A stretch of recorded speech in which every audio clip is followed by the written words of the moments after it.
about this car. When you first moved to Macon, did you have another automobile? No. Never. No. When you moved to Macon, you brought that Geo Prism with you? Yes. You never left a car back there at your mother's? No. Why'd you tell everybody at school that you had that other vehicle?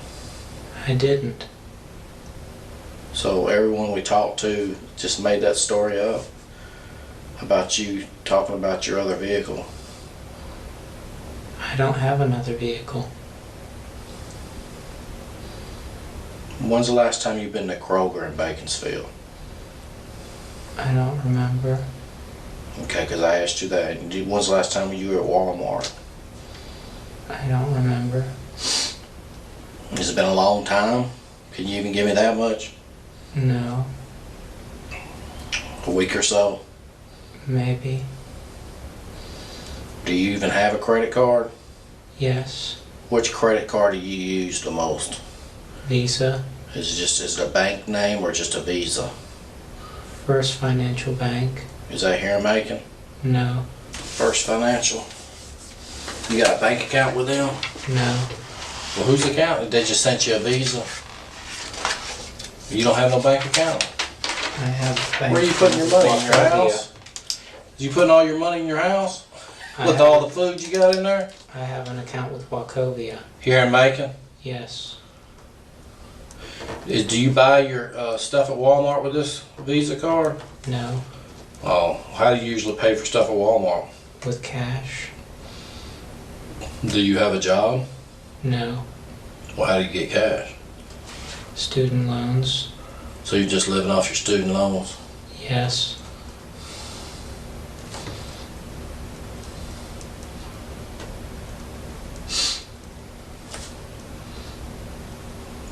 So you hadn't worked like a job in a while? No. Are you planning on getting a job? Yes. I mean, because your loans are going to run out sooner or later, right? Yes.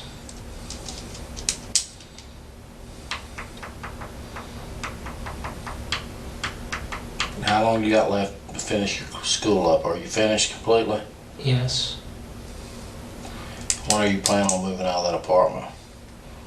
Around I mean, when's your July lease up? 15th. Around July 15th? Where you plan on going when you move out? Back to my parents. And where is that at? Lilburn.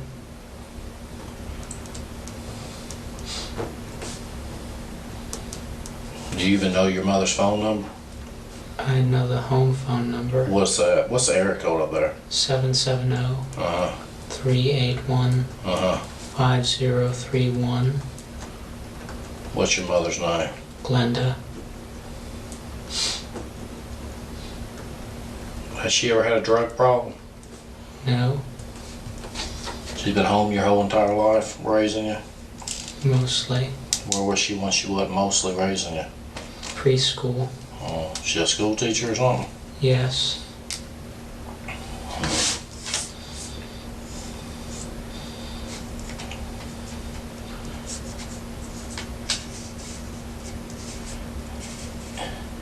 Do you know how?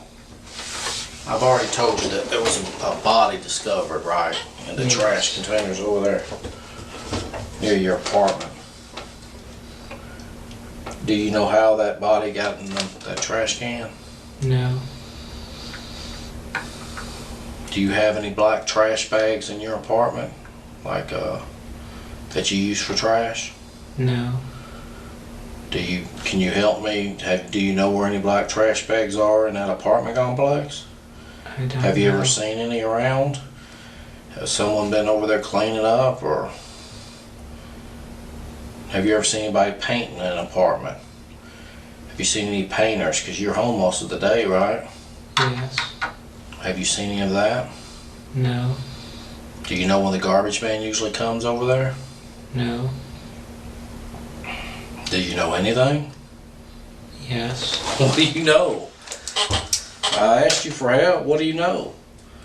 You haven't provided me with nothing. I mean, when's the last time you were in? Yeah. I love how he's. It's almost like he's interviewing Stephen McDaniel for the next detective role. I asked you for your help. You haven't provided me with nothing. like he's shocked.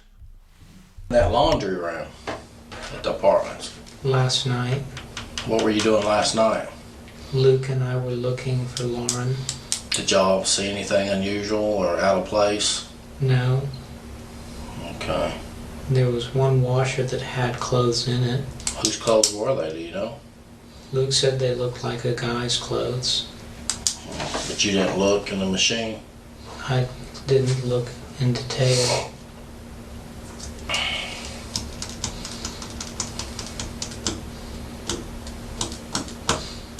What kind of knife did you have on you tonight? A little throwing knife. Where'd you have it at? In your front pocket? Yes. Do you own any saws or anything like that? No. There's not anything in your car, is there? No. In the trunk or anything? No. When's the last time you actually drove your car? Like went somewhere in your car? He actually didn't own a saw, despite having sawn her up, But again, he just went down to the supermarket.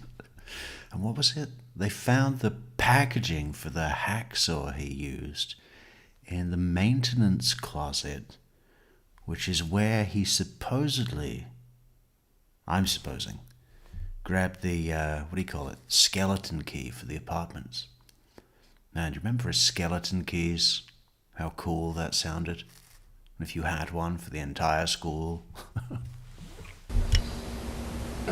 Within the past few days.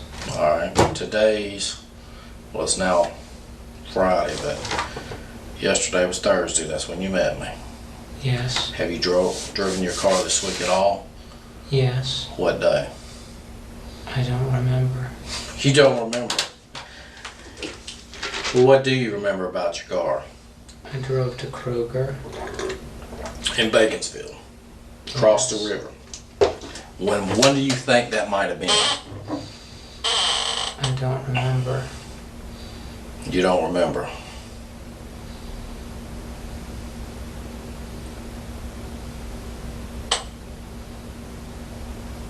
Why would you go to Kroger? To get something. What? Dinner. You got a lot of food in your house, right? Yes. What day do you think that might have been? Was it over the weekend? No. Was it Monday? I don't think so. Was it Tuesday? I don't think so. What day would you think it was if you had to pick a day? What day was you hungry on?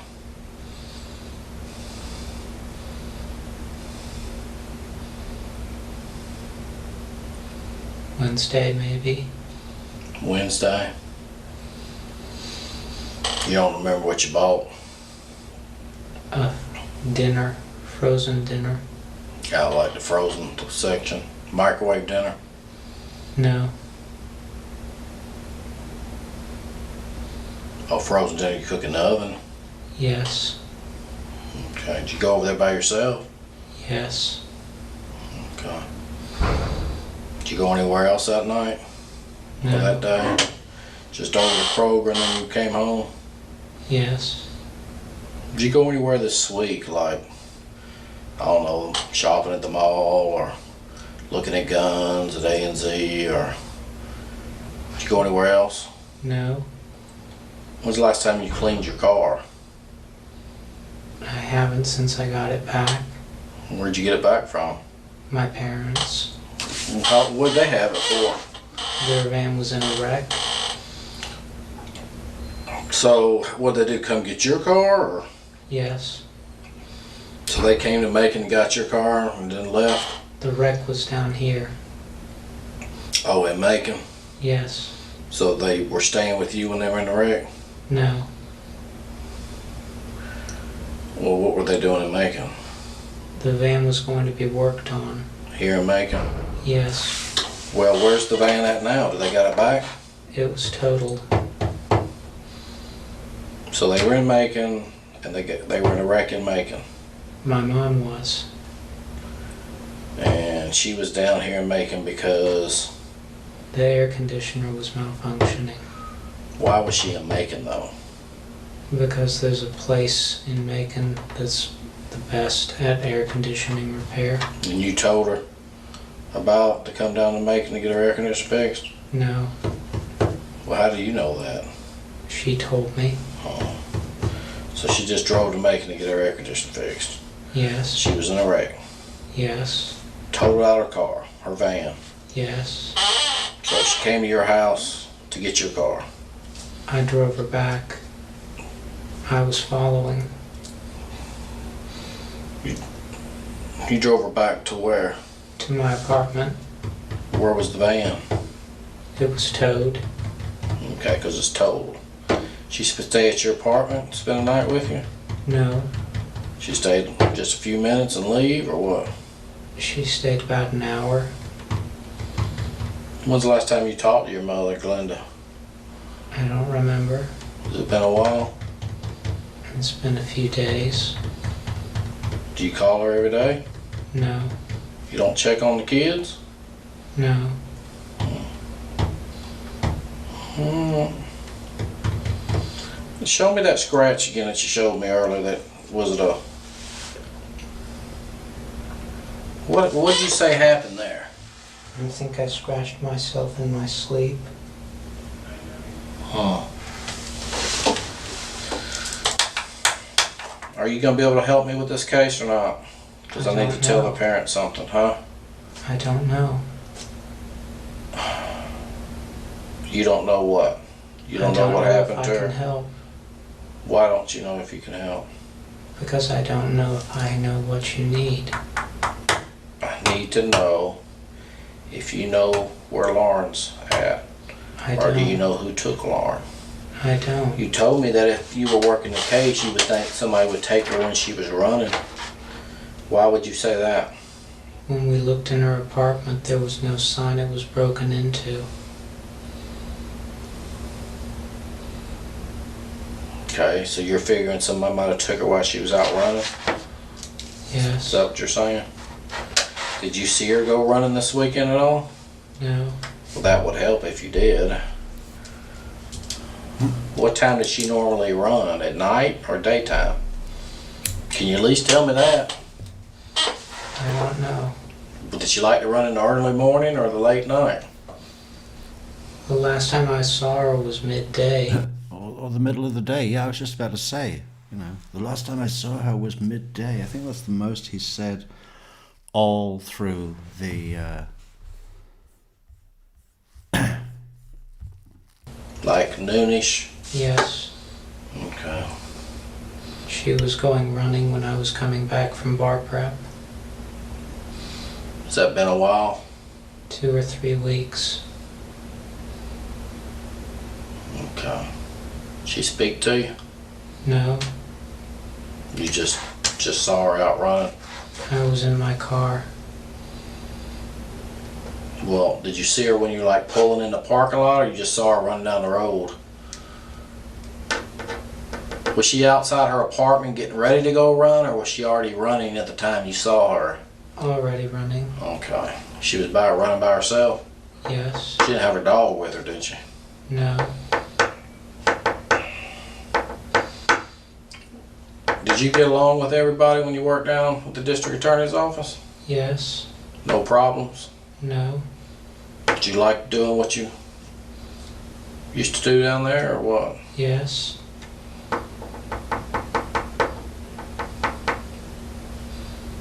Who did you work for? I mean, who was did you help out everybody, or were you assigned to just a certain person? Mainly Jonathan Adams. Okay. How long did you work down there? The With them? spring semester. You enjoy doing that kind of work? Yes. So you should be able to help me, right? Yes. Because you're on our side, right? Yes. All right. Hey, Annette Brabin. Raven. Like the apple? No. You don't know this case? Well, that's Stephen McDaniel right there, the little freak with the bushy hair and the black t-shirt. And he likes collecting SpaghettiOs. He likes collecting bottles of water, swords, daggers, guns, and spending his days thinking about how best to prepare for the zombie apocalypse. But in between that, he likes to look out of his window and stare at his 27-year-old neighbor, Lauren Giddings, who he had become infatuated with, it seems. They shared a first floor, they were next door neighbors in the first floor of an apartment complex. So, above street level. And what he would do is he would go outside around the back where they have windows at the back, and he would put a camera on a 10-foot pole with duct tape and hold it up. Something funny about that. And scary, but mostly scary funny. And he just broke in. I mean, she was going to move away, and I guess he was worried that he'd miss his chance or something, right? So he just broke in and killed her and chopped her up and then put her body parts all around different places, but her torso, which was the biggest thing to move, was just in the trash can next to their apartment. And by that time, before it could get taken away, some friends of Lauren had raised the alarm and got detectives over there to say she was missing. So there were too many cops for the trash truck, the trash collecting truck, to get into to take the trash away. So they found the body, and now here he is. What do you think I need to do? I don't know. There we go again with that I don't know. Come on now. You can give me some advice, right? You can't give me some advice on what I should do next? You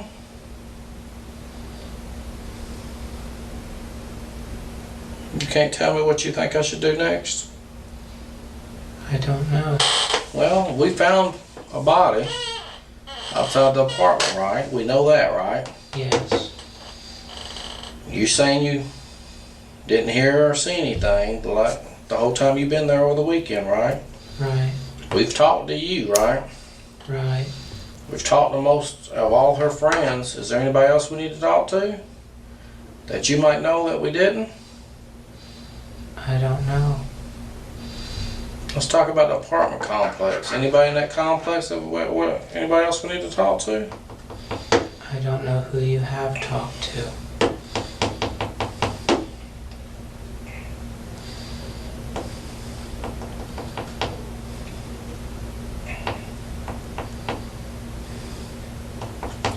Who lives below you? An older woman and her son. Were they home tonight or today? I don't know. You didn't see them? No. Do you ever see them? Yes. But you don't know if they were home today? No. She doesn't have a car. So it's really hard to tell if they're home. Yes. You ever talk to her? Yes. Does she work anywhere? I don't know. Do you ever get tired of saying I don't know?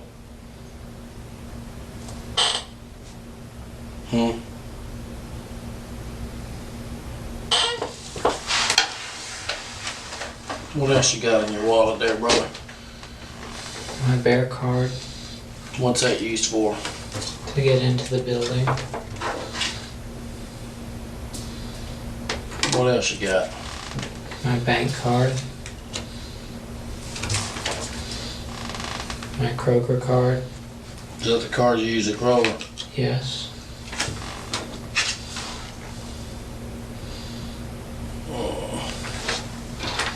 I'm gonna write down this number. since you don't know the last time you were there, I'm assuming you used your card when you were there. Yes. Right. I always use my card. I just want to write down a number.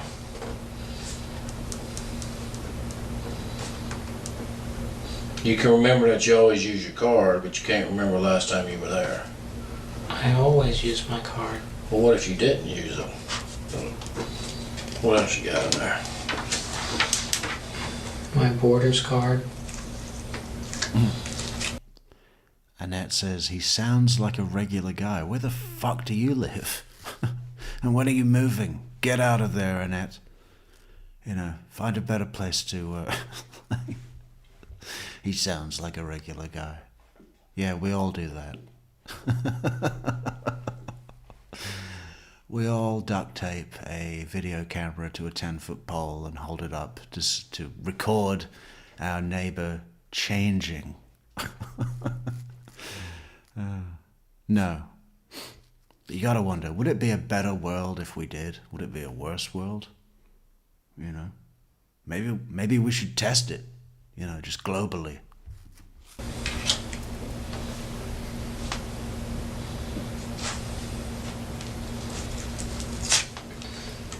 An ink card.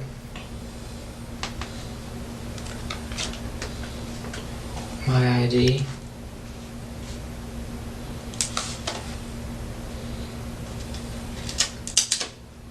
What's that? A voter registration. What's that, Mercer? What's that? Mercer Law Cab card. What's that? Use a free cab ride home? Oh, that's just the phone numbers. Numbers for cab companies. Here in Macon. Alright, what's that card right there? GameStop. Okay. No phone numbers or anything? No.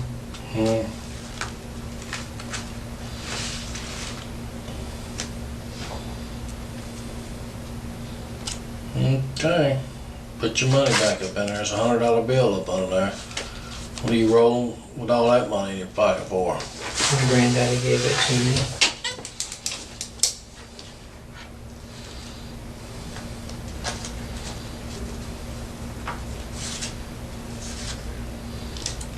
Do you take any medication?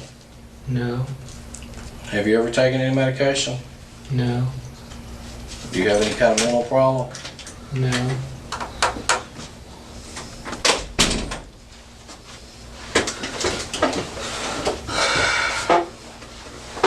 You know what's crazy? I was talking to people that he works with and everything. They talk about how he's always expresses himself. But he don't know. He's very talkative. Stephen, they say you're so talkative, buddy. That you're always so friendly. You stop in and say hello and you talk. Why is it that you're acting so short with us tonight? If you have all this character and personality about you, why is it that everything that we get from you is yes, no, or I don't know? I don't know. Well, you sure were talking to the media tonight, weren't you? They asked what happened. Yeah, that's what we're asking you. What happened? What'd you tell them? I told them You what I didn't- knew. That you didn't know.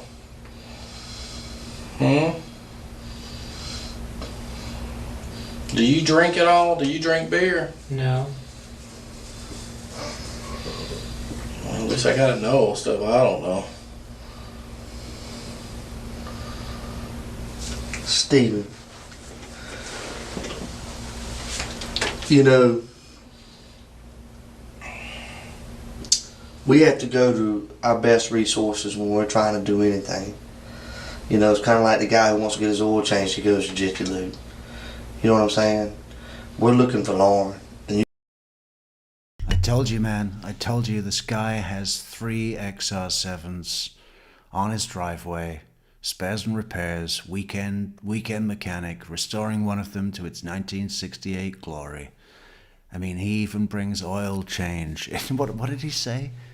Any opportunity to do a mechanical analogy, this man is there, ready to go. He's got a pocket full of engine-based legal metaphors. You know, he'll go into the judge and say, "Judge, it's kind of like when you're changing your ignition coil. You know you're not going anywhere unless you change that ignition coil. So before you can even hope to step on the gas, you gotta,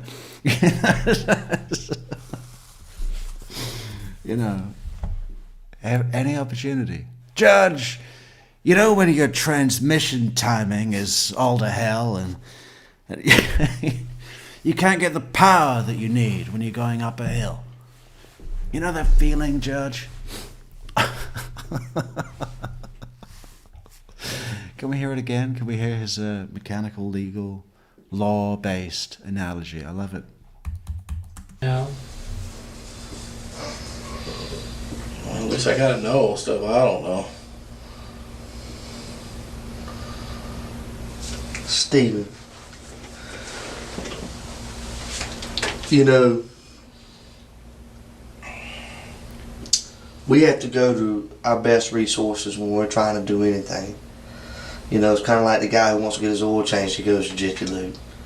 You know what I'm saying? We're looking for Lauren, and you said you were her friend. Aren't you her friend? Yes. Y'all good friends? Yes. How good of friends are y'all? We're friends. Like, how good of friends? I don't understand. You don't understand? You don't understand how good of friends y'all are? I don't understand what you're asking. How good of friends are y'all? We're friends. Are y'all close friends? Are y'all just acquaintances? Y'all study? I mean, how good of friends are y'all? We're friends. Are y'all really good friends? I don't know. You don't know? How do you not know if you're not a really good friend? Let me ask you this. Maybe you're saying that because you don't know how she feels about you. How do you feel about her? Do you consider her a really good friend? She's a friend. But not a really good friend? I don't know. You don't know? How do you not know? I don't know what you mean by really good. Are y'all really close? No. No, you're not? No. So you never told her any of your personal business? No. She ever tell you any of hers? No. You ever see her upset? No. She was always a happy person, wasn't she? Yes.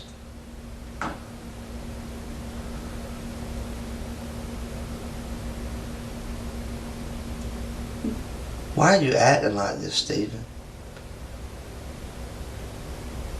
You see how I'm able to talk in complete sentences? Like we're having a conversation, but the only thing you're bringing to the table is a yes, no, or I don't know. Why is that, Stephen? I don't I don't understand. know. You don't understand. What don't you understand? I want to be able to help you to be able to communicate with me better than that, Stephen. I feel like we can help each other.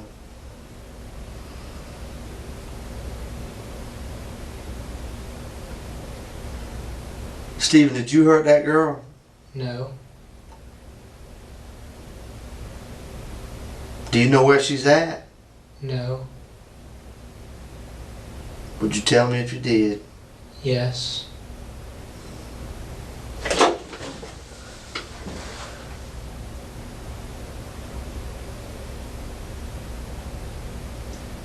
Have you lied to me at all in this interview? No. Yes, you have, Stephen. Yes, you have. When you say you don't know when the last time you cleaned your bathroom is, that's a lie. When you say you don't know the last time you saw her coming in and out of her apartment, or you don't notice whether or not she comes in and out, that's another lie. Your door is only a few feet from hers.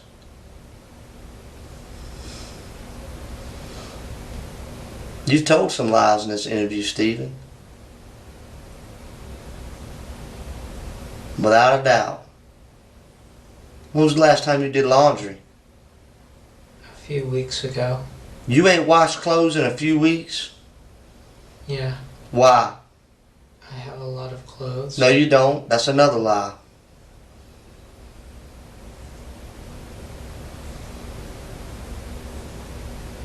That's right. That's 3 lies, Stephen. You don't have a lot of clothes. Yes, I do. Nope. You got enough underwear to last you 3 weeks? Yes. Do you wear the same pair of underwear more than one day? Yes. Why? Because it's still clean enough to wear.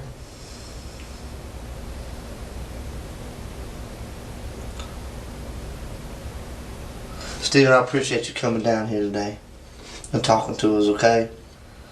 I appreciate you cooperating with us and helping us along.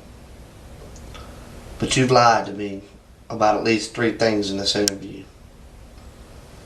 And people don't lie unless they got something to hide. Why would you lie to me, Stephen? I didn't lie. Sure you did. You said you don't even notice when she comes in and out of her apartment. That's a lie, Stephen. I said I didn't remember the last time. Have you ever watched her go in her apartment? No. You've never... Have you ever watched her go in and out of her apartment?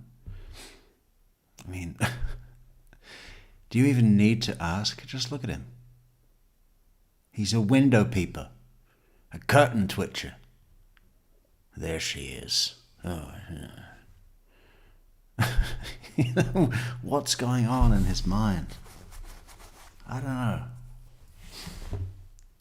Like, is this common, really? I mean, you know. I don't know. Probably not. I don't think so. I don't think it's common at all. How long y'all been neighbors? 3 years. 3 years, and you've never watched her walk through her front door. Yes. 5 seconds, I said, you ever watched her walk into her apartment? You said no.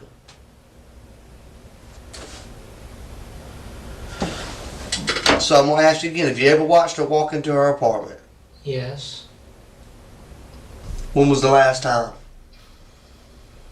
A long time ago. How long? Before graduation. It's been that long. And you graduated when? In May.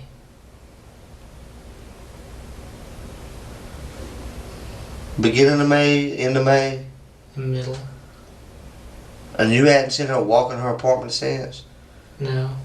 Did you ever help her carry up groceries and stuff like that? No. Never. No. You ever help her carry her laundry? No. She's never needed your help with anything? She asked for help with the computer. You ever offer help with her for anything, carrying stuff for her, anything like that? Yes. Like what, Stephen? When she was moving out during the first summer, What did you do? she needed help moving stuff to her car. And you helped her? Yes. So you went in and out of her apartment moving stuff? Yes. How long did you help her? A few minutes. That's it? Yes. Do you realize how you're talking right now? Does it not feel weird to you? No.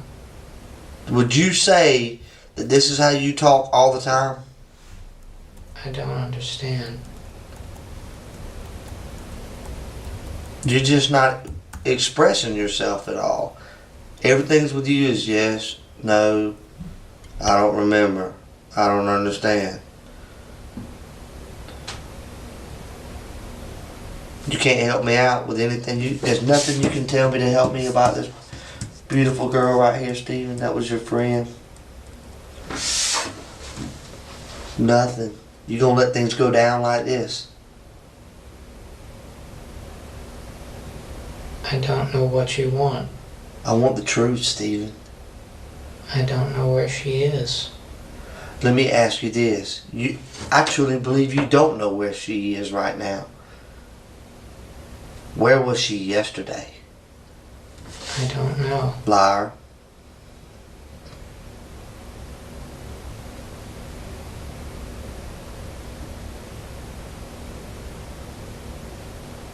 That's right. You're lying.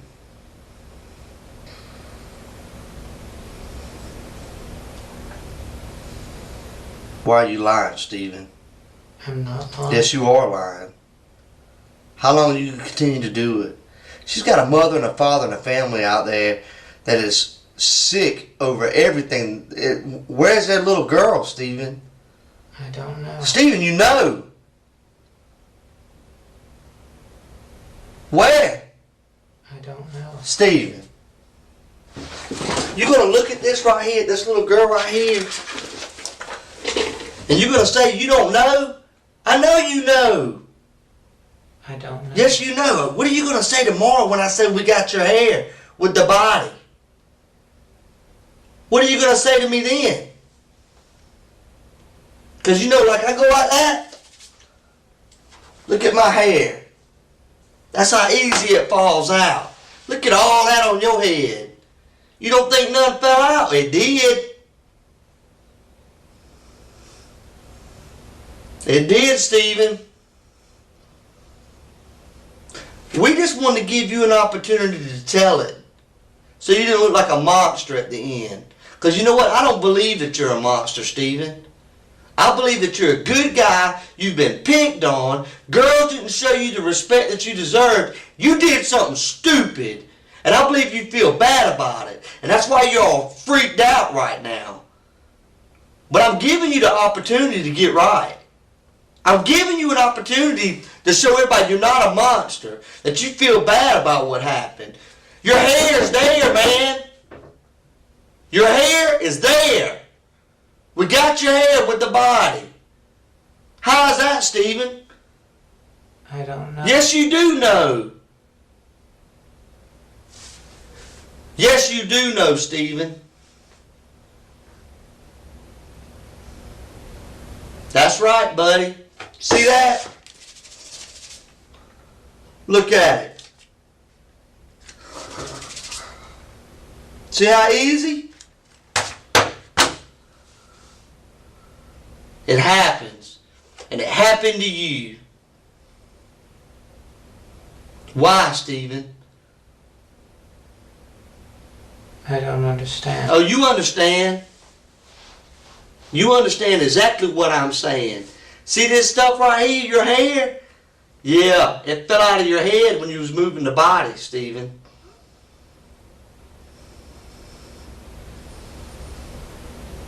That's right. Do you remember moving the body? No. Yes, you do, Stephen.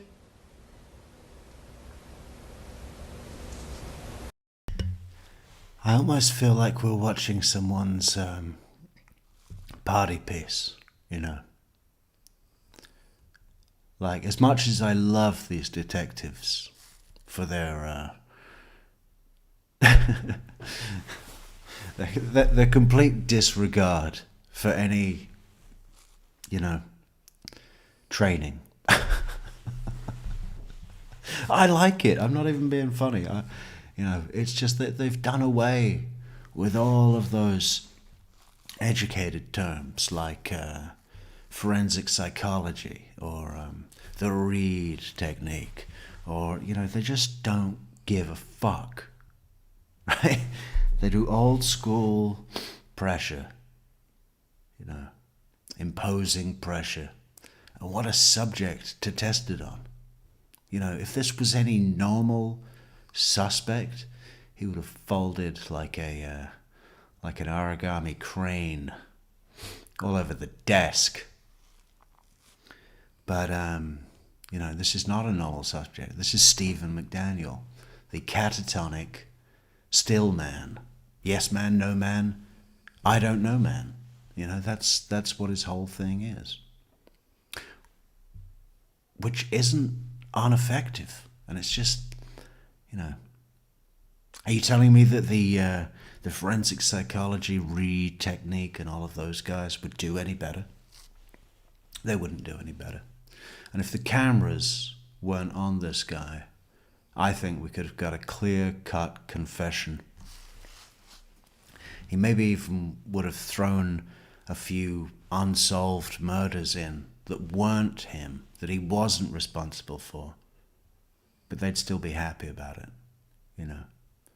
Yeah, and that murder from 3 years ago, out on Lake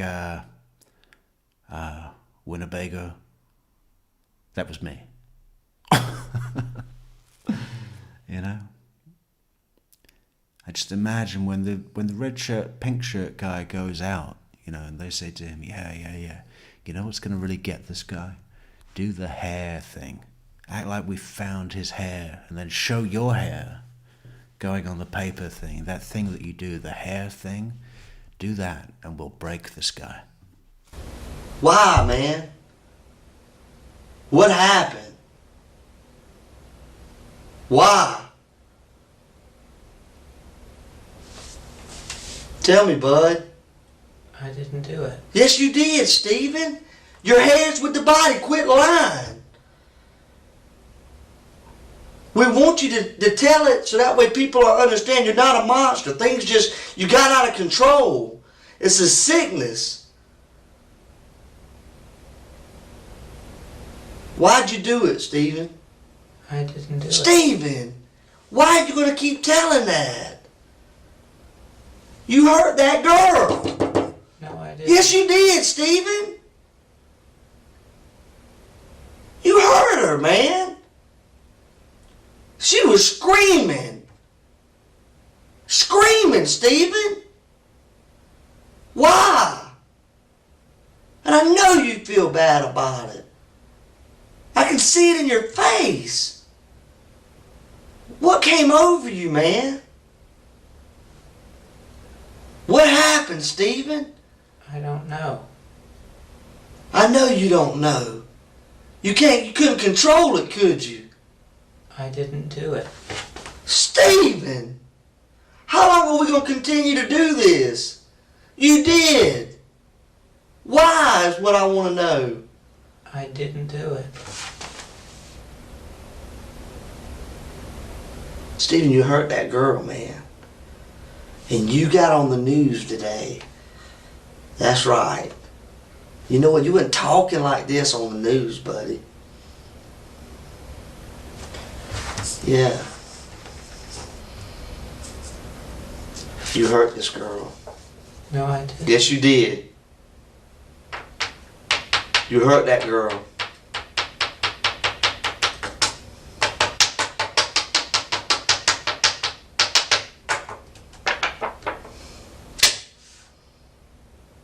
Yeah, now go back in there and do the photo tappy thing.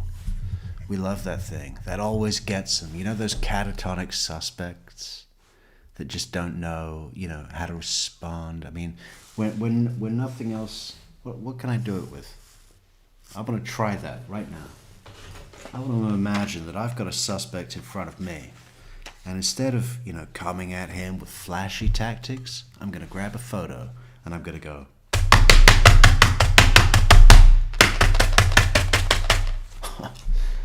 actually, if anyone has the opportunity to try that right now, it is empowering. Just grab something. Imagine there's a suspect in front of you, and you employ the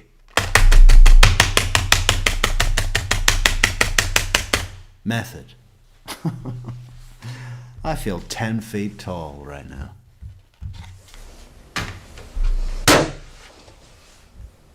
Why'd you hurt her, Stephen? I didn't. You hurt that girl. Did you try to make her have sex with you? I didn't. Huh? Who did it? I don't. They got your hair?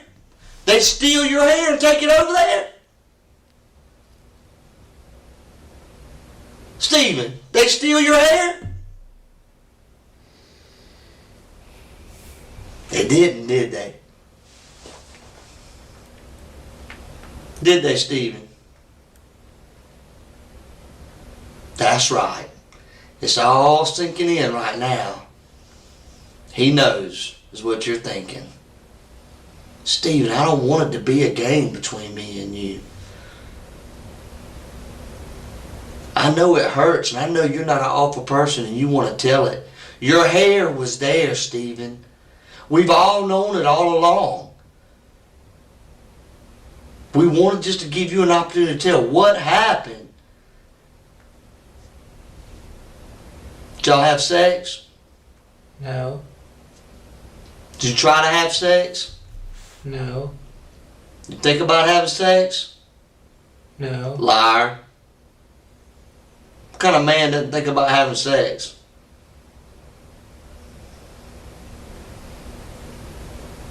You said earlier you like girls, right? Yes. You said she's a pretty girl, right? Yes. What'd you do to her, Stephen? I didn't do anything. You're lying. You hurt that girl. No, I didn't. Sure it did. And that's why you're having this massive meltdown right now. Because you can't live with yourself, can you? It's overwhelming you, isn't it? Tell the truth, Stephen. I didn't do it. Who did it? I don't know. Yes, you do, Stephen.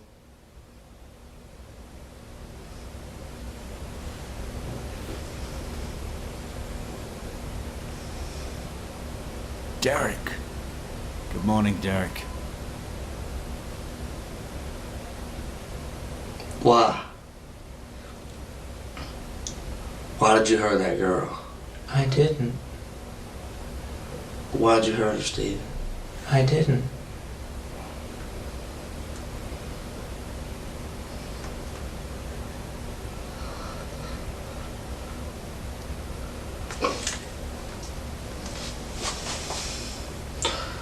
You hurt that girl.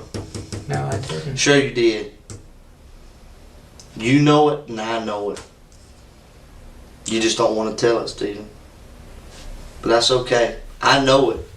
I just wanted to give you an opportunity to tell it. So people didn't think you were a monster.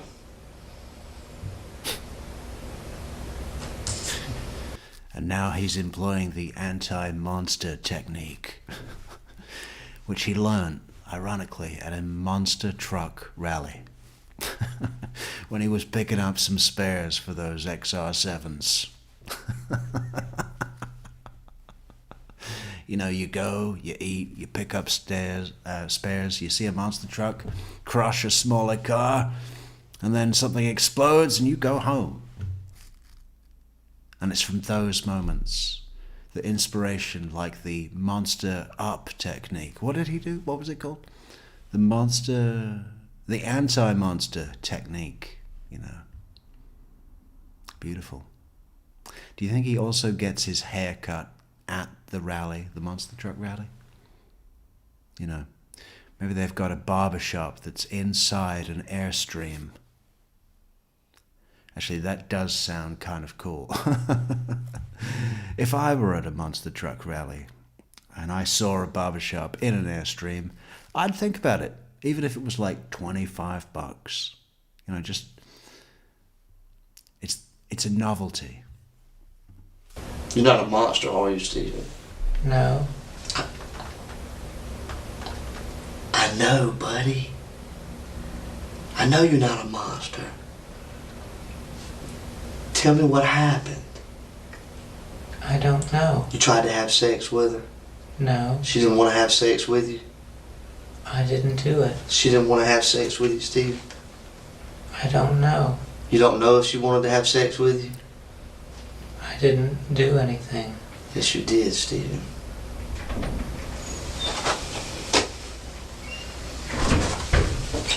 You went into her apartment, Stephen.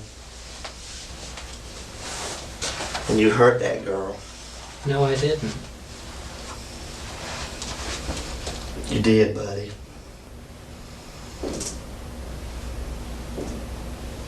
You hurt her, Stephen. No, I didn't. Yeah, you did. Why won't you tell me, Stephen? I didn't do it.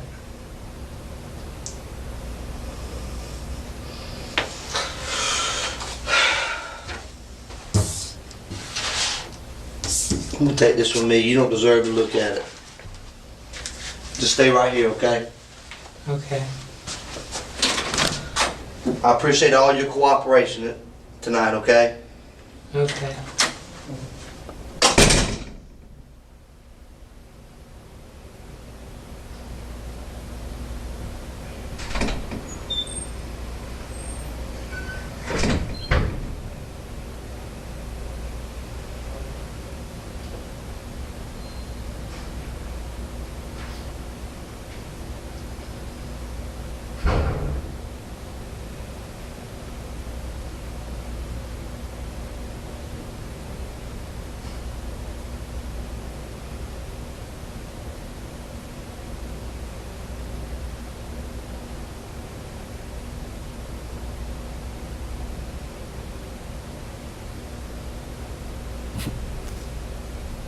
What is he thinking now?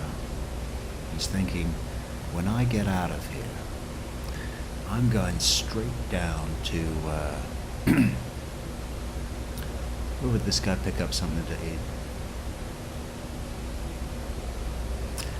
I think tacos. I know we talk about tacos a lot on this show.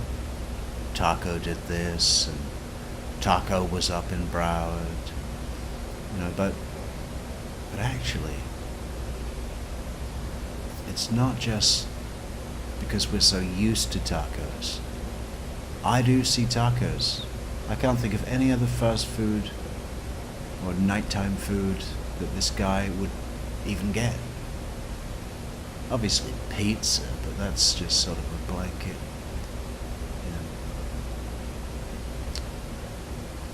How about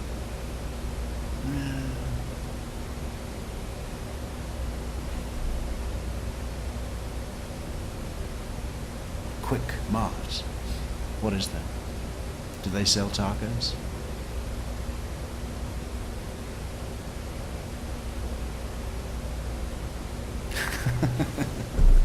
You like the anti-monster?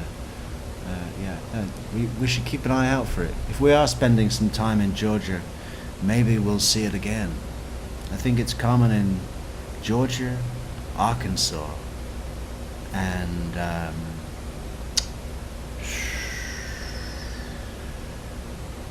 Missouri. I think, yeah, definitely Missouri as well. The monster up technique. Right, is that the end of the interview? Oh no, he's coming back.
Alright, we're getting ready to go.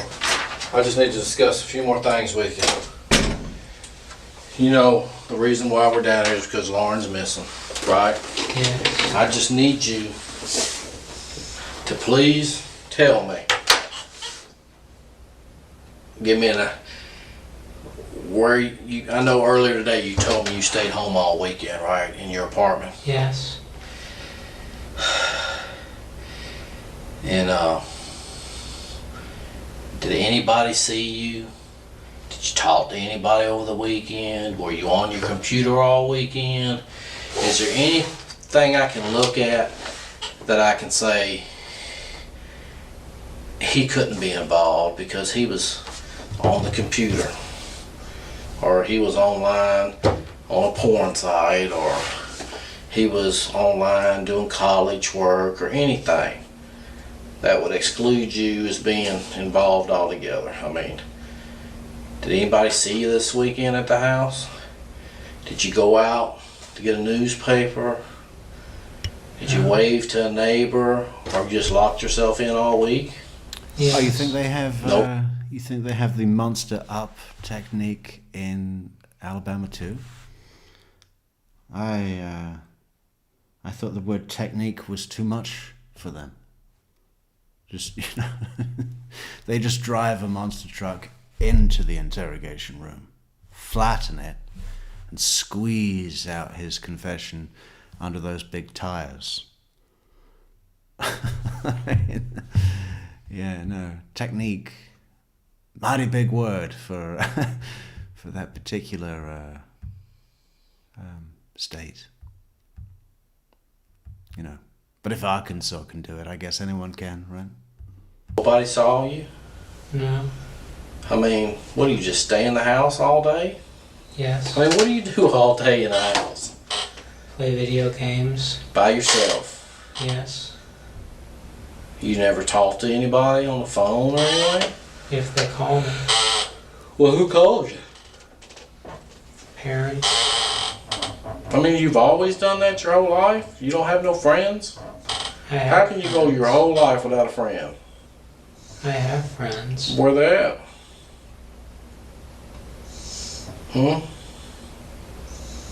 Where they at? You have any friends here in Macon? Yes. Name one, because everybody I talked to said they ain't your friend. Ryan Granger. Cass Lawson. Ashley Morehouse. Carmen Love. That's the same people I talked to today, and they're not your friend. Okay? They're not your friend.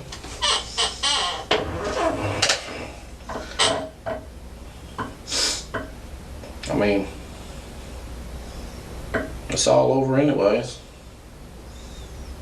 I just wanted to know what was going on tonight. The game's over. I mean, we know what you did to her, so we just want to know if you were going to tell us or not. I didn't do anything. Well, that's what you say. But we know different. So you're fucked either way. You're fucked. We already know. And everybody out there, all your friends know that you're down here because of what happened to Lauren. So all those friends that you thought you had are not your friends anymore.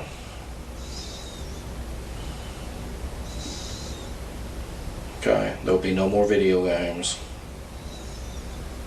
Alright? No more video games. What? How was that part of Oh. the deal? I want to go to Norway. Okay?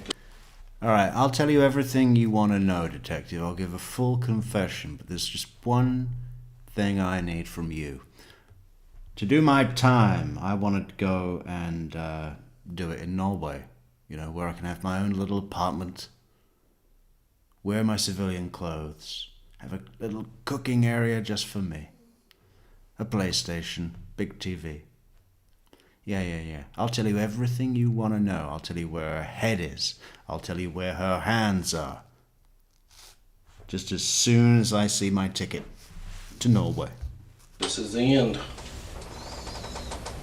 Is there anything you want to say? I didn't do anything. Well, that's what you say. That's what you say. Stick to your story. Because it's over. We're tired of talking to you. Okay? We know you killed her. We know you put her body in the trash can. Simple as that. The news media knows it. Glenda knows it, your mother. Your sister knows it. Your sister's husband knows it. The one that used to beat your sister. He knows it. You know what he said? He said he's a crazy motherfucker is what he said when I called him. That's your own family calling you crazy. Your own family said you're crazy.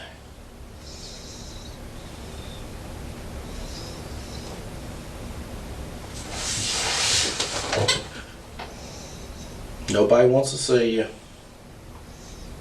Nobody's coming to visit you. So you can sit there with that dumb look on your face. But it's over. You enjoyed yourself and it's all over now. Okay? Anything you want to say? I don't know. I didn't do anything. Well, that's what you say. But I'm telling you, you did. That's what you say. You know, I took that, I stole that. The minute I heard that, when was this? Well, I don't even remember. What was it, 2018? I don't know. I don't think I would have seen it straight away. Maybe I saw it a couple of years later. I don't know. Oh, no, I think I did see it way back. But I've been using that ever since. That's what you say. It's really powerful. It's a great little thing to have on hand. Okay. He said he's a crazy motherfucker is what he said when I called him. That's your own family calling you crazy. Your own family said you're crazy.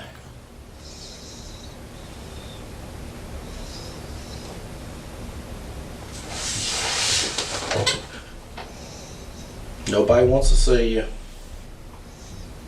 Nobody's coming to visit you. I didn't do anything. I didn't do anything. I mean, it's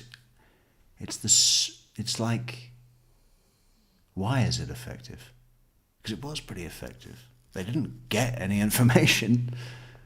Actually, what happened after? There's a bit where his mother comes in or something that I've never seen. I don't know if that's been released. Maybe it's redacted, just like our Jeff Lacasse video. Unredacted.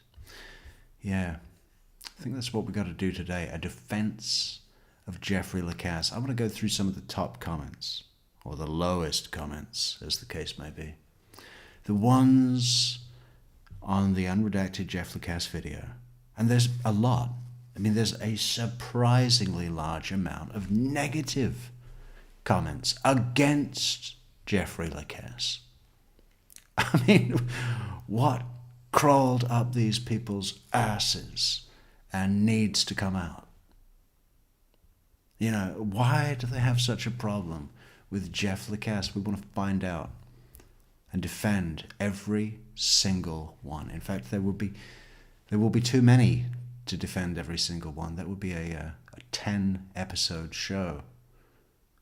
But we'll get the highlights. So you can sit there with that dumb look on your face. But it's over. You enjoyed yourself and it's all over now. Okay? Anything you want to say? I don't know. I didn't do anything. Well, that's what you say. But I'm telling you, you did. Okay? Simple as that. You're not in charge, I am. I just took it away from you. That's one thing you can't change, brother. You can't change that. You are no longer in charge of anything.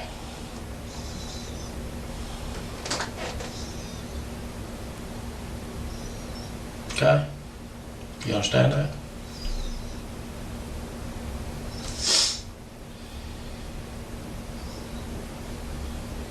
Yeah. Talk to Glenda. She's crying.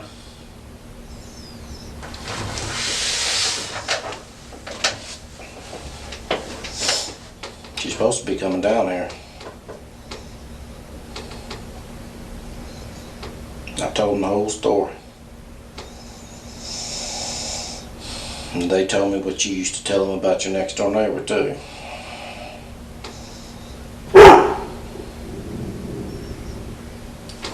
Yeah. What? You can't say nothing now?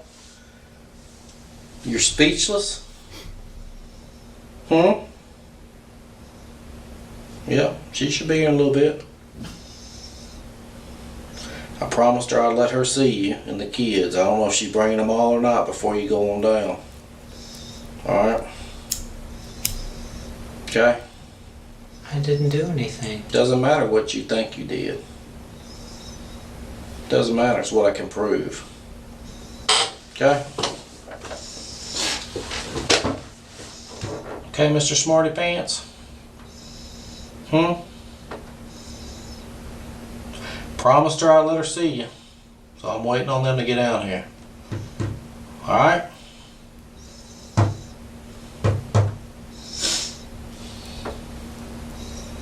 Okay? taking Glenda's statement about what you used to tell her about your neighbor.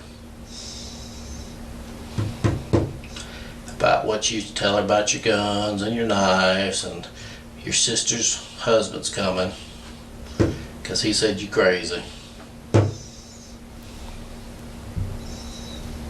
Your sister is married still, right?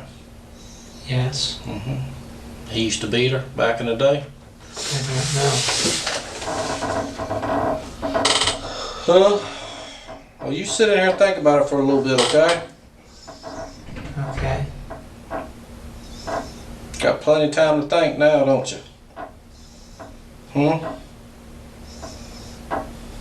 Yeah. Got plenty of time to think. You thought you were smarter than everybody else, but you're not. You're not. The sad thing about it is you probably could have made something with your life. But you chose a different route because, one, you don't have a girlfriend, and two, you're never going to get a girlfriend. That was brutal. Yeah, I guess not now. I mean, you might be someone's girlfriend behind bars, but, you know, as far as having one yourself, even if you were free, it wouldn't be that good of a odds, you know, your chance. Low, very low. But in jail, you know, completely removed, gone, erased.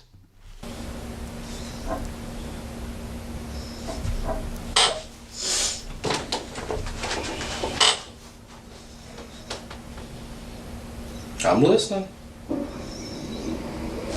I'm all ears. I don't know what you want me to say. I want you to say nothing. You're fucked either way. Do you understand that? I didn't do anything. That's your side of the story.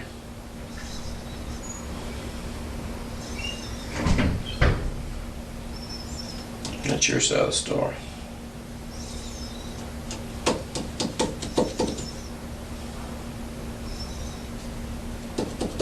Works both ways, brother. Works both ways. Ain't gonna be no more yelling. Ain't nobody gonna yell at you. They're gonna come in here and cry and kiss you goodbye. I'm gonna take their statement and it's all over. You do understand that, right? I didn't do anything. That's what you say. That's what you say. Because you haven't told us That's what you anything. say.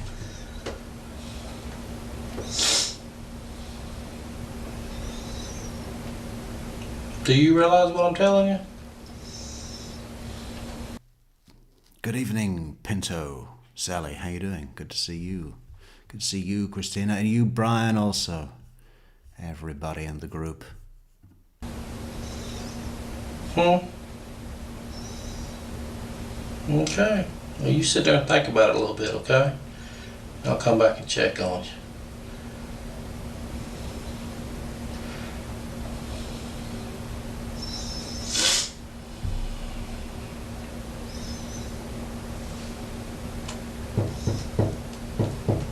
Thought you were smarter than everybody. But you fucked up. You fucked up. Somebody always leaves something in a crime scene. You fucked up.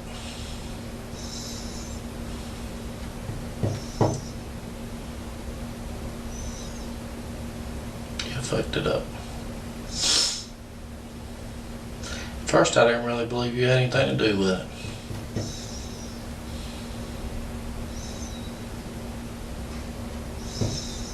I said, man, it couldn't have been him. He used to work down the DA's office with us. He's a good guy. He used to help us out. Friendly guy and everything.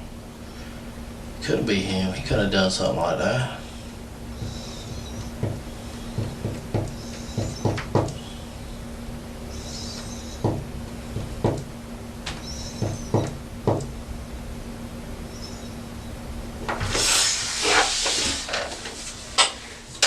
Well, we're through talking to you. Just waiting for them to come visit you. Are you through with your little show you've been putting on all day? Huh? Are you through?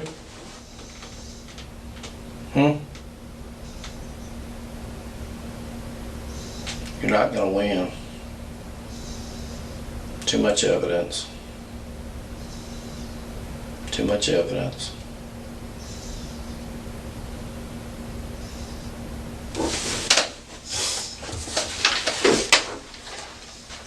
Appreciate you talking to me though. Just hang tight. Glenda will be down here in a minute. I'll usually take her to drive down the interstate. I don't know. Well, hang tight, okay? Okay.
Is that it? Is he just going to sit in the room for a... You know what? I mean, we need another video. I mean, are there any more on this guy?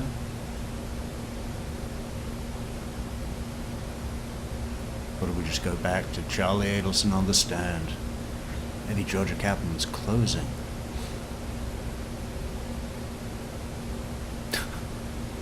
Charlie on the stand? Cross-examination by Kaplan? Anybody? We just can't stay away. We could do Parkland. We're going to come back to that. Let's just have a little look at Charlie then, shall we? Mr. Adelson, is it doctor? It is, yes. All right, doctor. Have you ever heard the saying that the simplest explanation is always the most likely?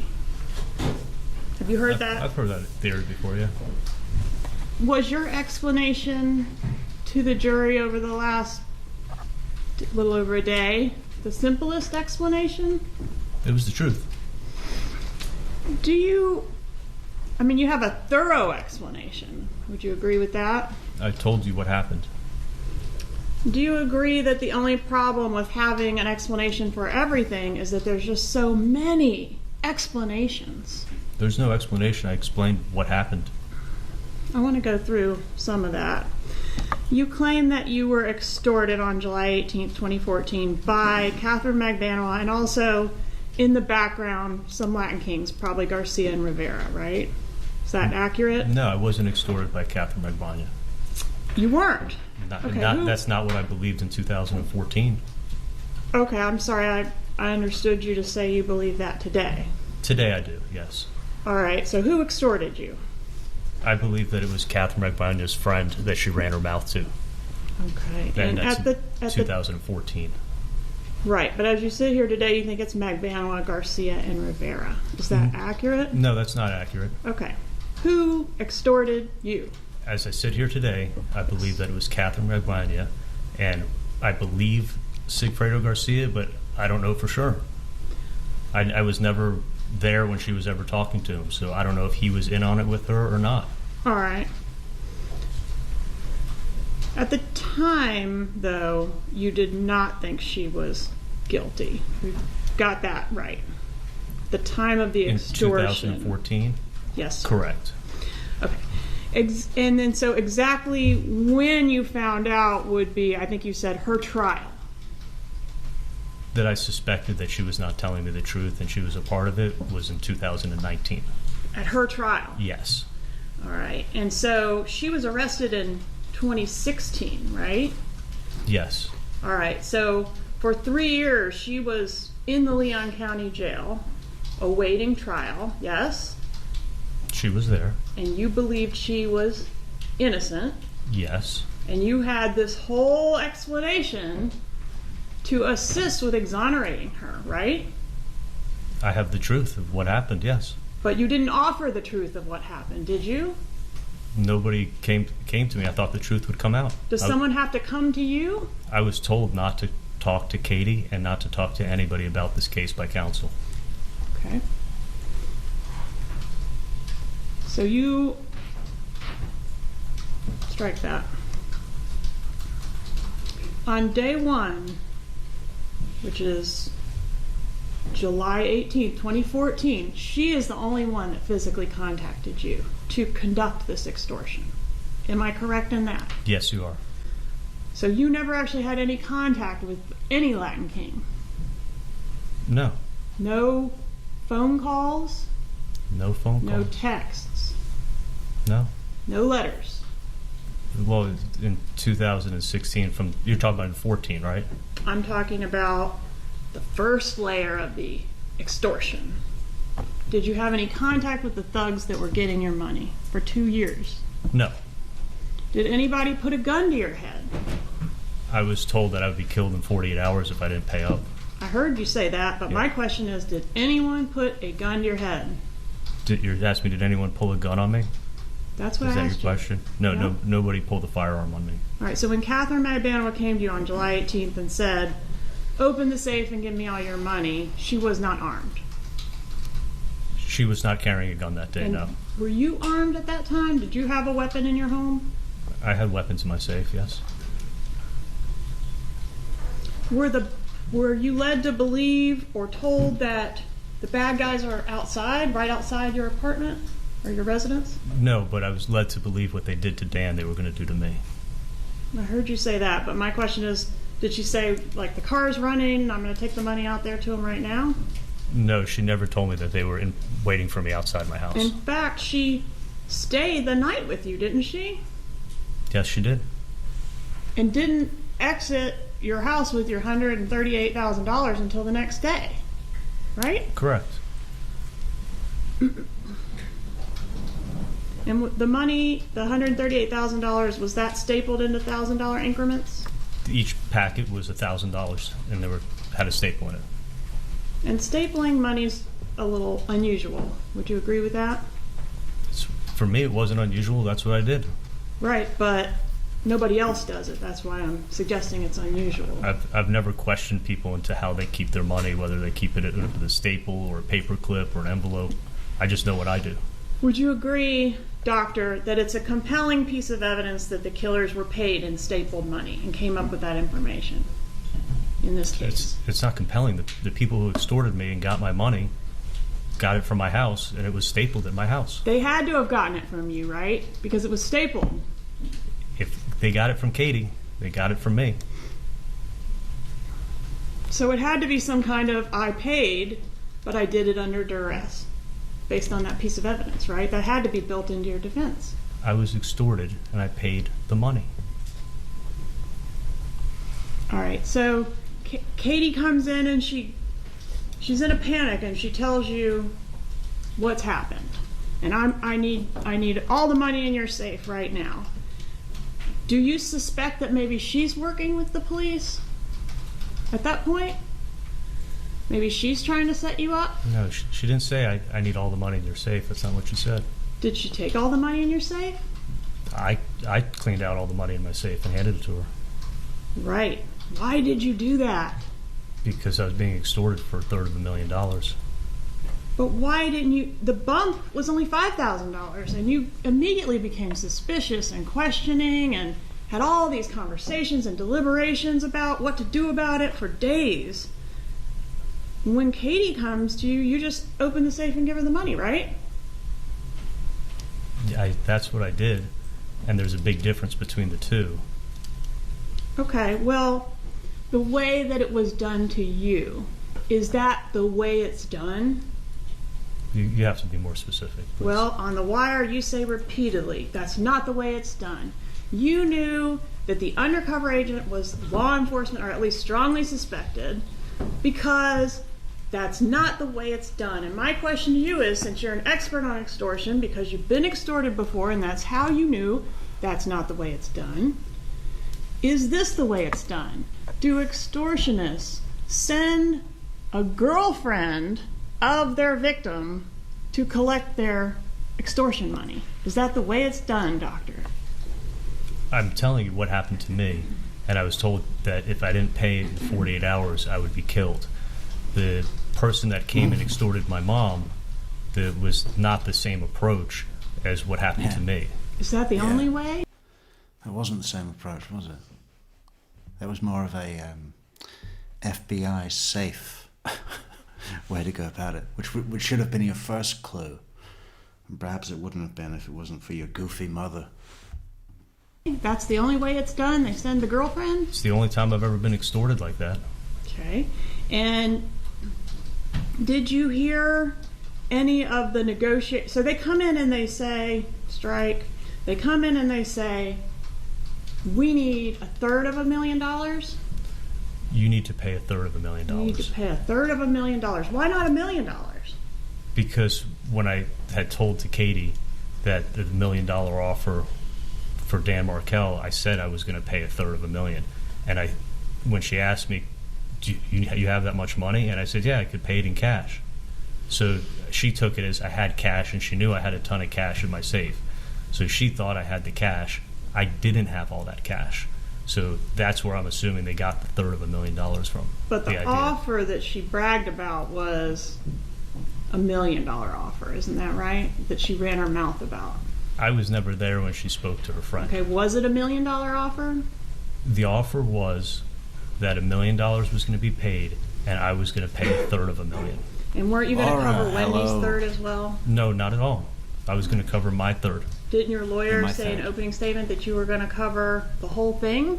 Or Wendy's third? No, I was sitting here. I heard what he said. Charlie was going to pay $333,000. All right. And so the offer was $1 million offer, and that's what you told. I was sitting here, and I am sworn under oath to not lie. He said, thus and so. Katie, along with the fact that you were going to cover the third. I was telling her that I was going to pay $333,000, yeah. And then one day, if my sister was able to, she was going to pay me back. And then you didn't have the amount of money that was being demanded at the time, right? No, I only had what I had. All right. And at that point, the blackmailer, Catherine McDaniel, negotiates some type of layaway plan for you to complete the extortion with the Latin Kings? Okay, Katie wasn't the blackmailer, and Katie wasn't the one who was extorting me. Didn't you just tell this jury that Katie was the blackmailer? You realized it in 2019. I had thought that when you were just talking, you were talking about 2014. You were talking about that night, Okay. so that night happened in Doctor. 2014. Okay. We all know now, because you have revealed the puzzle piece, she's a blackmailer.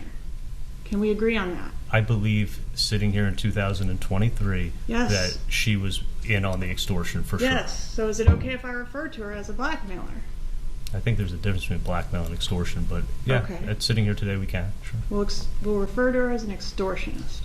So this woman, the extortionist, is going to do you a solid by negotiating with the Latin Kings for you to get on a payment plan for the extortion. Isn't that what happened? What you're doing is you're taking what we know in 2003 and trying to say, this is what I knew in 2014. Did she put you on a payment plan? Yes, she said, because I didn't have the money, she said, asked me if I could pay $3,000 a month in 2014, and I said, yes, I can. Did you hear any of the conversation where she was making these negotiations on your behalf?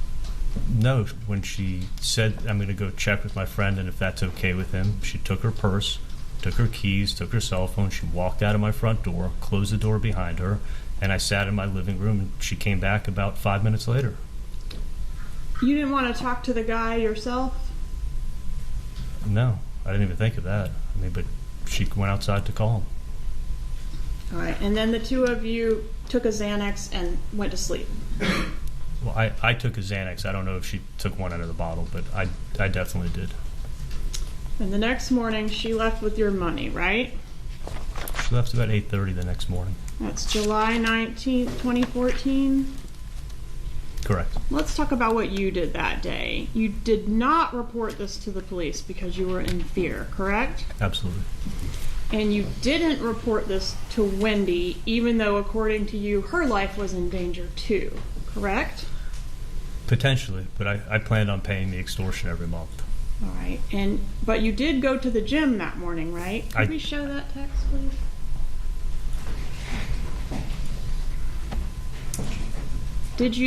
Were you able to go to the gym the next morning? I absolutely didn't leave the house. I worked it out at Nova Southeastern Gym, and you can check the gym records. I was never there. Okay. Did you say you were going to the gym? I said I was, yeah. But you didn't actually go? No, I didn't leave the house. All right. So would you agree, Doctor, and we'll refresh your memory with them if we can, that the text messages that were exchanged between yourself and Catherine McDaniel on the morning after this exchange of money were inconsistent with your extortion theory? They were inconsistent with how I was feeling. They don't appear to look like you just gave her $138,000 under duress, do they? She told me the last thing she said to me before she left the house is, can we just pretend like this never even happened? So when I sent her that message, I was trying to show her, like, I'm trying to forget all about it. Yeah, you were just demonstrating to her that you would agree to pretend nothing happened, right? Absolutely. That's what she asked me to do, and that's what I tried to do. All right. So the text messages aren't what they appear to be. It's a beautiful day. I'm going to the pool. I'm going to the beach. I'm going to the gym. None of that is what it appears to be. It's something else. I absolutely did not go to the gym. I was trying to show her that I was, pretending like nothing ever happened and looking past it. And there's nothing on the wire. All those hours of you talking. There is nothing on the wire about the extortion, this layer 1 of extortion, because she told you not to talk about it, right? She told me to never talk about anything to anyone or her. She never wanted to hear about it again. And yesterday, in your testimony, between you and your attorney, you mentioned the word extortion 123 times. Would you take my word for that? I'm sure it came up a lot. Okay. But nowhere, even in the midst of this whole second extortion, it's happening again. It's an extension of the same thing. Do you mention anything about this layer 1 of the extortion? Do you? Yes, actually I did. Okay. If you pull up the video from Matsuri when I was sitting with my dad, and I said, and the funny thing is, that's what I whispered in his ear. Right, but we can't hear that. Right, because that's my point. I never wanted anybody to hear what had happened. I never wanted the police to come talk to me. But if you put up that video, you'll actually see me saying that into my dad's ear, and that's why I went in and said it. And that's what we were talking about at the time. So At Matsuri, the only time you mention the extortion, it's in a whisper that is not picked up by the microphones, right? Intentionally, yes. Yes. And that was intentional at the time, but it sucks for your defense, right? Because that would be a huge piece of evidence for you to show this jury, wouldn't it? No, I think you'd come up with a reason why that I said it anyway. And there's nobody to corroborate this testimony? There is. Okay. And the Matsuri, you talked about it again out in the parking lot, right? Wasn't that your testimony? Yes, we spoke in the parking lot. Okay, so you did talk about the extortion. That's You just didn't do it No. in a way that it was captured on any of the recordings in this case. well, That we was spoke when we your had problem, privacy. Kaplan. We don't control the what do you call it? Polyphonics of the investigating agent. You know, everything that we said to do with the extortion, just, it wasn't captured. That's not our fault. Well, you had privacy on the phone, right? When? At least you thought you had privacy on the phone. Every time when you were talking on the phone for hundreds of hours on this wire. There's always a chance that I was being listened to. Okay. I mean, well, there was a chance you were being listened to when you whispered in Dad's ear, right? But you said it. I mean, you were talking about it. I whispered real quietly into his ear, so I thought I had privacy. At that point, I thought I had privacy. And Catherine McDaniel and you discussed this first layer of extortion in the car outside of Dolce Vita too, right? That's when I found out everything that was going on, and she opened up when I confronted her. But if this jury could hear that conversation recorded, we would all be hearing basically what you're telling us, that there was an extortion effort that predated the undercover operation. Wouldn't we? Because I was trying to see if Sigfredo was behind the extortion of my mom, because I knew he was behind. I always had a feeling he was behind what happened to me. Yeah, I had a feeling. And she was having this explosive. No, yeah. It was this feeling, you know, at the back of my mind. Is Sigfredo behind what happened to me? Probably. You know, it'd be a fucking coincidence if it wasn't him, wouldn't it? You know? So, the guys that you were looking to get the murder done were actually the guys that did it and then extorted you. And it was Katie that came to you with the news. Fight with him, and it was going on the same exact time that my mom started getting extorted, so I thought that he was going after my mom. Don't you wish that conversation in the car had been recorded? I don't know. Wouldn't it prove your theory? Yeah. That you're talking about, the if I prior think about extortion. It, then you'd know exactly what happened back then. But unfortunately, it wasn't recorded, and then everything that was recorded inside the restaurant, you don't mention it, right? I'm speaking very carefully. I mean, I was still, even when I was in the car with Katie, she was doing most of the talking. That was the first time she really opened up, and I think I caught her off guard. I was still, even when I spoke to her in the car, I was real careful. I said, was T behind what happened to me? Like, I wouldn't even say the words to her when I was in the car. Okay, was T behind what happened to me? Do you say anything anywhere on the wire about referencing what happened to me? Meaning, what happened to me before? No, because that was the only time I ever confronted her. But I did, actually, when I would be on the wire with my mom, and I would say, it's not the same person. Like, that was in reference to what happened to me, and she knew that. What call do you say it's not the same person? Okay, you want to know what call? It was Tuesday the 26th. And I said it's at the end of the call. It was a 2-minute and something call. April 26th? April 26, 2016. It was a 2-minute and something call. It was towards the very end. And I go, I know it's not done like this. It's 48 hours, just enough time. It's not the same person. So you can look it up. Okay, I'm with you. It's not the same person you were referencing as the person that blackmailed me years ago. And has been blackmailing me for years. Yeah. That's what you meant. It's not the same person that's extorting me, correct. All right. So I want to go back to Wendy. Wendy is in the process of relocating from Tallahassee to South Florida, basically the day that this is going on, day after the money drop. Right? They're packing up the car. They're coming back. Yeah. Right. So she's going to be moving significantly closer to the killers that had threatened her life. This what I don't she wasn't planning it wasn't a permanent move or anything that was planned. I think she took a suitcase with her. But she's your family member, yes. She's much closer to the one they've already killed than you, right? Say it again? She's much closer. She's got much deeper connections to the person they've already killed. That's Dan Markell than you do. Right. I mean, there's a reason to fear for her safety because these killers have come, they've just killed Dan, and now they're saying they're They've going to just kill killed another Dan. one. It could be Wendy, right? She has no idea what's going on. Exactly. And she lived in a very secure building and never went out, didn't eat for a month. And, until she was ready. And phoned me up and said, Charlie, brother, I'm ready to go out and have a meal in a restaurant. After this month, I'm ready. I mean, just the way that she always describes that on the stand. I told him that I was ready to go out and have a meal.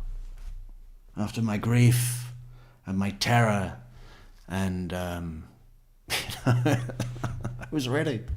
But you let her move from Tallahassee to Miami where you knew the killers were located. That's my point. Do you agree with that? The killers were able to find Dan Markel in Tallahassee. They have a car. They were. But would you rather live in Tallahassee or in Miami if the killers are in Miami? I think if these people want to find you, they'll find you. If these people want to find you, they'll find you. They have a car. They can travel distance. Okay, they'll want to find you, they'll find you. You know? The only way to stop Sigfredo Garcia, if he's coming after you, is that you have to kill him. Because if you don't kill him, he'll keep coming back. Isn't that the line from Goodfellas? If you beat... No, it's Casino. Casino, the beginning of Casino, when he stabs that guy with his own pen. He says, what is he? He says, if you beat Nicky with fists, he'll come back with a bat. If you beat Nicky with a bat, he'll come back with a knife. And if you beat Nicky with a knife, he'll come back with a gun. And if you beat him with a gun, you better kill him. Because he'll keep coming back and back and back until one of you is dead. What a great way to introduce a character. As Joe Pesci stands there covered in blood. I mean, from that moment on, which is like the first scene, right? From that moment on, I knew it was going to be a good movie. Find you. I mean, I don't think. I mean, looking at Luis Rivera, I don't think a distance would stop him. Okay. Yeah. Where did distance? Because he can walk and drive and take a plane. And Stephen McDaniel actually just told us in his interrogation that it wasn't safe to leave his guns chambered, like around in the chamber, even though he lived alone, because bullets can travel distance. That was his answer. It's an interesting one. Wendy and the boys live when she first moved to South Florida? When she first moved to South Florida, she moved in with my parents into a small apartment. They actually had to get another apartment because that one was too small. With your parents? She moved in with them, yeah. And I want to talk about the cameras. You bought cameras for the Adelson Institute and your home at Whale Harbor, right? Yes. The camera system? Yeah. All right. And what about Wendy's? I guess she didn't have a place. So, like, wherever she was staying with your parents, were cameras installed there as well at that same time frame that you installed these cameras? No, I never told her what happened, but they lived in a very secure building. Isn't it true, Doctor, that you'd been planning to install those cameras for some time before the murder? I actually already had cameras at my house that I had installed in 2008. The technology from 2008 to 2014 had changed a lot when it came to cameras. Yeah, I think you mentioned that. I'm sorry to interrupt you, but I think you mentioned all that on Direct. I'm referring to this particular update that was done post-homicide. You were in communication with this camera guy, and I think your lawyer mentioned this. You had 84 text messages with him dating back to January 20th of 2014 in regards to the update that occurred post-murder. Do you agree with that? I know. There was always talk that we were going to get cameras in the office, and we just never got around to it. When this happened, that week, within probably 3 days, I called the camera guy up and I said, I want to get cameras in my house and my new cameras for my house, and I want to get cameras in my office. How soon can you come out and do it? And then he came out, I'd say 4 or 5 days after that, bought the equipment and installed it that week. Did you hire a private investigator to help you with this whole problem you were having? With the extortion? Yes. No, I didn't tell anybody. Did you get a bodyguard? No, I carried a gun on me, and I always sleep with a gun next to me in bed, and I carried a gun on my person and had a gun in my car at all times. Do you recall a statement you made on the Dolce Vita recording that said you were going to start carrying a gun? Yeah, because for a long time, after this happened, I was carrying a gun, and it's uncomfortable, and I don't always like carrying a gun. So I hadn't carried a gun in a while, and I was going to start carrying one again. But you did say in 2016, I'm going to start carrying one. Yeah, I carried probably for about 4 to 6 months after this happened, and I wear scrubs, so the gun that I had can kind of stick out, and it's uncomfortable. I prefer not to carry a gun. So you quit carrying it, but during the time you were still paying the extortion money. Yes. All right, and the extortion money that you were paying, $3,000 a month, that wasn't going towards the principal of whatever was left on the $333,000, right? Didn't you testify to that? Correct. All right, so you never came up with the remaining bulk of the money that you owed. Never. And nobody ever came after you for that? No, they said you could pay it all off and it'll be done, or just pay $3,000 a month. So I thought about paying the full amount.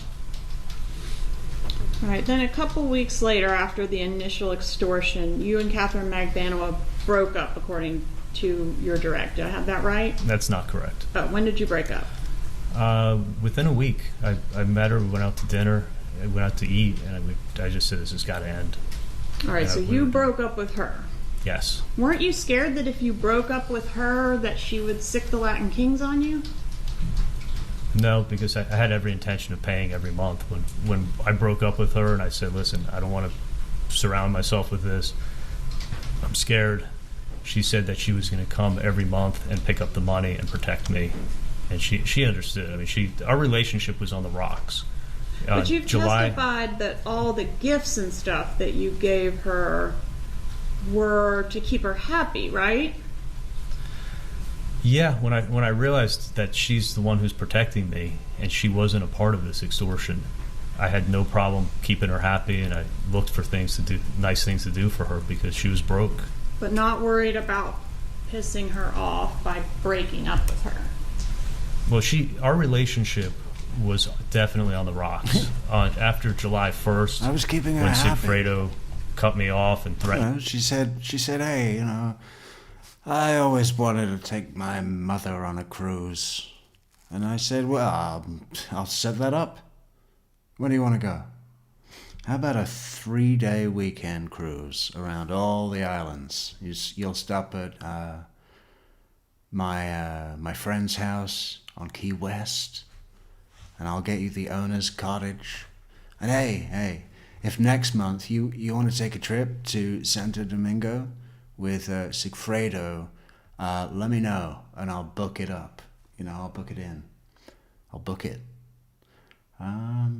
What else? Car repairs. Hey, any trouble you got with that car, you just let me know and I'll get Sully on the phone and I'll set it up. And cash? Yeah, I'm already giving you $3,000 a month. But hey, who's got a birthday coming up, huh? Ethan. Let's get something nice for Ethan. $300. What else? Meal service. You'd be amazed how... do you think he had shares in that meal service? Do you think that's what his insider trading was? Hey, have you tried this service? For busy mothers all around Miami. Busy single mothers. What else? Was there more? Hey, if Sully can't fix your car, don't worry, because I will sell you my dad's car, a Lexus. Yeah. Yeah, high mileage, but, it's got another 500,000 to go because it's built so well and it's in pristine condition. But hey, $1,200. And just write that so that you can get insurance. You don't have to actually pay me any money. It's a gift. I was keeping her happy.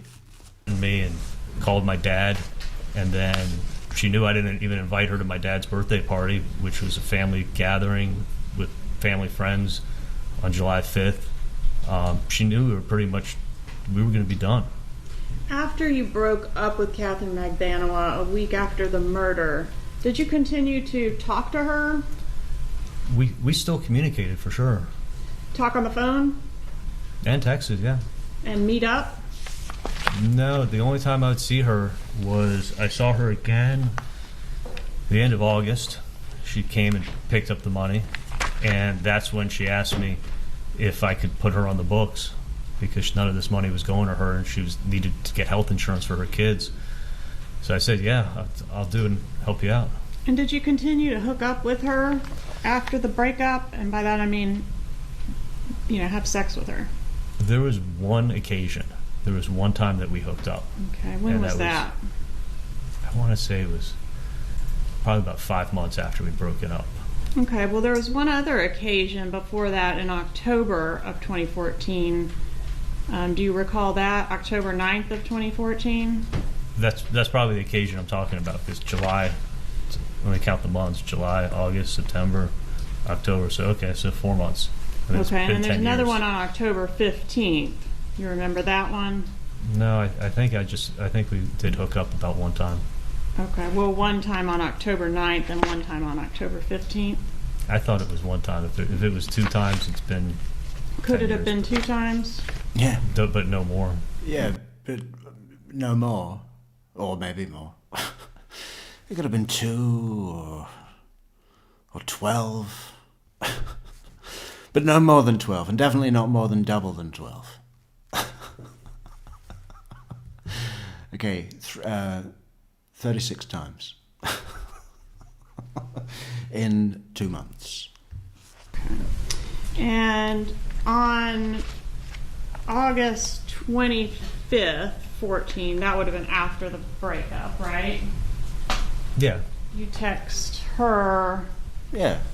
And Yeah. then After the 32nd breakup. We broke up. 2 months later, we slept together 64 times, and then that was it. The breakup. she replies, I don't need help, I'm good. Don't need favors, nor will I trust anyone again. Erase my number, please. Go on with your life like you did already and have been doing. Sorry we spoke today. I don't want to stress your life more. Don't do anything for me. Do you remember receiving that text from Catherine McDaniel? Yeah, sounds familiar. And that's a pretty weird text to get from the extortionist. You're meeting her to give her money. Why is she saying erase my number? She's not the extortionist. On In 9/11, in 2014, I didn't think she was the extortionist. right, but it's been revealed that she was. Yeah. We've now come forward in time, Doctor, and it's 2023. In 2019, so you're taking what was known in 2019 and you're trying to say I knew what I knew in 1914. I'm not trying to say you knew. I'm trying to say she knew. She knew she was the extortionist. Why is she telling you to erase her number and leave her alone? Because I broke up with her. Exactly. On 9/11 of 14, she sends you hashtag bestie for life. Do you remember that? It sounds familiar. So did you all have some kind of reconciliation after the breakup? No, I was probably doing a favor and making her happy with something. On Probably borrowed some 10/6 money. of 2014, I love you. It makes me feel good that you care about me. I'm lucky to have you as part of my life. Do you remember sending that to her? Yeah. On 10/9 of 14, I mentioned the sex talk. I won't go into the details of it. Again, I'm lucky to have you as a part of my life. And I'll see you next Sunday. And every Sunday. where I'll give you $3,000 in cash. But I am lucky to have you as a part of my life. You know, because you're worth $12,000 a month. I mean, wow, that's a lot of money, isn't it? For Katie McDaniel, what? Man. And 10:15, more sex talk. 10:23 to 14. Thank you again for everything you're doing for my mommy. She sends you that. What were you doing for her mother? I don't know. I think I did a consult for her, but I didn't do anything for her mom. Yeah. 2:24 of 15. You agree that she always knows how to. You know, that's what I marked it down as on the paper trail. I put consultation because that's the cheapest thing we do. And, you know, it was a low value enough that I could just write it off as a gift, so she didn't even pay that. But the actual work I did was $19,000. Make you smile and you say I love you to her. Remember that? Yeah, I cared a lot about Katie, and I didn't think that she was a part of this. So I was always trying to keep her happy and make her happy, and I felt like she got dragged into something that she shouldn't have been dragged into. Okay, maybe, but she dragged you into it as well. I didn't see it like that at all, and our relationship actually got stronger. You know, initially when I got extorted, I had limited contact with her, and I was cold to her. And then over time, I realized that she's the one who's protecting me, and she's not involved with these people because the extortion never went up, and Katie was always broke. She was involved with them because she had a child with the guy, right? I didn't know for sure it was him, but you suspected always that it was him. I always suspected that Sigfredo was behind this. So yeah. Wouldn't you want to distance yourself from this woman who, I mean, were you ever really that serious about her to begin with? I mean, we spent 7-8 months together. But you were never considering marrying her. No, I wasn't considering I mean, that. you were a playboy, right? You had a zillion girlfriends. That is actually not even true. Okay. Did you have a lot of girlfriends? I had 2 girlfriends in the 2 or 3 years after her. I dated Whitney Kick for 9 months. Okay, but how many women were you talking to and engaging with sexually? A lot more than Whitney Kick, right? There could have been 1 or 2. Or more? No. Okay. Point being, you were not going to marry Catherine McDaniel. I wasn't having marriage plans, no. Okay. And you have now broken up with her after this incident. Yes. She's the person that's taking the money from you physically. She's the one. I looked at it as she's the one who's protecting me. If she wasn't, I was going to get a visit Is from she somebody. the one that was physically Protecting me from my money, you know, making sure that my money could never get to me. Or, you know, when I did have it, that I gave it to her, protecting me. taking the money? Yes. Is she the one that was connected to the person you suspected to have killed your brother-in-law? I thought she was tied to that person, yes. And she's the one that got you into this, right? Because she ran her mouth, right? And I looked at that I ran my mouth too. And if I never said anything to her, this would never have happened. So I felt responsible for saying something to her in the first place. But you didn't feel responsible enough to try to do anything about her sitting in jail, an innocent woman, for 3 years. Did you? She never contacted me. You didn't offer to testify in her trial. You let her get convicted and get life in prison, didn't you? I thought the truth was going to come out. But not through you. I was never contacted. I thought it was going to come out through her. Was there any contact between your lawyers and her lawyers? You'd have to ask them. You said you didn't have any contact with her. Did you have I any had zero contact with her. So your lawyers didn't tell you anything on behalf of her lawyers? Absolutely not. And her lawyers didn't hear anything from your lawyers? I don't know what lawyers talk about, but I can tell you that I never talked to Katie, and I never told my lawyers. You never relayed a message through your lawyers that the Adelson family would not be talking in this case? Absolutely not. and she had nothing to worry about as far as that end was concerned. That's not true at all. Yeah, not true. What? Relayed a message through my lawyers that the Adelson family wouldn't be talking?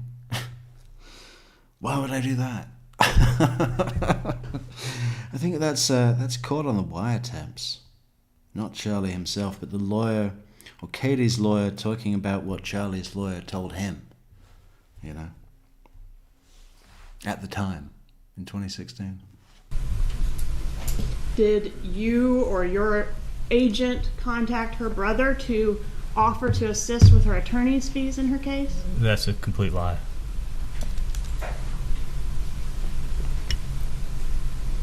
On 10/27 of 15, you say you can't wait to get lunch with her. She's the best, and you are lucky to have her as a friend for life. Did you say that?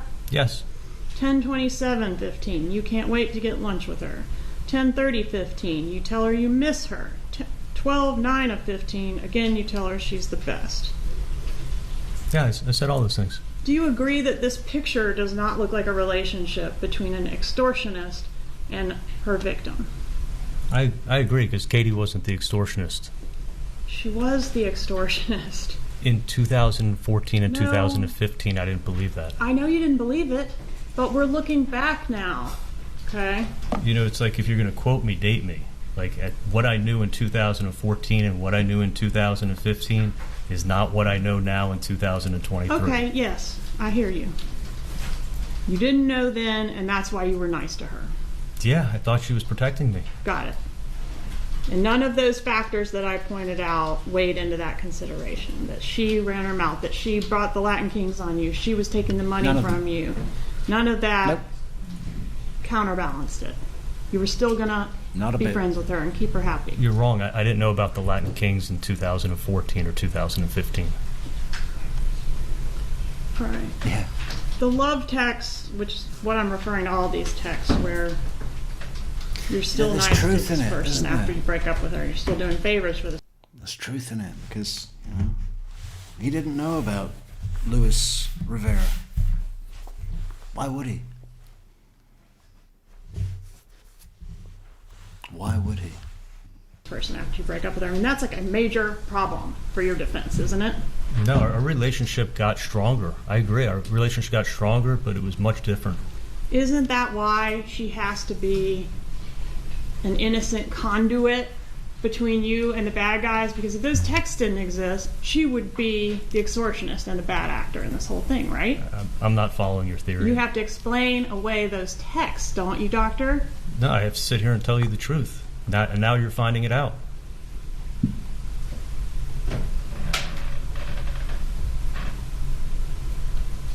Most people don't send kissy faces to people that are extorting money out of them. I mean, she was taking your money. Again, Miss Kappelman, she was not extorting me at the time. That's not how it's done, is it? I'm telling you how it was done. So then over these next 2 years, you would meet her monthly and hand over a bundle of checks and $3,000 in cash, right?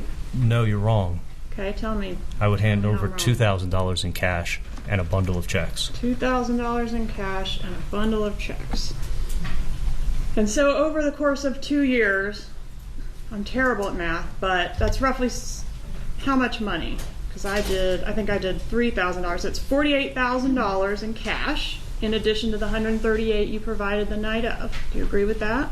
If your math is correct, I'm just telling you what I paid her each month. And the checks, which is another $17,000, right? You're doing the math. Okay. Yeah. If I can stay away from the math questions, maybe I'll look not guilty. What is the deal with that? It was basic math. What was it? Something about extortion divided over the months. What's the big deal about, you're doing the math? If your math is correct. I'm not going any further than that. I won't commit. It was a lot of money. Was it a lot of money to you? It was a lot of money to me, yeah. I work hard.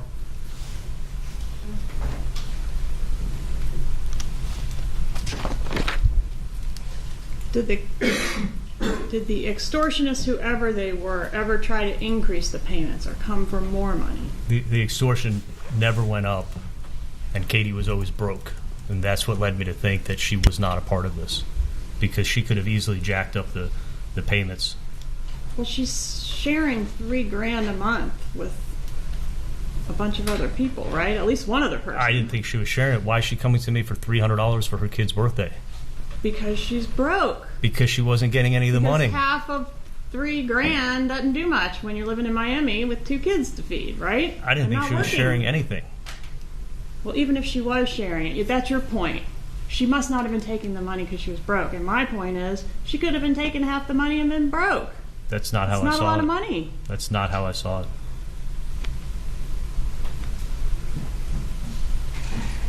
Tell me about Dan Markel a little bit. What you sort of said, what I heard, correct me if I'm wrong, was he was, a nice enough guy, typical Wendy boyfriend, but not really your kind of guy. Yeah, I think it's an accurate description.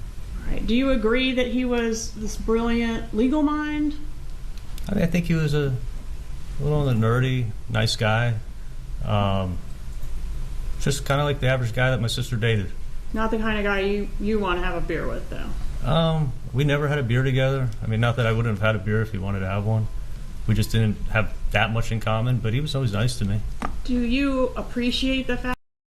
And the reason I chose to name my new boat the Danny Boy was, out of respect to a fallen family member that I liked. It was going to be known on the radio for the Coast Guard as the Dan Markel, but we would lovingly refer to it as Danny Boy, which was painted on the back by hand by me. The fact that his death was a terrible loss to his sons? It was horrible. Do you think they were better off without him? Absolutely not. Yeah, Did you host? Definitely not.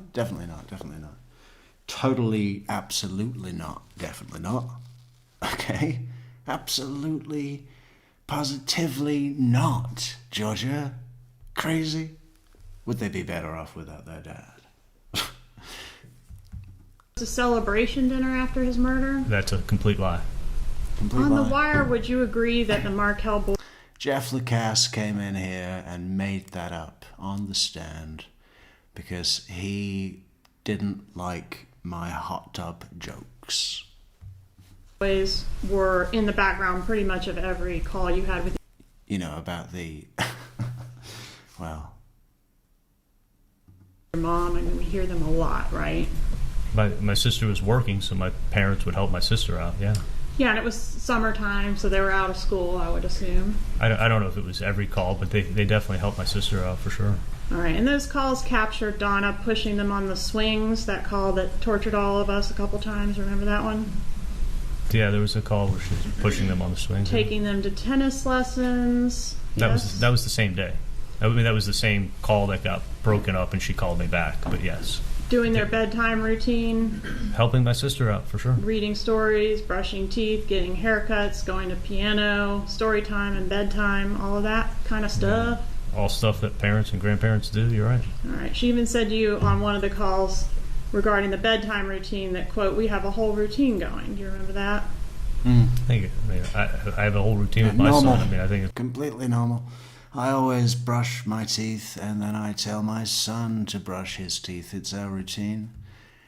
And we're dentists. normal with kids. You have a routine to put them to bed. Right. You All gotta the brush kind your of teeth. things. Can't forget to brush your teeth. All the, yeah. Little dental humor couldn't hurt, right? What's that? Twice after meals and at the end of the day and at the beginning of the day. All the things that you know your mom wouldn't have been able to do as readily if the kids were living in Tallahassee. Agree with that? I mean, when they come up to visit them, they'd be doing the same thing. Sure, when they came up to visit, but now they're doing it every day, right? Almost every day. Not every day, but when my sister needed them, she helped them out. And these are all things, these little... Most days. Most every day. Except for some weekends, Wendy would stop by on a Sunday and spend time with them for an hour Yes, but apart from that, pretty much all the time. Routine things that Dan Markel will never be able to do with his sons. Do you agree with that? Absolutely. Does your mom have a favorite child? She says she doesn't have favorites, but I don't think she likes my older brother. Okay. But is Wendy the favorite? I'd like to think it's a tie between me and her. Does your mom worry more about Wendy than you? Let's I don't really get. before this case. No, I don't. I mean, I don't. I think maybe in different parts of my life, she's probably more concerned about me. Different parts of my sister's life, she may be more concerned about her. Is it true that your mom has a tendency to worry herself sick if there's something going on with one of you kids? No, I mean she's a concerned mom, but I think she's a normal mom. Was she pretty worried about Wendy's marital problems? No, She wasn't. I think she'd get upset when my sister would tell her things that Danny was doing and going to work, bad mouthing her. But I think any parent would get upset. Mom, it's Danny. He's complaining about the $350,000 again.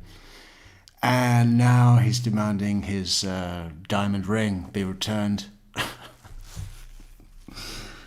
And, it doesn't look like he's going to just let us get away with it, Mom. He's putting up a fight. Upset. But also she would Mom, it's Danny. He's protecting his dignity again.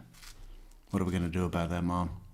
meticulously go through all the filings and send long emails detailing her thoughts about every filing in this divorce. No, I don't think that's the case at all. Okay. Did she hate Dan Markel? I think she liked him in the beginning, for sure. And I think when he was being a jerk to my sister, I don't think anyone particularly liked him when he was being a jerk. What about around the time that he was killed? Did your mother hate Dan Markel? No, I think it had kind of like tapered off. I think she only disliked him when he was being mean to my sister. Other than that, nobody had a problem He with was him. being mean to your sister during these divorce proceedings and subsequent litigation, right? I think it was on and off. I think it was sporadic. And when your mom's worried about Wendy, does she come to you for solutions or to talk things out? No, I don't think worried is the right word to describe it. Does she ever make Wendy's problems your problems? No. Like convincing you to get Wendy to pull the plug on the house on Halloween 2013? Didn't she convince you to sort of take up that cause? No, that was actually me. I thought I shared my thoughts on home ownership for my sister. That was all me. Didn't you say that if she had bought that house, that would have been the second worst decision of Wendy's life? I thought it was going to be a stupid decision to buy that house. And what was the first worst decision of Wendy's life? I thought looking at hindsight 2020, I think when she'd agreed when she married Dan. And did you convince her to take a particular job as well? Remember that call? Yeah, she got an offer from a law firm, and she was debating whether or not she should take it. She didn't know if it was exactly what she wanted to do, and I was like, "Hey, you don't know what you don't like doing until you've done it. Seems like a great opportunity. Like, why not do it? Learn the job skill. It's a skill you don't." And she's like, "Well, I don't have that skill." And I'm like, "Well, it's a good opportunity to learn it, and you may like it. And if you don't like it, then try something else." But I was trying to encourage her to take what sounded like a great opportunity. And Mom shared your thoughts, and I'm referring to Donna Adelson, shared your thoughts about this opportunity being a good one for Wendy, right? I probably heard about the job from my mom, but I definitely heard about it from my sister because I'm talking to my sister about it.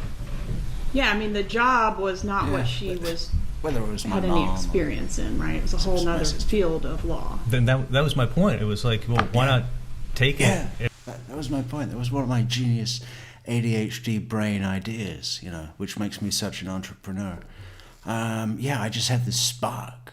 I said, hey, it's a field of law that you know nothing about. How about you do that for a while, learn about that field, and then, you'll be a more complete prospect in the future. It's genius. If they're offering it to you and you can learn something new, it sounds like a great opportunity. Do you and Donna know what's best for Wendy better than she knows herself? No, but Not at all. Were you a spy when it came to Wendy? Did you get information from from Wendy and relay it to Donna? At times, because I was dating Bree, and Bree worked for Dave, so I would hear stuff about Dave from Bree, so I kind of had an inside. I got inside information. In what capacity did Bree work for Dave? Dave was his. After she graduated from college, she was working as a nanny for Dave. All right. And how old was Bree during the time you were dating her? Was she significantly younger than you? She was 24, and I was 39. Is Bree the mother of your child? She is the mother of my child, yeah. So, she was born when I could drive a car. Legally. With a, what do you call it? A licensed adult as a passenger. All right, so back to Wendy and Donna. So Wendy, was she tight-lipped with Donna about her private life? I don't think she shared everything. But she would tell things to you that she wouldn't tell to Donna. I can't say that for sure. Can you play clip 1, please? Publishing call EEE. I'm sorry, what number? EEE. E. Rashbound. The wind in the willows. Why do all Adelson lawyers have this wind in the willows thing? We had Mr. Toad with Josh Zellman. And Rashbaum is Ratty, I suppose. Or Mr. Mole. Could be either one, Mr. Mole or Ratty. Yeah, would you? I love how the cameraman recognized his magnetism and just gave him some airtime, zoom in, pan.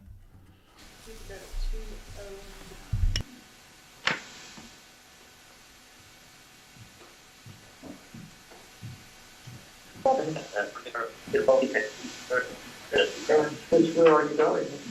I'm this way, gonna just stop off at there and fast. Anyway, so I just spoke to David now. Oh, did you? So I just called him an old fart and reminded me that she's a few months older than me. Uh-huh. But so I asked him when he's doing for his birthday. It turns out Wendy's making him a little party in Wynwood. Oh, really? Yeah, Wendy goes like very tight-lipped. You're not kidding. So what she needs to do Uh-huh. is, she's obviously tight-lipped for a reason. It's because she doesn't want you to know anything. Anything. So my point is, if she doesn't want you to know anything, then don't ask anything. I don't She'll be know. happy, Yeah, and then I can find everything out and just tell you. I know.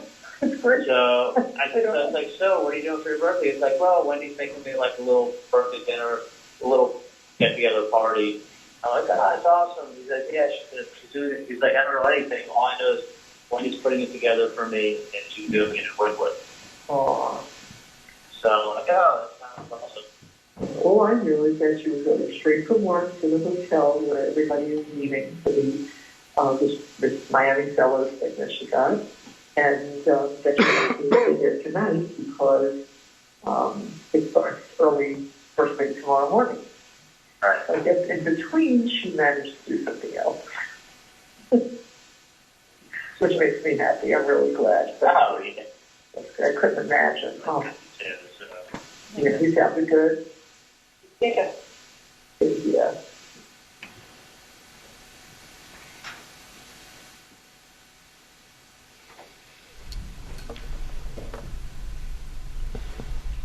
Do you remember yesterday saying you were telling a story about Katie coming in from having had some kind of altercation with Garcia, and she had reported that the necklace had been pulled off her neck. Do you remember that? Yes, I do. All right. And when you were relaying that story to the jury, you used a specific term describing what Garcia had done to her. Do you remember what that term was? It was only yesterday, but you'll have to refresh my memory how I described it. You said he roughed her up, That's accurate. and that put my antenna up because that roughed them up is the exact same phrase that Catherine Magbanua said in her proffer that you used on Halloween 2013 when you first approached her about, does she know anyone who can rough someone up? No, I think getting roughed up is an adjective, but what you're doing is the same thing you did with your TV theory. Is like you heard TV mentioned multiple times, so you put the whole case together with the TV. Okay, and we'll you're get putting to the the whole TV. case together with the word roughed up. Like, Yeah, I mean, I'm think not if putting the whole case together, One moment. Don't speak over each other. but that's Please wait for him to answer, then you can ask your next question. Go ahead. But that's an unusual. I mean, it's a specific term. I'm not making a whole case out of it, but did you say roughed up in both places? Katie was roughed up by Sigfredo when he tore the necklace off of her neck, yes. And isn't that the same term you used when you first broached Catherine Magbanua about did she know someone who could rough up someone else? Never in my life have I ever asked her that question. Never in my life. That conversation never took place. Did you ever hear Donna Adelson refer to Dan Markel as stupid? No. Were you laughing when Wendy was on the stand and I read all the names that Donna referred to Dan Markel as? No, I laughed when you said the word fucker in court. Okay. What did she mean when she said Dan Markel was trying to take her sunshines away? Do you know? My mom never said that. Oh, so you never heard her say that was made up, and he put it in a court filing, and then now it becomes something that my mom said because someone made it up and put it in a court filing. My mom never said that. Did your mom refer to the children as her sunshines? No, the kids were 3 and 4. A 3 and 4-year-old can't repeat a conversation and remember words 6 hours later and repeat it accurately. I have a 5-year-old son. Never seen a 3 and 4-year-old do that. So it was made up, and now you're repeating it. Okay. Have you been a good brother to Wendy? I always try to be a good brother. It sounds like maybe you're not agreeing that this was a really nasty divorce, or are you agreeing it was a nasty divorce? I mean, I don't think any divorces can be pleasant, but I think they definitely had their fights. I mean, they were fighting over bicycles and all kinds of crap. But in addition to that, Dan Markel accused your sister of fraud, right? He made an accusation, yeah. Threatened her with federal kidnapping charges. Oh, that's a new one. You just told me. That one's in the emails that are in evidence. Did you review those? I didn't review the federal kidnapping charges in this case. Was seeking contempt proceedings. You heard about that here in court, yes? I heard about that, yeah. Even went after her lawyer personally, right? He made serious threats against her lawyer. And her bar card could have been in jeopardy if any of those, or some of them. I heard the other day she was saying that I guess her lawyer, he was threatening her lawyer's bar card. Her lawyer's bar card as well as Wendy's. He was making lots of threats and writing lots of stuff, I guess. And he messed with your mom too, didn't he, in that grandma motion? You know which one I'm talking about? I don't think he was messing with my mom. I mean, nobody took that seriously, and I don't think anyone even knew about it. Is it your later. mom? I'm sorry, finish. I said I don't think anyone even knew about it till years later. Isn't your mom notorious for always getting worked up about everything? She gets upset. I mean, she's a concerned mom. I mean, But is she notorious for getting really worked up about everything? to a certain extent. I mean, Aren't those your own words from Call S that's in evidence in this case? yeah, those are my words, but you can't, not to an extreme, but she does worry, especially when like Latin King gang members are extorting her for money. Did your mom take the grandma motion seriously? I don't think she even knew about it. She didn't talk to you about it? No, I didn't find out about it till years later. Wasn't this divorce a big deal in your family? It didn't affect my life, I can tell you that. So I don't think that's true. I think it was a big deal in my sister's life. Why did Wendy testify that she was getting along well with Dan Markel just prior to his death? Can we agree that's not true? I think there were ups and downs and how they got along. I mean, you got to ask her. She was on the stand. I mean, I wasn't living her life. Is it part of your defense to minimize how nasty and contentious this divorce was? No, my defense is to tell the truth.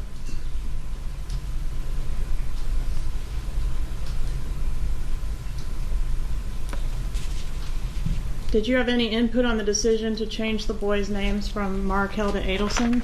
Absolutely not. Do you and Donna have to protect Wendy? No. Does Wendy appreciate everything you and Donna do for her? You got to ask her. I mean, she's my sister. I love her. I try to give her my best advice I can. If I care about her, and I give her my advice, whether she takes it or not, is up to her.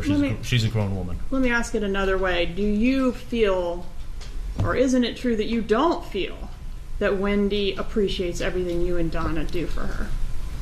And my sister had no idea what I've been through in the last, God knows how many years, and what I wake up worrying, am I going to get killed? Am I going to get arrested? And she knows none of it. She's just going around her life, and I had somewhat of an innate anger towards her. Mm-hmm. You know, probably unjust because she didn't know what happened. But yeah, I was upset.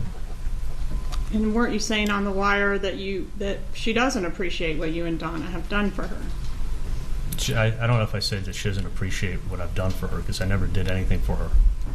Okay, so that was my next question. What have you done for her? Nothing? Other than give her advice and care about her, be a big brother that loves her.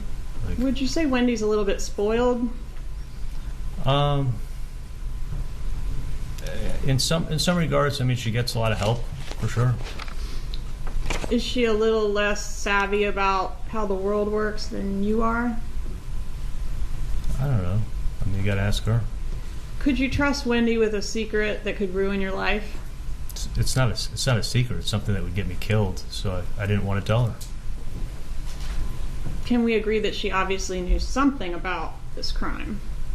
She found out when she came to court. I never told her anything. I'm talking about the murder of Dan Markel. She knew something, right? I mean, it's not a coincidence she went to the crime scene, is it? You're talking about the route that she took that day? I'm talking about her pulling up to the crime scene tape. She never went to the crime scene. She was going to buy a bottle of liquor that, coincidentally, the person sent her a stock the bar party for buy a bottle of Bullet bourbon that she was going to pick up. She wasn't driving to a crime scene. And I think she made that clear, too. Nobody knew a murder was taking place. She pulled up to the crime scene tape, Dr. Adelson. She didn't pull up to the crime scene tape. She was driving down the street and then had to make a U-turn. It was blocked off. But she wasn't going to. She couldn't help herself. Nobody knew a murder was going to take place. She exposed you all to some degree by those actions, didn't she? No. Not at all. And then she threw you under the bus in her interview, didn't she? Nobody knew a murder was going to take place. She knew her husband had just been shot, and they were asking her who would want him dead, and she said your name. Are you mad about that? No, she said a lot of people's names. Well, she said yours in the first 25 pages of a 5-hour interview. Isn't that true? I wasn't there for the interview. But you've reviewed it in preparation for your trial, haven't you? I actually don't know if I've seen her interview. There was a lot of questions of you about, didn't you do this murder with Wendy? Doesn't the state think you did this murder with Wendy? Are you familiar with your charges in this case? Yes, I'm very familiar with my charges. All right. And who are you alleged to have done this murder with? I'm alleged to have done this murder with my sister, my mom, and my dad. Would it refresh your recollection to review a copy of the indictment in this case? I'm a slow reader, but I could read it if you want. May I approach, Your Honor? Okay. This is the official charging document in your case, Dr. Adelson. What does it say in reference to who you are alleged to have committed the murder with? This is, what date is this? 2022. Oh, they think I did a murder with Katie. Catherine McDaniel. Yes. Anybody else? Give me a minute, I'll read.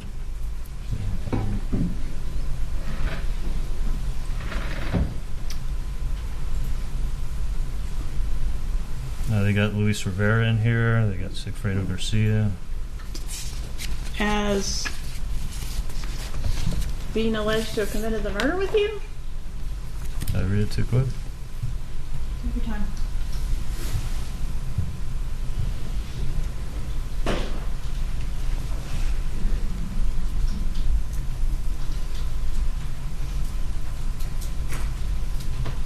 Should just be at the very top of each charge. On or about July 18th, 2014, did unlawfully. Okay. Yeah, Katie. Catherine. Okay.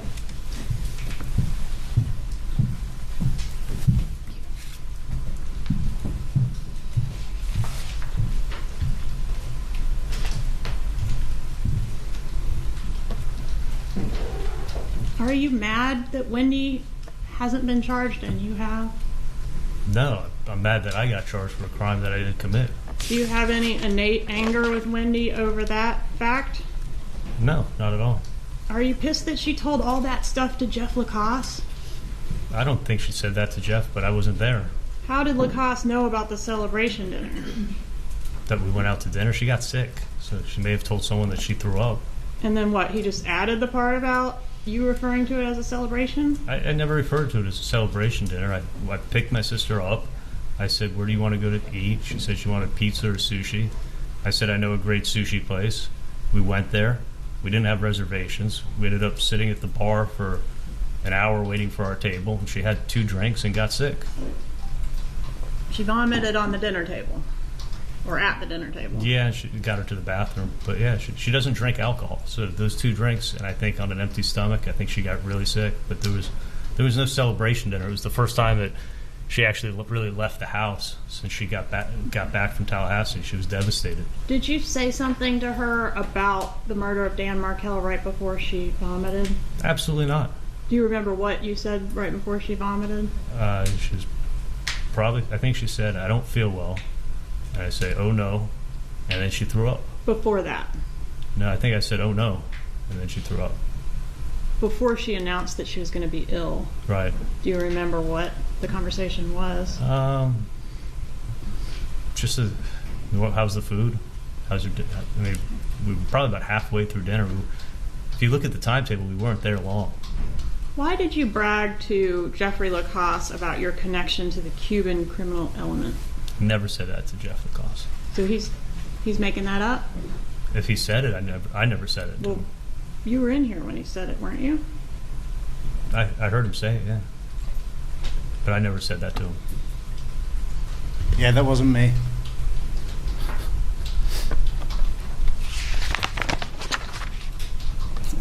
What the video shows is false.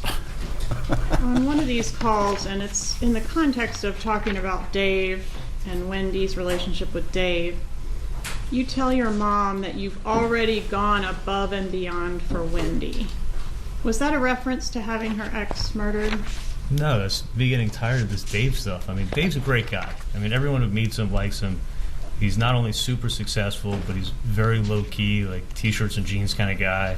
And he loved my sister's kids. I mean, if you listen to The Wire, the point I was making is not how successful he is. The point I was making is that my nephews farted on him, and he thought it was funny and didn't bother him. And he also has 3 young kids, the same ages as my sister's 2 young kids.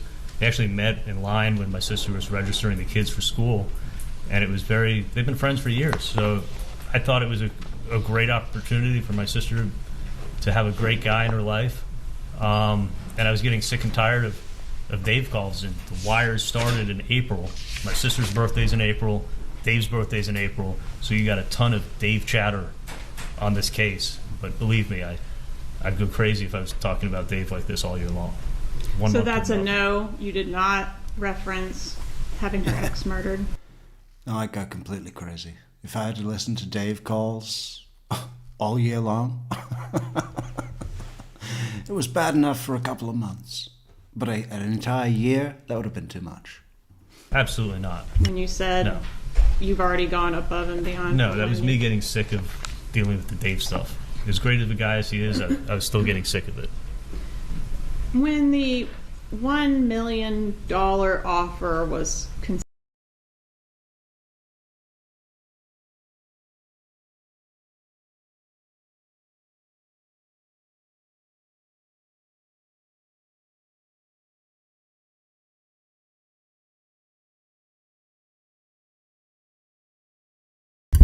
Yeah, Dave calls. If I'd have, there was a mute button incident. The mute button was on. What were we saying? I forgot. conceived, do you recall whose idea that was? My parents. Why was the relocation worth $1 million? Well, it was actually I was going to pay a third, so I only looked at it as that way. Third of a million. 333,000 reoccurring. Yeah, that's what I looked at it as. I thought, hey, it's $1 million, but I'm only paying a third of $1 million. Why was it worth it? That's the question. Because it was going to help my sister out, and it was going to be it was going to give her a good opportunity for a good job down here, and she was going to be around family, and family's important, so that's why. Isn't it true that financially you came out ahead on this deal as opposed to if you had coughed up the third of the $1 million offer? How in the world did I come up ahead? This is the craziest Financially, thing. you paid $138,000, then you paid $2,000 a month plus the $1,000 payroll amount. You're still about over $100,000 ahead financially than if you had coughed up the $333K. No, I would have been better off paying. First of all, I never paid for murders. This is a crazy question, but paying $3,000 a month for life is not anything anybody wants to do. I didn't say anything about paying for a murder. I said you paid $138,000, which you did, I got extorted for $330,000. and then you paid.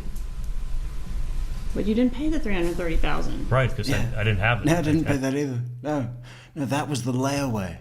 I said, hey, listen, I'll give you everything I've got. I've got $138,000 in cash, ready to go.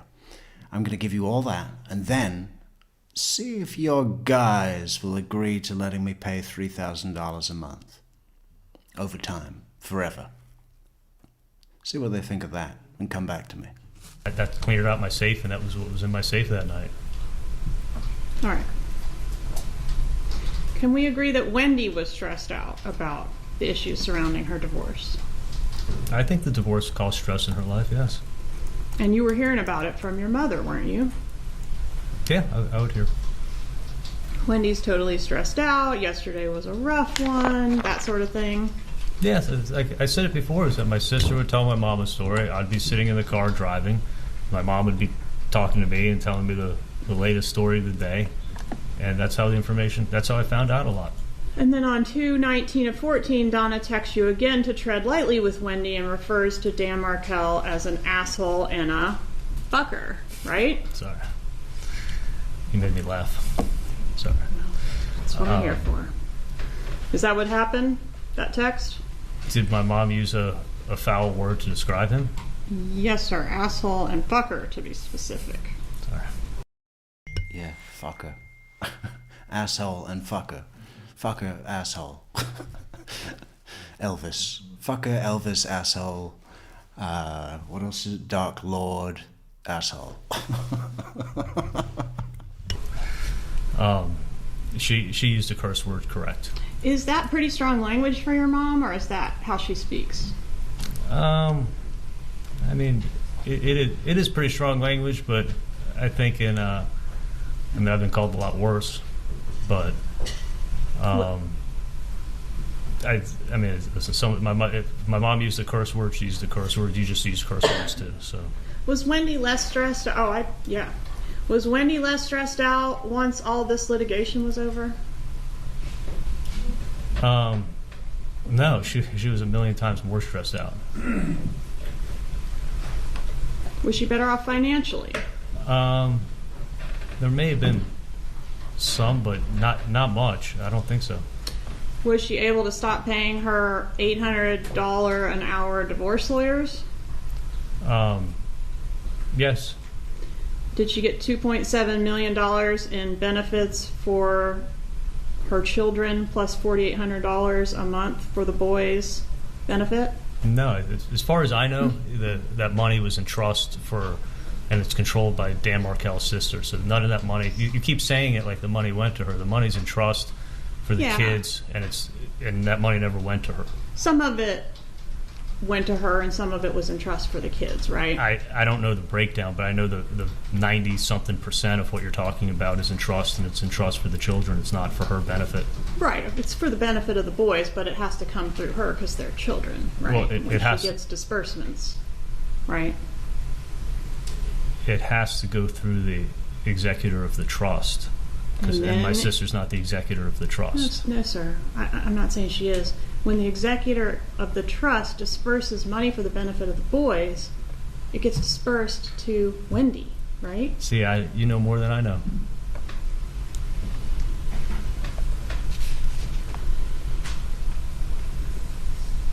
Did you have trouble sleeping after the murder?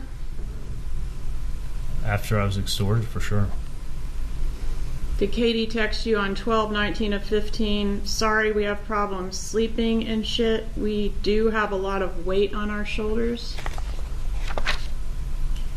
Did she text me that? Did she text you that? I mean, she may have, but it sounds about right. Do you want to look at the text? I can look at it, sure.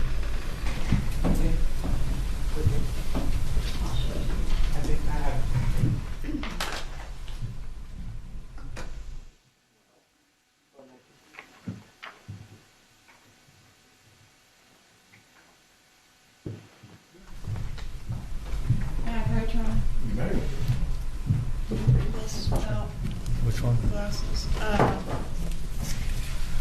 You can look around for context if you want, but I'm looking at page 2 of this exhibit, and it's got a little box around it. Thanks.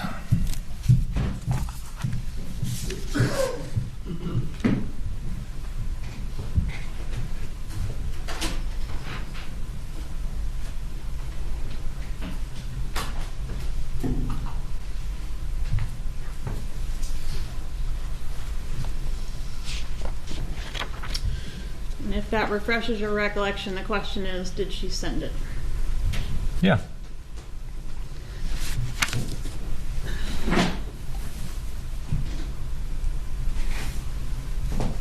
I want to go over a little bit some of the payments or gifts that you gave to Catherine Magbanua. We've heard a lot about her being put on the payroll at the Adelson Institute, and she made this demand to you when you met her to give her the first extortion payment on the payment plan. Is that correct? She didn't make a demand. When I gave her the $3,000 for her friend, she asked me if I could do her a favor and put her on payroll for $1,000 a month so that she could get insurance for her kids. She was going to cash the check, and the money was still going to her friend, so that money wasn't going to her. She was getting insurance for her And kids. did you believe her that she would give the money from the paychecks to the friend? I believe what she was saying to me, yeah. Isn't it true that Catherine Magbanua actually asked you to place her on the payroll back in June, prior to this extortion effort? I don't know if I put her on payroll. She asked me if I could put her as something when I was dating her, put her as something on the office so she could get insurance. But I never did. And that was in June. Yeah, I remember she'd asked me about it before, but I never did anything.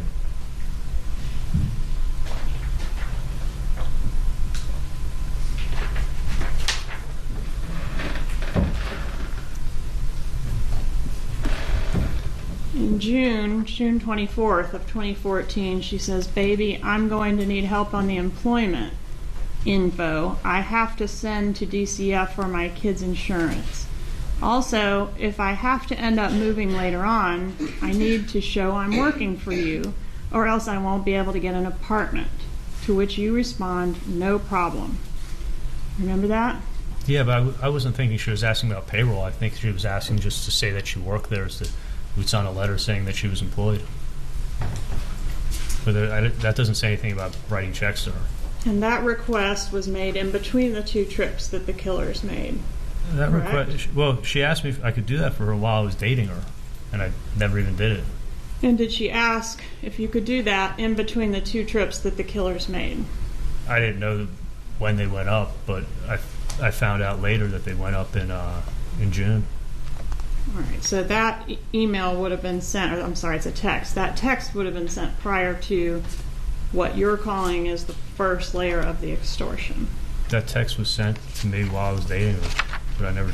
Prior to the first layer of extortion, The text was sent in June, prior to the first layer of extortion, before I was extorted. Yeah, before I broke up with her. and you say several times on the wire that she was cleaning at the office. Was she really cleaning? No, she never worked for us. She was doing some type of cleanup for you, wasn't she? No.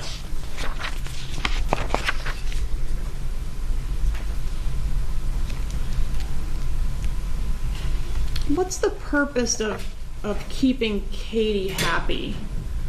Was she gonna sick the Latin Kings on you if you made her unhappy? She was protecting me. I didn't know what would happen, and she was keeping my mind like when the extortion never went up, and I just assumed, I thought that she wasn't part of it, and she was protecting me. Usually, extortion goes up. It always gets ratcheted up from what I've heard. What's the fear of not keeping her happy? Is what I'm trying to understand. Well, I could get killed, or the people who were extorting me could come rob me. And I didn't get killed. I didn't get robbed. The extortion never went up. I thought she was really protecting me. If that's the case, why not just, I mean, you're complying with everything they've asked you to do, right? I'm doing everything that was asked to do, and then yeah. So why reach out and say, hey, can I get you a trip to Key West to go with that extortion money? I never said, can I get you a trip to Key West?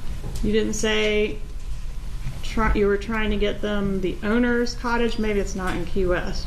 Trying to get them the owner's cottage because it's the nicest, $380 a night, the postcard inn. Do you recall all those conversations? Oh yeah, for sure. And she'd actually asked me weeks before the bump, because I had this connection at a place called the Moorings that I could get like a really great price at a really affordable price for how nice the place is. And I said I was going to make some calls and help her out and get it. And then I ended up giving her $300 for the when she picked up that bag at my house. I put $300 in it, and I got her a hotel room. Is that a yes? You remember that conversation? Yeah, I do. And she didn't want the trip. In the text messages, she's saying, like, no thanks. And you're kind of forcing it down her throat. Do you agree with that? Yeah, because actually, it's funny. At that time, in The Wire, I was trying to see if Katie and him were together or they weren't together. So that's why I kept asking, how are things? Are you guys okay? Because if they were fighting, it was making me think more and more that the reason she was avoiding me was because she found out that he was the one who was doing the second extortion again. So I was trying to figure out if it was him and if she was lying to me. And she, in this case, she says, I don't want to do anything. That's what I had to figure out because I was watching an episode of The Sopranos, and that's what they did. So that's how I knew. And you say, you know what, F that, you're going there. You're going to have a good time. For sure. I was trying to do nice things for her. And then did you pay for a trip or offer to pay for a trip to Santo Domingo for Catherine McDaniel and Sigfredo Garcia to visit his parents? I didn't know who she was going with, but I paid for it. You're talking about airline tickets? Yes. She called me up. She had an emergency. Something happened. She booked tickets for the wrong date. I had no idea who in the family she was going with, and she had no money. And I remember I was in Chicago. I was at a friend's wedding, and I took out my credit card, and I gave her the credit card number and let her book tickets. I thought she was going with her kids. So is that a yes? You paid for Oh, the yeah, trip no, to I remember Santo that well. Domingo. So For go sure. quicker if we could just I'm sorry. answer the question. What's the objection? Argumentative. Overruled. Did you offer to buy Catherine Magdanoa and her mom a cruise? Yes, Katie had mentioned to me that she always wanted to be able to take her mom on a cruise. So I offered, but she never took me up on it. Did you call in prescriptions for Catherine McDaniel? She was a patient of record of my office. Did you pay for a meal service for Catherine McDaniel? Yeah, I did. Did you pay for car repairs for her? Yeah, all this stuff was making me think she was broke. So yes, you're right. Did you offer that she could use your Range Rover anytime? Yeah. Because broke people generally come up to you and say, "Can I borrow the Range Rover? I gotta be somewhere. I gotta be somewhere where everybody knows I'm arriving. Can I borrow the Range Rover?" I said she could borrow the car, sure. Did she talk about getting a boat and you offered to help her get a boat? I never offered to help her get a boat. I offered to help her look for a boat. Did you pay for the breast augmentation? No, No part of the breast augmentation? not at all. So when she's saying at the same time she's the day of the breast augmentation, can I just put it on the credit card? Is she referring, can I just put it on your credit card? Is she referring to something else, some other expense? I have no idea what she's referring to, but I did not pay for her boob job. What about this birthday gift for Sigfredo Garcia? What was the bonsai tree and the bag? What was that all about? Oh, she had asked me, and it's on a wire. It's on 420, where she says, "Can you get me some bud from Bud?" My next door neighbor's Bud, and she asked me if I could get some marijuana from my next door neighbor for her. So that's what, when I said I have a bonsai tree for you, she asked me, and I got her a little bit of marijuana from my next door neighbor for her. And you said, I don't know what a married man with kids would want for his birthday, but you did your best. I did my best. I was being completely, by the way, I was being completely sarcastic. I never would get Sigfredo Garcia a present in my life. And you thought you hit. That was like right at the bottom of my list. And I had so much to do that week. I had to, make an inquiry about the go-kart. And then, my docking space. I had to go and collect the rent for that I rent out. The guy just comes down and pays for the whole year in cash. So I had to go and collect that. And then I had to call my broker to talk about another insider trading deal that we could get up on.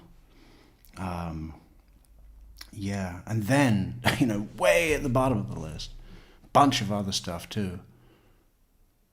Getting Sigfredo Garcia a birthday present. What did he say? Oh, I didn't know what a married man with kids would want for his birthday, so I got him this marijuana. Bud from Bud, for my bud, on his butt day. Hit it out of the park with the weed and the gift card. Did you say that? Well, give me a little more context. The context is you don't know what a married man with kids would want for his birthday, but you did your best and you think you hit it out of the park.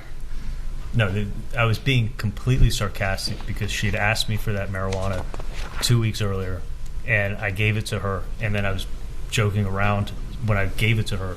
I didn't want him to think that I was hooking up with her, so I started to joke around about it, and then I was like, maybe you can just tell him it was for me, because I didn't want him to think that I'm hooking up with Katie, and that's why I gave it to her. Can we agree in general that it's important to maintain positive feelings between co-conspirators?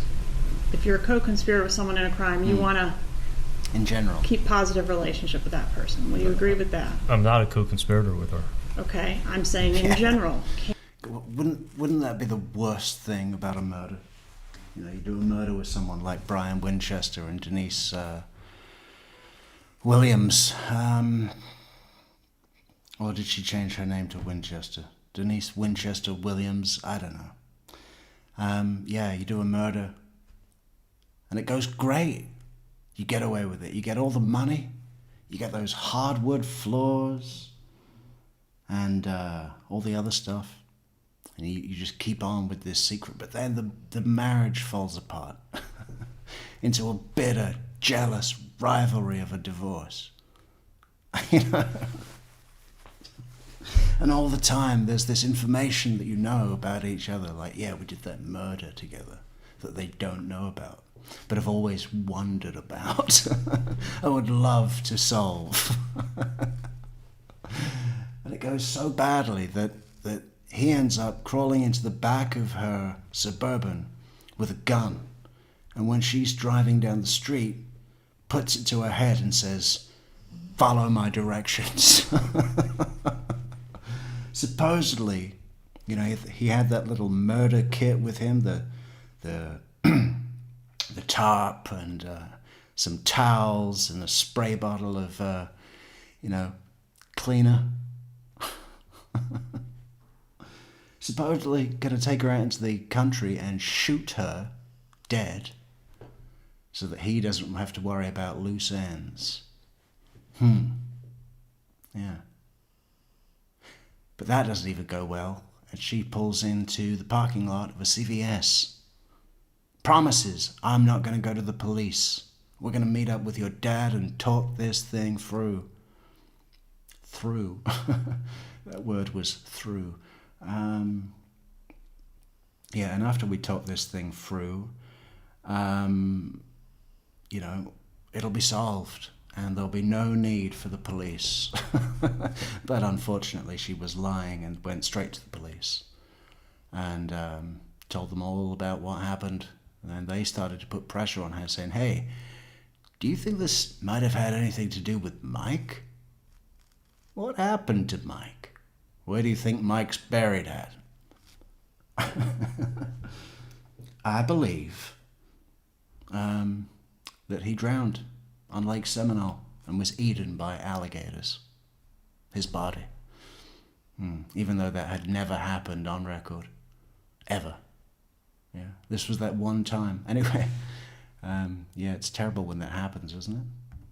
And you agree in general that co-conspirators in a crime want to stay friendly with each other. I'm not a co-conspirator with her. All right, can't agree to that. If a co-conspirator develops a motive to harm another one, that could be bad, right? If a co-conspirator... Say it again. Say, a husband and wife do a murder together.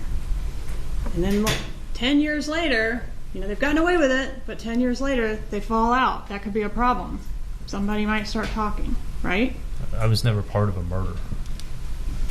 Were these gifts, these things that you provided to Catherine Magbanua and her mother and Sigfredo Garcia payment for the murder? Okay, I never got Sigfredo a gift in my life. The guy absolutely hates me. He wants to kill me. He stalked me. He extorted me. That was being completely sarcastic, and sometimes I make some bad jokes, but that's... Even when I wrote he wanted to take me deep sea fishing, I knew he wanted to kill me. I make bad jokes all the time. How many Mexicans does it take to fix a TV? I don't know, you'll have to call Best Buy.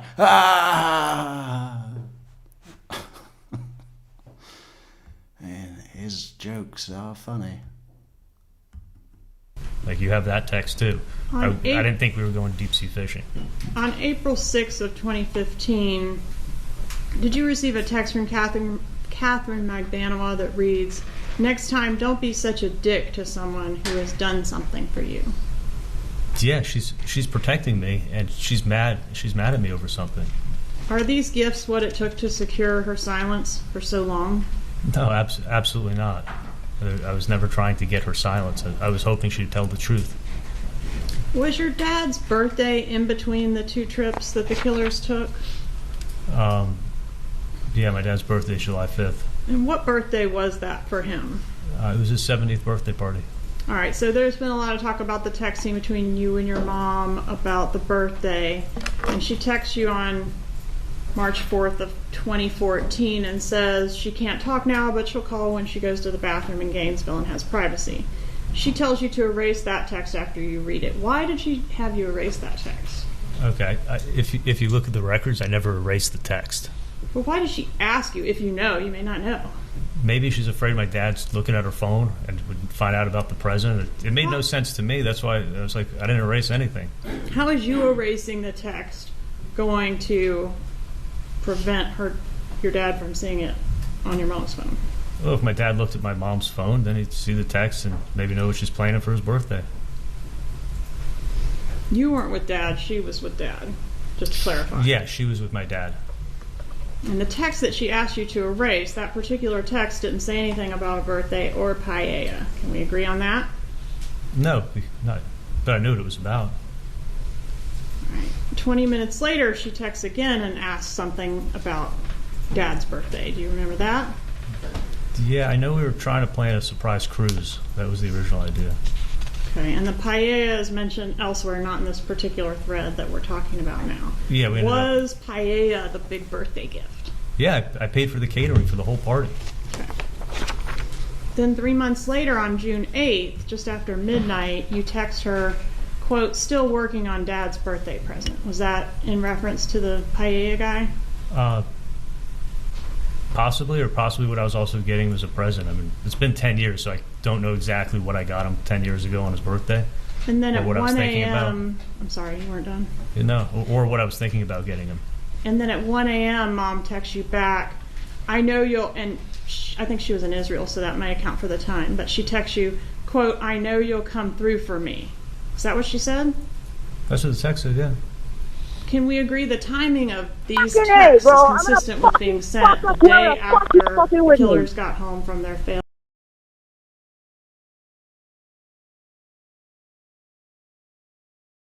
Is that live? Are we live? I think that we're live. So thank you, Toyo, HTS, Open Country, or the other way around. Toyo, Open Country, HTS. Thank you for the contribution of the coffees. That is great, and we thank you very much. Great way to support the channel over on buymeacoffee.com/True Crime Metrix. If we are live. June murder trip. No, it's consistent with the few weeks before my dad's birthday and trying to figure out what we're going to get him.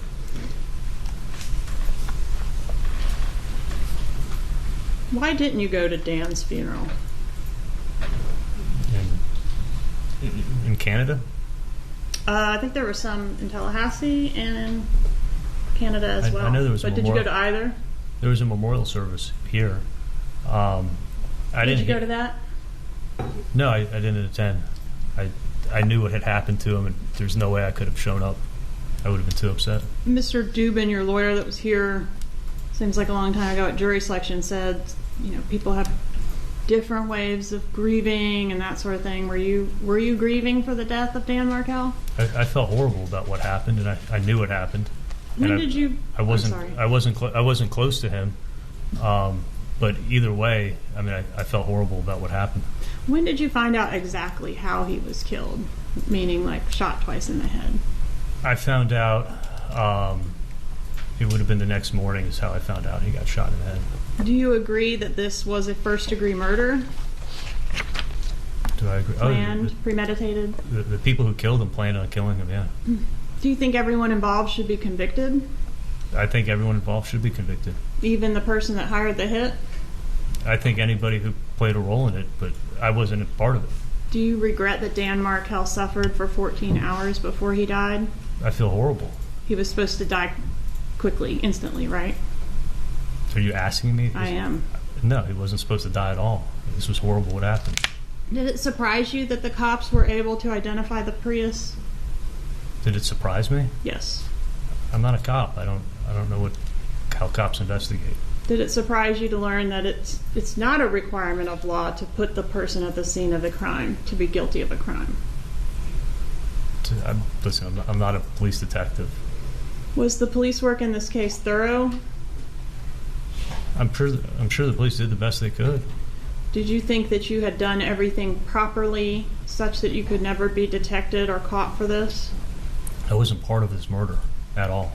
You have it wrong. Catherine McDaniel said that you think you're untouchable. Is that true, Doctor? That's not true at all.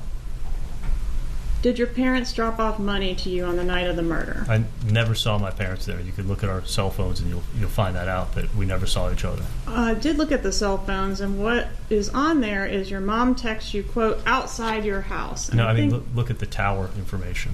I think you testified that meant she was just passing by on the roadway. She was approaching the area, yeah, to see if I was home. All right, and do you know what your response was to her text? Yeah, like 20 or 30 minutes later, I said 10 minutes. I'm 10 minutes out, is what you said. I think I said 10 minutes, but yeah, I'm not home. Doesn't that indicate you're going to meet them at your house in 10 minutes? No, I told her to let me know when you're going to be in the area. Was the money that Catherine McDaniel got damp? I never gave her any money that was damp. The money I gave her came out of my safe. Was it damp? No, I took it out of my safe. I put it on the dresser. She put it in her purse. Why did Garcia and Rivera, or whoever did it, I guess I should say, why did whoever did it need to kill someone to extort you? You gotta ask them. Well, why couldn't they just come put a gun to your head and say, give me all the money in your safe? Thank God they didn't. Thank God they didn't? Thank God they didn't. I would have gotten killed. If Garcia hated you, why would he drive to Tallahassee twice to kill someone you hated? It sounds like he was part of the extortion, or Katie put him up to it. Doesn't blackmail or extortion usually involve the extortionist having some kind of dirt on the victim? I know how this was done to me. I know what. I'm just telling you what happened to me. I'm not an expert in it. If they had come in and threatened to kill you, would you have given them the money in your safe? If someone came and put a gun to my head, I would have opened up my safe and I would have given them the money. I still don't get how killing Dan Markel advances the ball for them to extort money out of you. Do you? Yeah, I have a theory. They could extort me for life, and I don't think they knew exactly how much I had in the safe. She knew I had a lot of money in the safe. But this way I could get extorted for life, and that's what happened. And I was stuck paying $3,000 a month. But you could have gotten extorted for life just by the threat of death by Latin King, couldn't you, Doctor? I mean, this was as real of a threat as you get. I mean, these guys aren't messing around. All right, you didn't report this after Garcia was arrested, did you? Did not report this after Garcia's arrest? No, not at all. Okay, you did keep paying Catherine McDaniel after Garcia's arrest? No, I never saw her again. Did not report this after McDaniel's arrest, correct? Correct. Did not testify in either of their trials, correct? Was never contacted to, but yes. You were okay with the possibility of them getting away with killing Dan Markel. I thought the truth was going to come out in 2019. How, if the witness who knows something doesn't come forward? Katie knows what happens and knows I was extorted, and her trial was in 19, and I was expecting the truth to come out then. And instead, I found out that she was having this affair with him on me, and she lied, and all this money was going to her. So if her defense had been, I was an innocent conduit to an extortion, you would have backed her up on that? If she would have come in and told the truth, and yeah, for sure. You would have heard the same story. Where is your family located now? You don't have to be specific, but is your mom and dad, are they still in South Florida? They still live in South Florida. Okay, what about Wendy and the boys? My parents live about 35 minutes from my sister, and I used to live about 45 minutes from them. And are they okay, as far as you know, physically today, as we sit here? Yes. And are you concerned that because you've told now on the Latin Kings that they're going to come kill your whole family? I mean, I just told you that I knew that, was told then that Luis Rivera, the head of the Latin Kings, killed Dan Markel. So, I mean, I do have some concern when I get out. Right, but even after me. Sorry, go ahead. That's okay. I said I do have some concern with Latin Kings now that I spoke and told what I know. But what about, I mean, Rivera was already in custody at one point, as well as Garcia and McDaniel. My understanding is your continued fear was due to other Latin Kings, potentially. Is that accurate? These are highly connected people. Luis Rivera, the head of the Latin Kings, in custody means absolutely nothing. If you think he can't send somebody from the outside, you're wrong. All right. So my question to you is, did that happen? Because you told yesterday. Was I killed yesterday when I was in jail? No. And nobody in your family has been killed so far. You're talking about in the last 24 hours? Right. Not that I know. Okay. But you're worried about that. I think now that I've spoken, I do have a concern, yes. Okay. But not too concerned to remain silent. Now that you mention it, I have betrayed the oath. Oh, well, it's not really an oath. I've gone against their wishes. You could just tell that he was like, oh yeah, no, so I should be scared now. Okay, because I hadn't thought that through. But now that you mention it, that does make sense for my lie. If my lie were true, I would be scared. So, better act scared, you know. Now that you mention it, I do have a fear that when I get out, there may be trouble.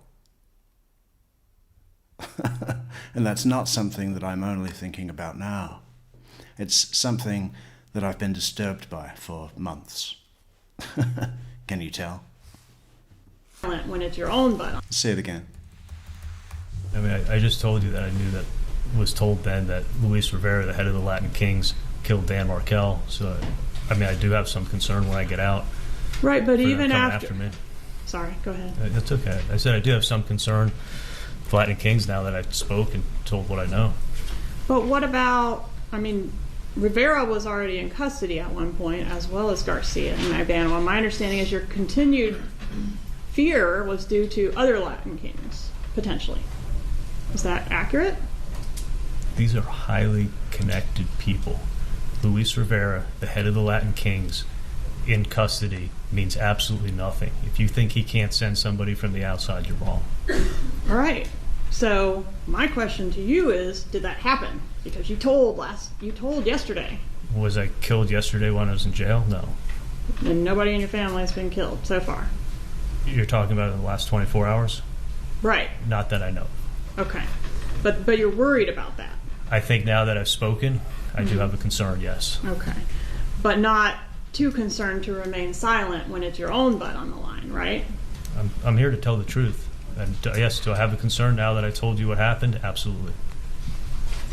Mom tells you on that first wire call that the bump involves the two of us, referring to yourself and your mom, right?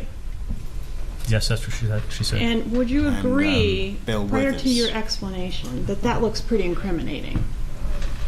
I think if you don't know what happened, you can assume the worst.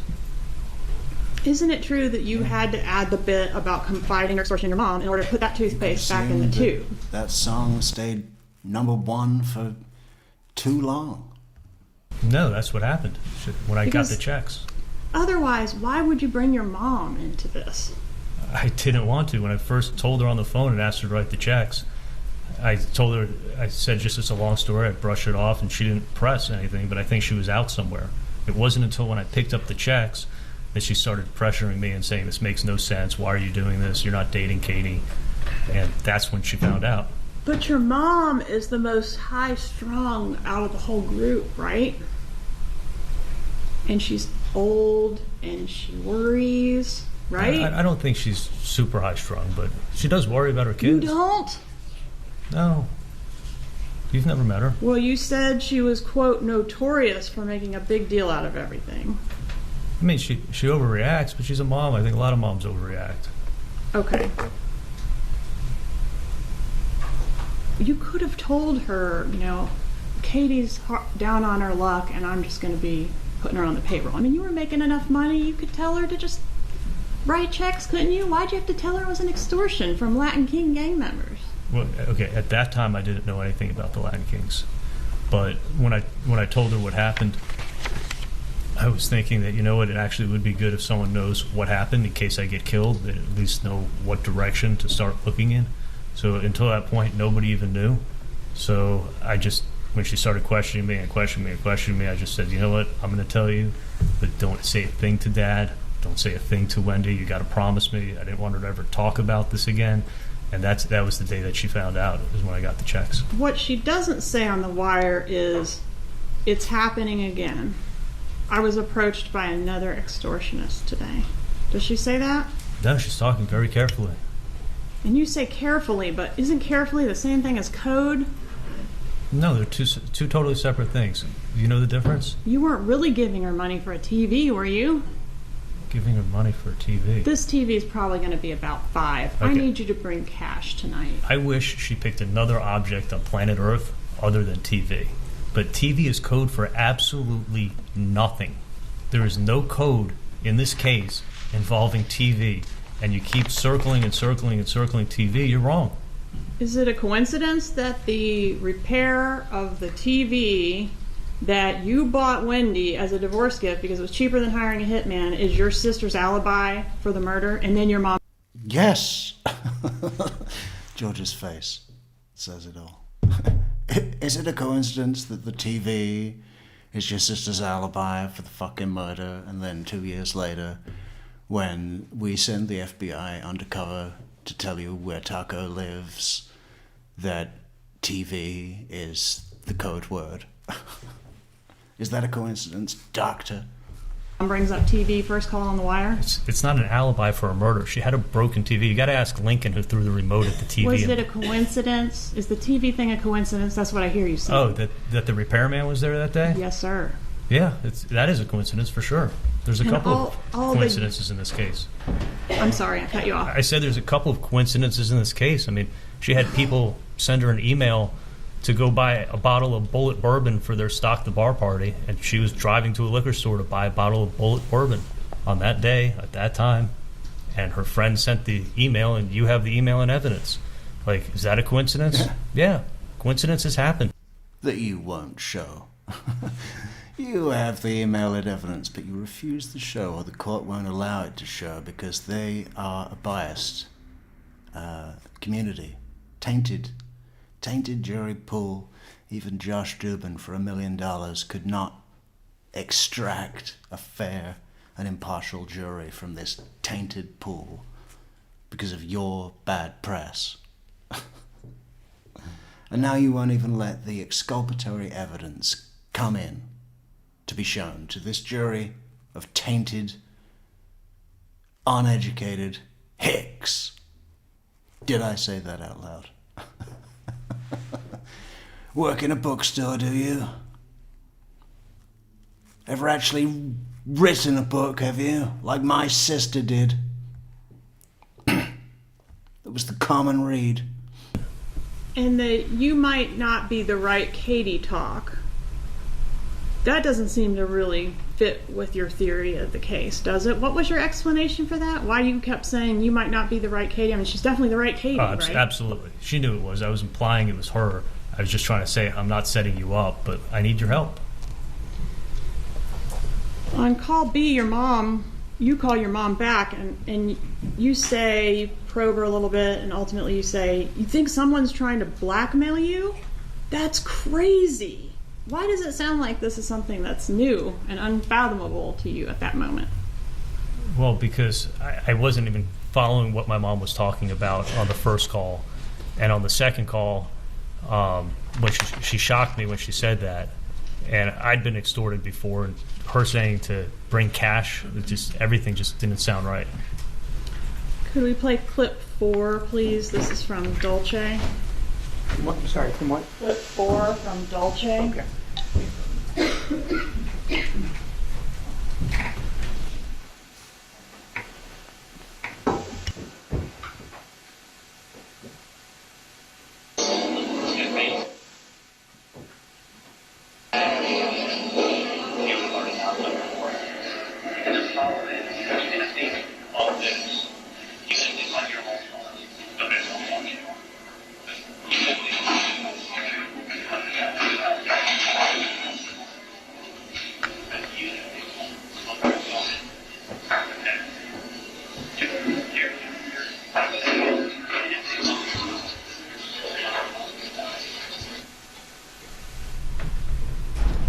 Even if they had any evidence, the first words out of your mouth on this clip, even if they had any evidence. No. Strike. The quote is, if you say, if they had any evidence, we'd have already gone to the airport. And I know you already testified about this, but does an innocent person say, if they had any evidence? Right. Katie's saying it's the police, and I'm saying that we're innocent. They're not going to have any evidence to show we were part of something that we were part of. If we had any part of this, we'd be going to the airport right now. And I still Isn't say it the true, same thing. doctor, that they're not going to have any evidence because you were careful? No, because we weren't a part of this. You were smart. No, we weren't a part of this. You walled yourself off from I was the sure killers. they're not going to have evidence to show I did something I didn't do. So we're not running to the airport. And you're untouchable, right? No, we didn't do a murder. I wasn't part of a murder. There's no reason to run to the airport. In the next clip, you're discussing what's going to happen if this person that did the bump goes to the police. And you're going through all these scenarios, you know, these possibilities. Wait, if he goes to the police? Yeah, the blackmailer goes to the police. They're going to say, where's the weapon? And he's not going to know. He's just going to have hearsay, basically. Someone told me they did it. And it's not going to be enough to get the investigation anywhere. Why are you thinking through the possibility of the blackmailer going to the cops if the blackmailer doesn't have any dirt on you to take to the cops? I wasn't thinking about the blackmailer. What I was trying to say is I don't know anything about Sigfredo. I don't know anything about this crime. I was trying to tell her that I'm harmless. I don't have any knowledge of what went on. Like, the last thing I wanted is that now that she's saying it's the police, is someone to come. So that's harmless, no knowledge of what went on. I've not gone to the police. Not saying anything about this, and never mentioning this, whatever it is. And kill me and think I'm some kind of loose end. So But that's that- why I'm saying that. But that's not what you're saying. You're saying if this is a person that Luis Rivera ran his mouth to, and they go to the police, it's going to be worth zero. Because they're not going to know anything other than, hey, my brother told me this. I don't know if I was saying with someone who knows Luis Rivera. I was trying to make a point that I don't know anything. And then you suggest what they would have to do is get him to wear a wire and get the person to confess, and that's probably what this could be, an effort to do, right? Yeah. They're thinking that we were part of a murder. So this was. If their theory was correct, right? Which it wasn't. Train cars. It's my mother. I call my mother, and I call Katie now and again, and then she calls Sigfredo. I mean, that's just, you know, you're making it seem like something it isn't. The same thing I said before is that this is their theory. So this is a police tactic, and it could be either a bad guy or the police, and this is how they're pursuing it. Exactly. So as long as you keep your mouth shut, you can get away with murder, right? No, not at all. Isn't that We what didn't- you we told didn't do a Ryan murder. Fitzpatrick? No, Ryan Fitzpatrick is someone who stole over $500,000 from me. That's not my question, sir. Sorry. Did you say that to Ryan No, Fitzpatrick? never. Never at all. Why do you go into so much detail about rental car examples? Let's strike that. Can you agree that the Prius, you knew that the police were looking for a Prius at the time you met at this Dolce Vita restaurant? I think it had been released at that time. All right, and you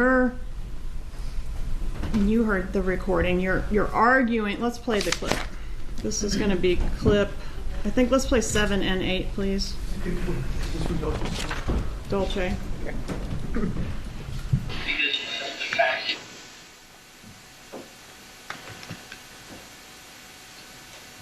Because the fact is like, even if, let's say, you just got in my car, and then I go ahead and I give you a crime, and I go, and you're dating in the car, I go, yeah, she was in my car, and she got out, and she did this horrible crime.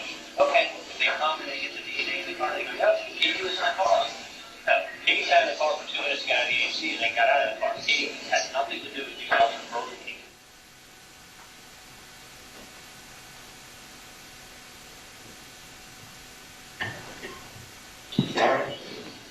Outside of that, there's no evidence. Okay? You know, if you have a car and you can link this person to renting that car that you drive, okay. But you have to prove that they were also driving that day too, and rented it and lent it to a friend. What if you rented a car and hey, Katie, can I borrow it for the weekend? I'll bring it back on Tuesday. You go, yeah, sure. So you rented a car. You've been in that car. I drive it to fucking Orlando. I rob McDonald's in Orlando. I come back and I go, here's the keys, Katie. And you go, okay, thanks. And if you rented it, well, what if you were fucking out all weekend and you didn't even know I took your car? I didn't been brought back. Okay? My point is, I don't have any knowledge of what. Evidently, this person is pretending to or does. I don't want someone paying visit here. Okay?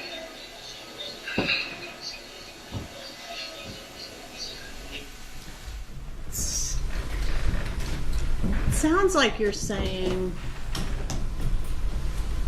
even if they track down the Prius, even if there's DNA or fingerprints in the Prius, meaning like they can link someone to the Prius, that's not going to be enough evidence to make any arrests in this case. Is that what you're saying? No, not at all. He doesn't even know, does he? He doesn't even know. He's not sure which way to go. Kaufman's hypnotized him. That was a good question. Just the way it was like, it sort of came gradually, and then it was all there, and then he didn't know what to go with. Look, you can see him literally trying to think, what was their story? As it pertains to this? Deny.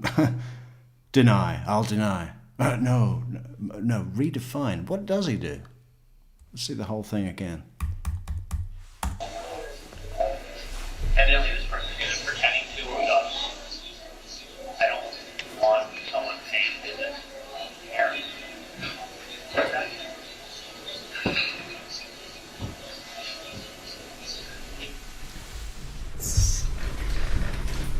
Sounds like you're saying even if they track down the Prius, even if there's DNA or fingerprints in the Prius, meaning like they can link someone to the Prius, that's not going to be enough evidence to make any arrests in this case. Is that what you're saying? No, not at all. What I'm doing is I'm restating. You've answered my question. Can I give you an explanation? On redirect, you'll have an opportunity. Well, my question was. One moment. My question We're not was, just wildly arguing. Mr. Adelson, please answer the question. I can just ask you a yes or no question. Please allow me to answer your question. Okay. Can I? Yeah. Okay, sure. Help yourself out. What I was saying to Katie is that the information she had just told me in the car about Sigfredo not being there when the crime was committed, she told me that Sigfredo was high on drugs at the hotel and that Luis had rented a car and that he's the one who killed Dan. And I'm restating to her that I don't have any knowledge of what went on, and that all I know is that Sigfredo wasn't even there when this happened. So that's what I'm restating to her. That Sigfredo can't be caught even if he's connected to the crime, to the car? I know that Sigfredo wasn't the one who killed Dan. Okay.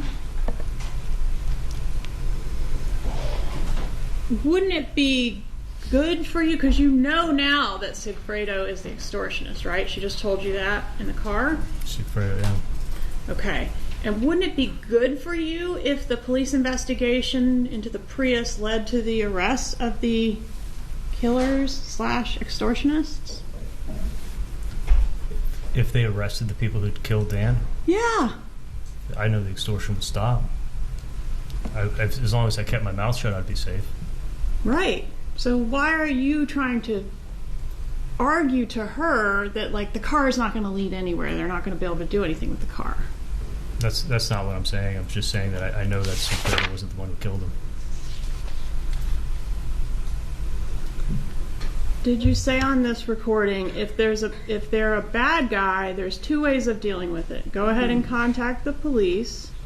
They'll contact him, the blackmailer, and arrange a setup. Take him down, and he'll proffer 10 years, and now tell us everything you know, or else you're going to serve 10 years in prison. Next thing you know, this person is singing. He's calling out your name. My parents are going to have to tell the story of what happened. Singing about what? About the extortion? No, I think you're reading it wrong.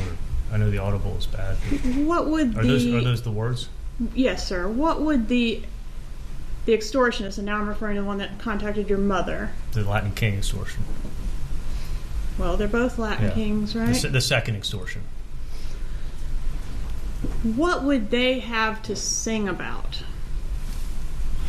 The second extortion would be singing and talking about the first extortion, where they learned their information from. Who cares? That doesn't have anything to do with you. Well, when they catch the first extortion, Katie's tied to them and I'm tied to Katie. They're going to come talk to us, and we're going to be in danger when we tell them what happened. So I was saying if they catch the second, they're going to turn in on the first, and that's the same thing I said yesterday. You gave very precise instructions to Catherine McDaniel on what she was to say when she calls the phone number, right? Yeah, Did you do that? Absolutely. And then you say, quote, "You'd better kill him because he's going to be a big problem. And he knows who you are. If he can't do it, I'll have someone else do it." Aren't you telling her that if Garcia can't handle this problem and kill whoever's behind this, you will have someone else do it? You're reading it totally wrong. It's a yes or no question, sir. No, you're wrong. When Dan Markel's murder was taking too long to happen, didn't you tell Catherine McDaniel that if she couldn't get it done, you would find someone else to do it? No, I've never said that either. And then you say in the recording, I'm back to Dolce now, yeah, and guess what? When the effing police show up and there's a doctor, there's an oral surgeon standing there with a dead gang member in his effing driveway, they're not going to come down too hard on me. So you knew you'd be believed if you went to... Yeah, I think the same way every time I shoot someone in my driveway. I wait for the police, unload the weapon, and show them my medical ID. Dentist, non-criminal. Scan my record. Scan all my record. There won't be a smudge. Dentist, no smudge, no record. The police, right? No crime, no dentist, no smudge, no record, no crime, no arrest, no culpability. Well, they wouldn't put that on the badge. I didn't know I'd be believed, but I fear for my life. And then you say, so help me God, if they fuck with my family, it's gonna be fucking Nazi shit. Because this will be done. You know what I'm saying? I mean, Katie, I don't care what I spend, okay? I swear to God. What is... Who would have been the most dramatic actor to have read the line, so help me God, if they come after my family, it's gonna be that fucking Nazi shit. Because, by God, this will be done. By God, what is it? I don't care what I spend, by God. Can we have some candidates for a poll? I'm thinking Liam Neeson, maybe. What other tough? Who could we have? Bruce Willis. Not Tom Hanks. Obviously not Tom Hanks. Not unless we want to get whined to death by whiny Tom Hanks. Who else could it be? Liam Neeson. What about Marlon Brando in his On the Waterfront prime? What else could it be? Or Patrick McGowan. Let's see what he'd do with it. Nazi shit. That's an expression that Katie would use to describe someone that's going crazy. I think the Nazis were absolutely crazy people. So I'm saying I'm going to get somebody to go crazy on the guy that's trying to extort. They were crazy people. I remember that from history, from all the research that we did in school about World War II and, the Nazi regime. We looked it up in the big book with all the information. Looked it up, Nazis, and it said Nazis were crazy people. So that's where we got it from. My mom for money, I'll pay someone to go threaten him and to scare him. I was not talking about killing anybody. Just a big, I'll pay someone to sneak up behind him and go, boo! Boo! and just go crazy on this guy. No, I'll pay someone to knock at the door and then run away. And keep doing it, and doing it, and doing it, like a crazy Nazi until this guy just goes crazy. And Will you say the word kill? Yes? No. Oh, when you're putting the words in my mouth, we can No, do that sir. sentence. yeah, when you put the word kill in my mouth and it fell out, then it came out of my mouth, but only because of you. So when you're doing that, stuffing words down my mouth like you're feeding fish to a sea lion for doing tricks, I don't appreciate that. Do you say the word kill? I'm talking about if Sigfredo's coming after you. He's such a dangerous guy. You'd have to kill him to stop him. That's the only thing you could do. Not talking about... Man, don't you get... I don't know what happens on those Japanese magic shows. I never watched one. The style of animation, it means nothing to me.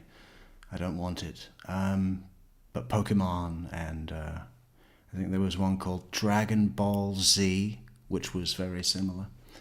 I think, from my understanding, that there is always an evil boss that's like the Super Pokemon or the Super Dragon Ball Z, you know. And I just imagine Sigfredo Garcia as that Super Pokemon Dragon Ball Z boss. You know, when Sigfredo Garcia is coming after you. Or it's the movie guy from those trailers. When Sigfredo Garcia comes after you, you better kill him. Because if you don't, he'll keep coming back and back and back until one of you is dead this summer.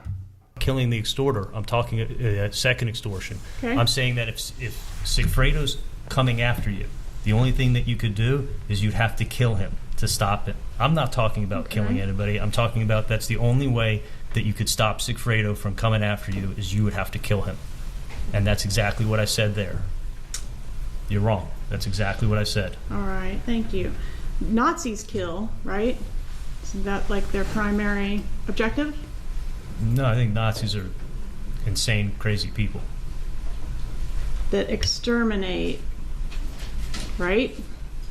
That kill, yes, but they're crazy. That was an expression she would use, and that's when I used it to her. But it's basically saying I'm going to have someone go crazy on this guy. I could have used the word crazy. I thought it was interchangeable. Isn't what you're doing here in this portion of the tape feeling her out to make sure Garcia doesn't have any bad feelings toward you? When I said it, yeah, I thought he could have been behind the second extortion. I think I've said that before. And you go into like how your relationships didn't overlap, you never disrespected him, and you mentioned that you don't think that they, I assume you mean these other people, associates that have contacted your mom, would want to mess with his connections, right? You remember? You're talking about the copycat extortion. Right. And then you ask if he's too far removed, or can he still make a call? Are you referring to Garcia in that? Yeah, exactly. So can Garcia make a call to try to figure out who this is? Garcia helped stop the second extortion. Someone's doing a piggyback extortion on the first. That's exactly what I said. On the topic of conversation for Piggyback extortion. You see, there you go. Hello, Shiny. Piggyback extortion on top of my moonlight dentist work. Maybe we should do another illustration, because I love the idea of Charlie Adelson. They keep going on about this fantastic business model that he had, right? He came up with a great business model, and he was doing well, and he'd go around all the dentists, and he'd travel, and he was this traveling entrepreneur dentist, loved to be on the move, and it was this great business model. But it's always hinging on this traveling dentist. And I think just the idea of Charlie Adelson getting his jet ski and welding a dentist, a full dentist chair to it with the lights above it and everything, and you know, a little pull-out tray for all of those metal implements, you know, travel safe so that it could be folded away when in transit. But, you know, the sort of thing that he could drive right on, or is it drive? What do you do? Do you sail a jet ski or ride? Ride a jet ski, there you go, like a motorbike. He could ride his jet ski right up onto the beach and just sort of pop up dentist, you know, for all the rich people, right on the beach. Yeah. See, this is where, you know what I was watching earlier? Something about Vikings and about how they went to Iceland and there was no trees to build anything out of. I mean, you'd think they'd just go somewhere else. But the Vikings, they didn't go. They stayed there and built their houses out of mud and turf, you know, just built walls. But then I was watching all the, you know, it's just some voiceover like these. So what is AI? Can you just go to AI now and say, AI, show me a Viking scene of villagers landing in their longboats and realizing that there are no trees, and then show me how they adapted and started to build things out of turf, and then it just makes it for you? Because it used to be, back in the days of Monsters, Inc. and Finding Nemo, that you could do that all with the cartoons and make it look real. But, you know, it had to be done by thousands of people for years, right? All doing the programming. Now, what can you just go and say, show me a Viking scene of the Iceland buildings out of turf, and it does it? Because that's, I mean, what's the alternative? That someone has gone to the trouble to make all that? Because it was, even by Monsters, Inc. standards, it was, like, really good. If it wasn't actors, and I still don't know. I wish I could show you. Maybe I can. If it's AI, can it be copyrighted? Because I could just search for Viking making turf buildings. You know, we don't know. What are the laws? Catherine McDaniel, don't you say I look for things to do? I show you, that's the difference. You don't ask me for shit. You said all those things, right? Absolutely, because that's proving what I've been saying all along, is that I didn't think she was part of this, so I was doing things to keep her happy from time to time.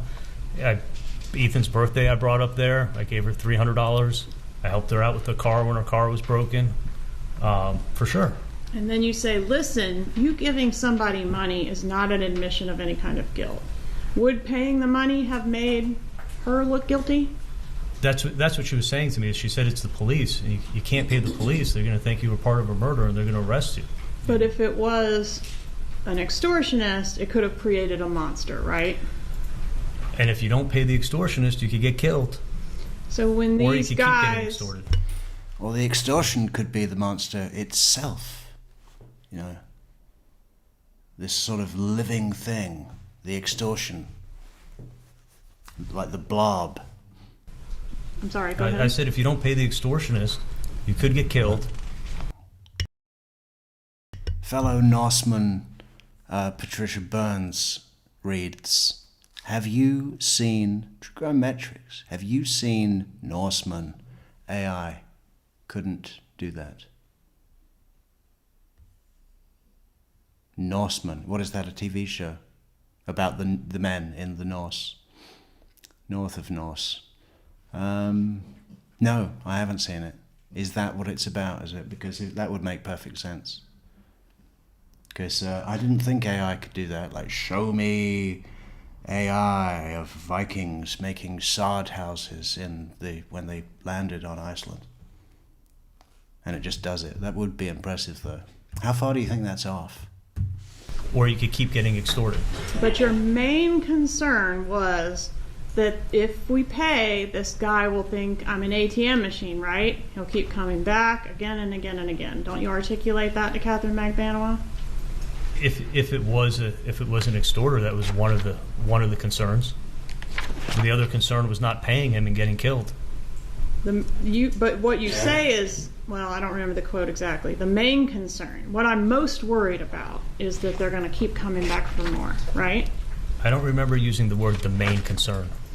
But what you don't say in here is like what you or your homies have been doing to me for 2 years. Of course not. I don't want her to think I'm setting her up.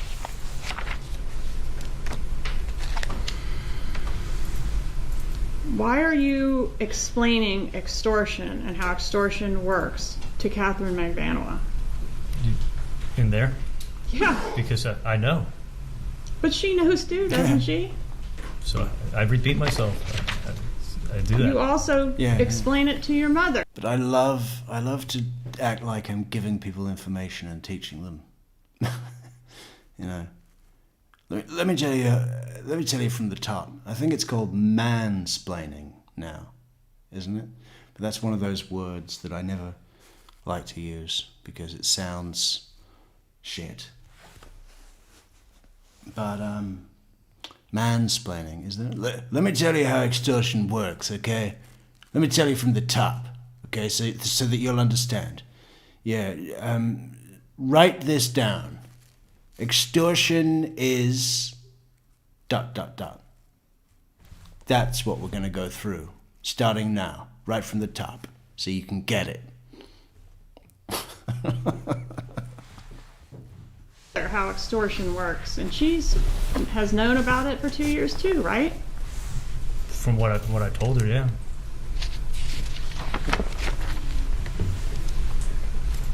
I'm reminding her.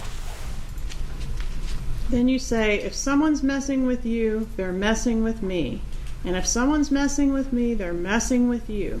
It's one and the same, right? Yes, I said that. You're in this together, right? We're both innocent.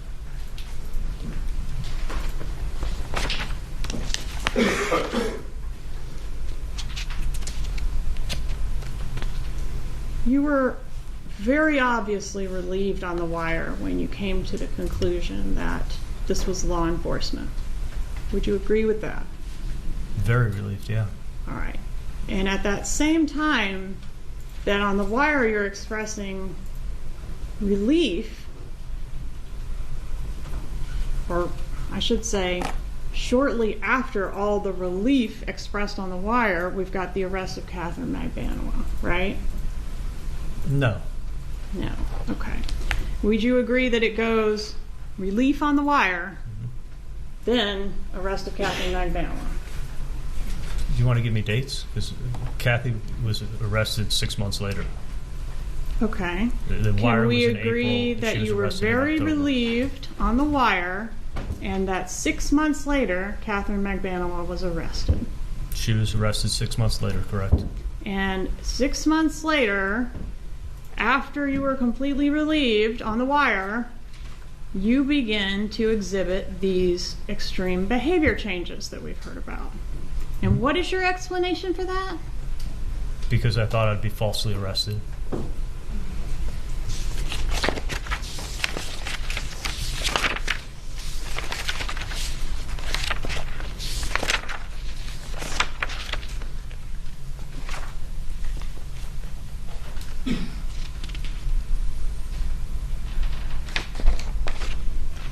Did you encourage Catherine McDaniel to reconcile with Garcia? That's a yes or no. Yes, for sure I did. Was that a good decision for her or a good decision for you? Neither. You've heard your lawyer say that you talk a lot. Do you agree with that? Yes, I do.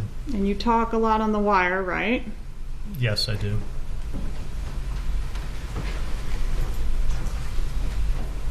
Do you agree you're not a direct person?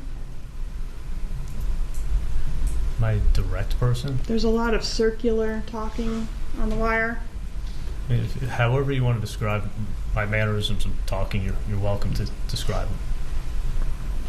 I'll do that in closing. What I'm asking is, do you agree that you are like that? I think at times I'm direct, for sure.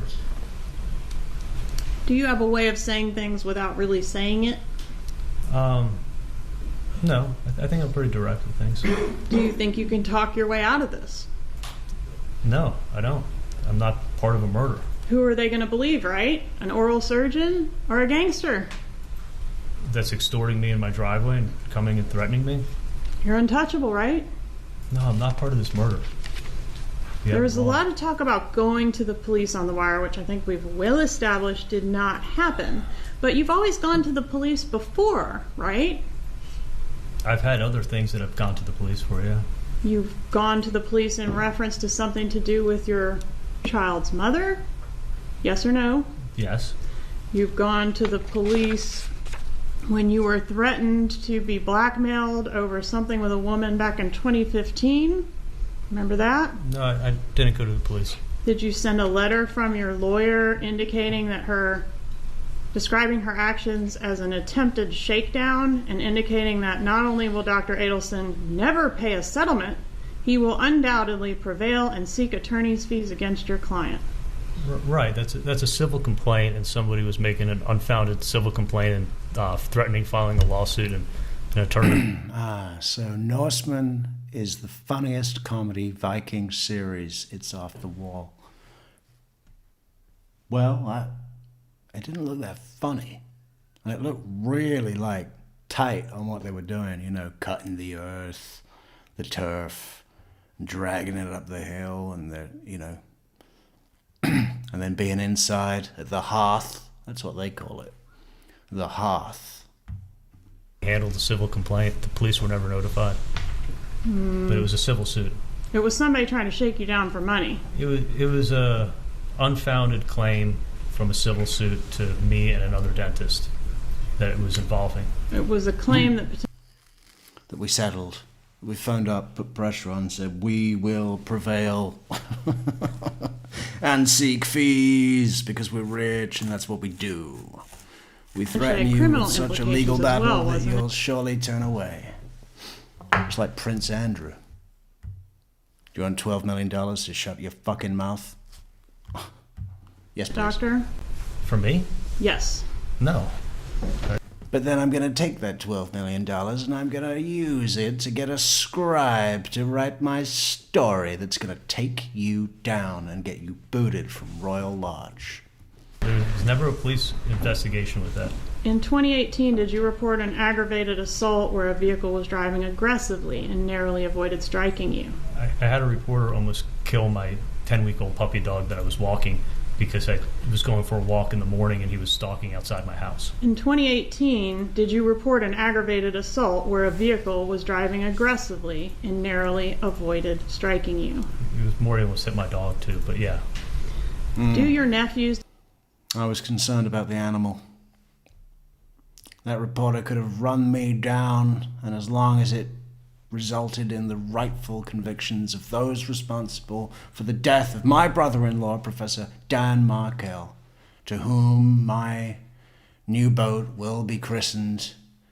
Perhaps that's not the correct word to use when we're talking about naming someone after a devout Jew.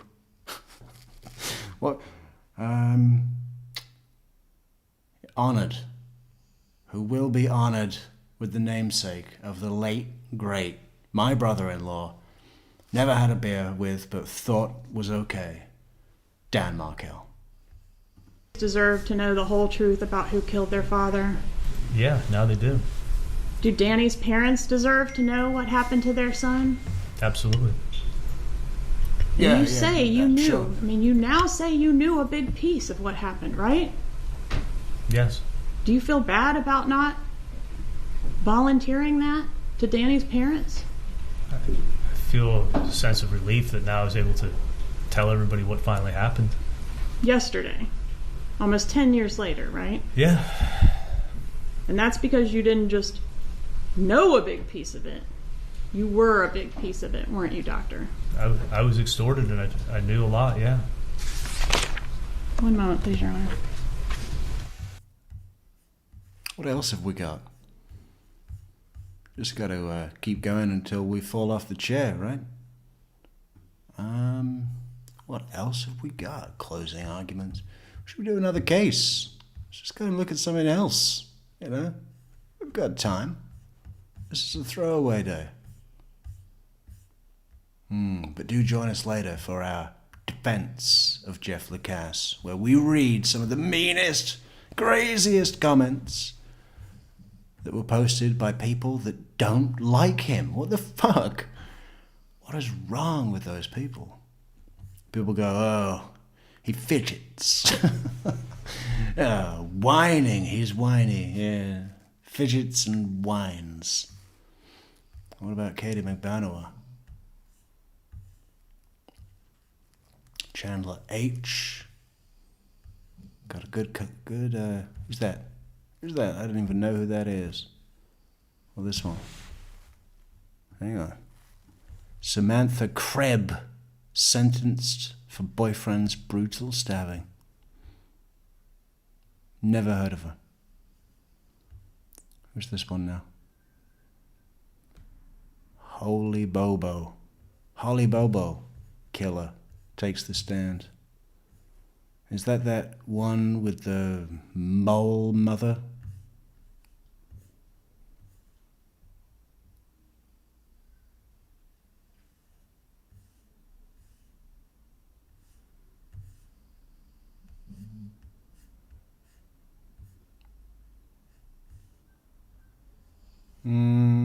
Let's have a look at that sentence. Find out what she did. Oh no. Oh, is that judge from California that's brutal? I think I've seen him in something else. If he is California.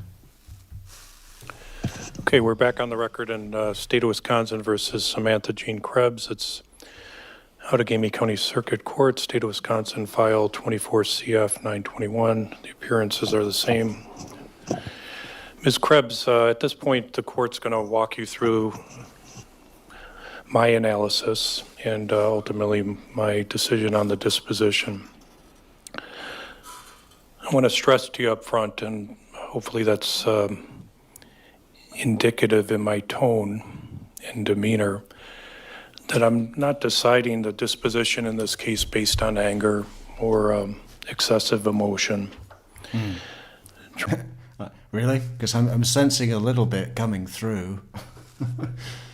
But that's okay. We don't know what you're going to say yet, so the floor is yours.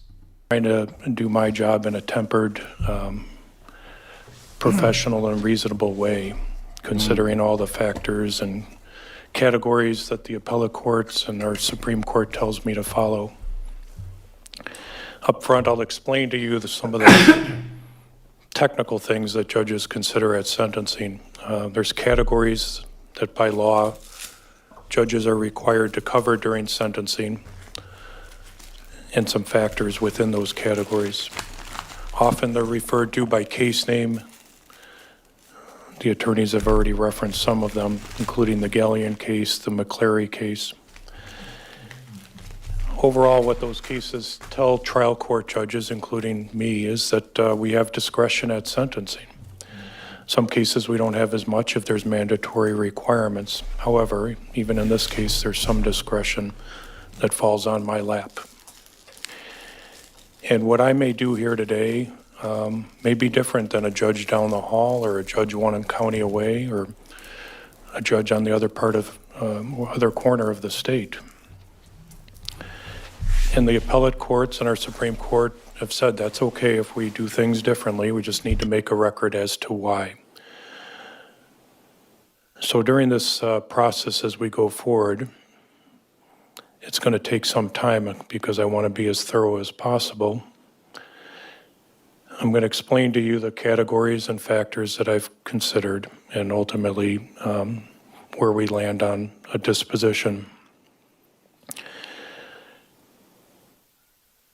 The main categories at sentencing include your background and rehabilitative needs. Second is the seriousness of the offense that you're convicted of.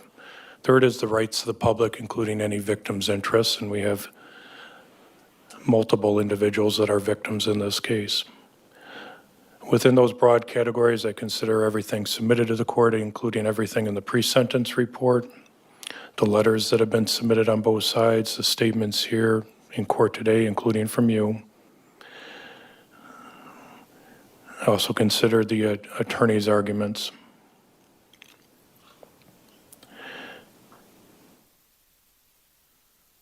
I often spend a lot of time on sentencings, even in major cases, on my true interest and sincere interest in rehabilitation. As commented on, the system is, in most cases, set up to give people second chances. Sometimes it turns out to be third, fourth, fifth chances or more. But it's rare where a judge is presented with a case where they just say, well, we're just going to lock somebody up and throw away the key. That's something I'm not. Really? Come down to Florida. You know, that happens every day, all the time. Interested in. But each case kind of comes forward on its own merits or lack of merits, and obviously all the factors that I'm required to consider. So I do acknowledge for the record that you continue, even at age 40, to have serious treatment needs. Some mental health, but overwhelmingly for the last 2 decades is addiction. And so this record that I'm creating is not going to be void of a discussion on addiction. And some of it has come up in the trial, and some even here at sentencing on Joseph John Carnett and Joey Carnett and some of his addiction. But I'm not deciding the disposition in this case or whether there's going to be a parole eligibility date or not based on anything in Mr. Carnett's background that may be considered negative to any degree.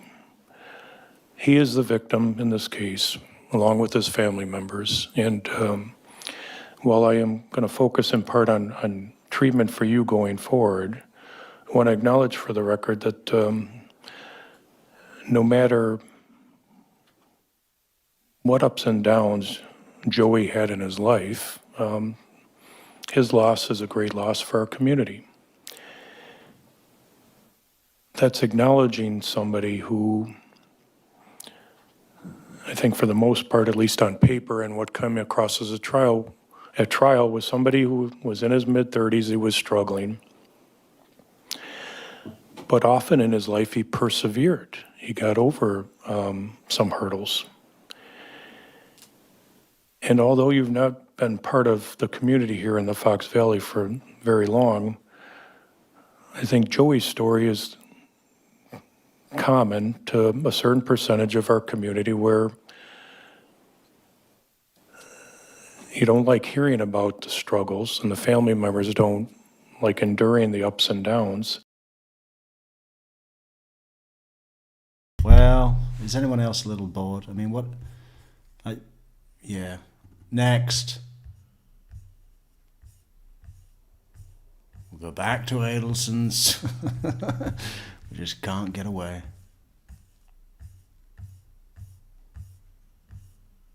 Well, why don't we have a look at Grant? Yeah, let's do some Grant Armada. All right, you may proceed. Thank you, Your Honor. Good morning. Good morning.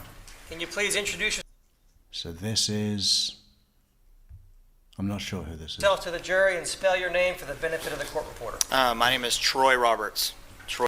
Wow. Did he say wave? We so seldom see a jury wave. Check it out. All right, you may proceed. Thank you, Your Honor. Good morning. Good morning. Can you please introduce yourself to the jury and spell your name for the benefit of the court reporter? My name is Troy Roberts. Troy, T-R-O-Y, Roberts, R-O-B-E-R-T-S. And Mr. Roberts, how are you currently employed? I'm a current employee with Publix Supermarkets. And what do you do for Publix? Were you asked as part of this investigation to retrieve some video evidence of a young man with an enormous head jerking off while sitting all night in his car on your property.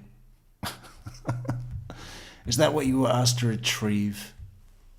I'm a network engineer. Currently have been in the role of wireless for the past 4 to 5 years. Now, as part of your employment with Publix, well, let me back that up for a second. Can you give us a snippet of your education and training and experience as it relates to network engineering at Publix? I have my bachelor's degree from UCF in MIS. Like I said earlier, I've been with Publix for 11 years total, engineering for 6, and then specifically designed and focused on wireless for the past 4 to 5. Now, as part of your employment with Publix, are you aware if Publix grocery stores provide Wi-Fi for their customers at their various locations? Yes, we have a network Publix customer, which we provide free of charge to any of our customers. And are you aware if the Publix at Corner Lakes Plaza, the address being 16825 East Colonial Drive, maintains a wireless network for its customers? Yes, we do. We do provide the same network at all of our stores. And can you give the jury a general overview of how the wireless networks at Publix operate? So the network is open, so you can actually see it from your device, your mobile device or tablet, whatever it is. Once you associate, you get an IP address, and then from there we offload the traffic through a broadband circuit locally at the store. Now, Mr. Roberts, is it common that the Wi-Fi range from the nodes and antennas located inside the store, is it common that those antennas can extend out into the parking lot? Yes, we have different designs in our stores, so older, newer. It kind of varies at times, but we definitely do see that penetration go beyond the 4 walls into the parking lot, even back in the neighboring neighborhoods at times. And does Publix corporate keep a record of the devices that access their Wi-Fi network throughout the state? Yes, we have several monitoring tools and logging servers that we do. Some are more detailed than others, but we definitely, it's an automated process that automatically logs that client as it connects based on their MAC address. Okay, now you mentioned MAC address. Can you give the jury sort of the layman's version of what a MAC address is? So in general, the MAC address is it's a hardware address. It's what we call a burned-in address. It's actually identified by the manufacturer on the chip that has the radio, basically, and that is unique to each device. So when you connect up, that MAC address is how we see it connect on the wireless side. Okay, so that's like a unique identifier for every individual device, whether it's a laptop or a phone or anything else that connects to a wireless network. That's a unique identifier for that particular device? Correct. It's unique. It gives us information on the manufacturer of the actual radio interface, as well as a unique ID for that particular adapter. And you said it's burned in. Does that mean it can't be changed easily? Yeah, it's physically, or we call it a physical address. So it's hard set to that wireless adapter on that device. Now, you mentioned the records that Publix keeps with regard to devices that access their network. Are those records that Publix keeps in a normal course of their business? Yes, some of them are shorter range. They give us more detailed information on the connection. Others are longer term storage. The longest is around about a year that we keep that information. Okay, I'm showing defense counsel 14V as in Victor for identification purposes. May I approach the witness? You may.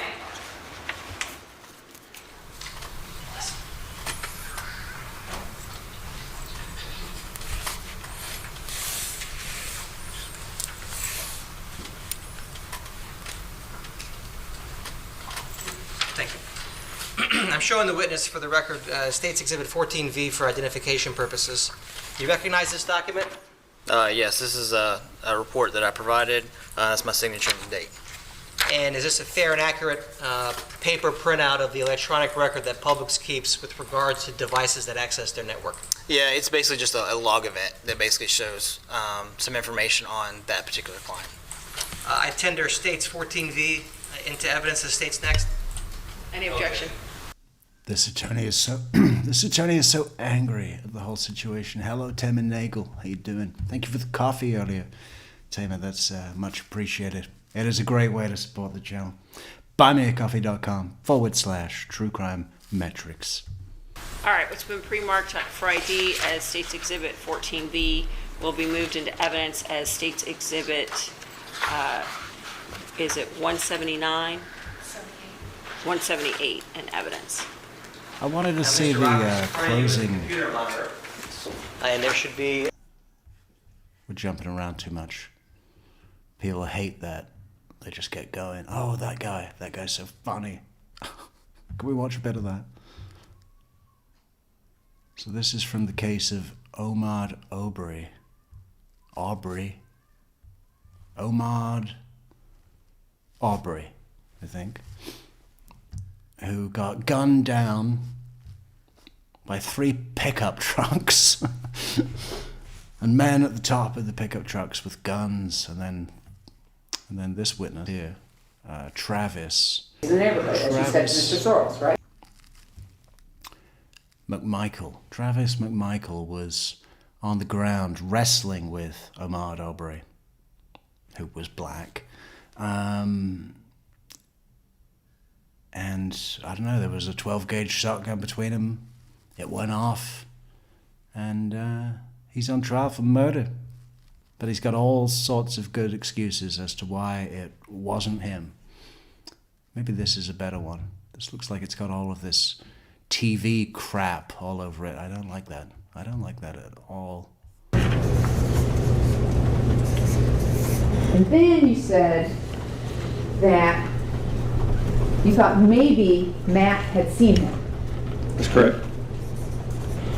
And Matt is Mr. Albenze? Yes.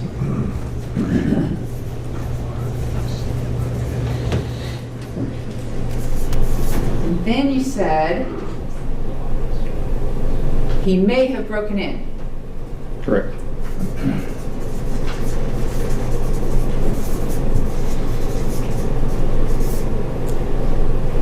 And then you said maybe Larry English is over on his property. Yes.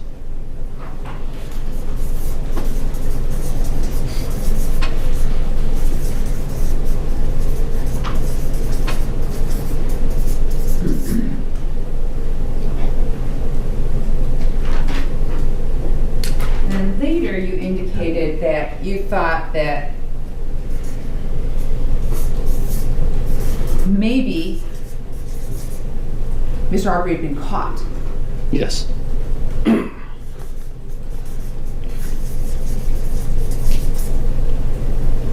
And then you said that you thought maybe he was trying to get away from the police. Yes, ma'am. But you hadn't heard any sirens or anything in the neighborhood. Not yet. No, ma'am.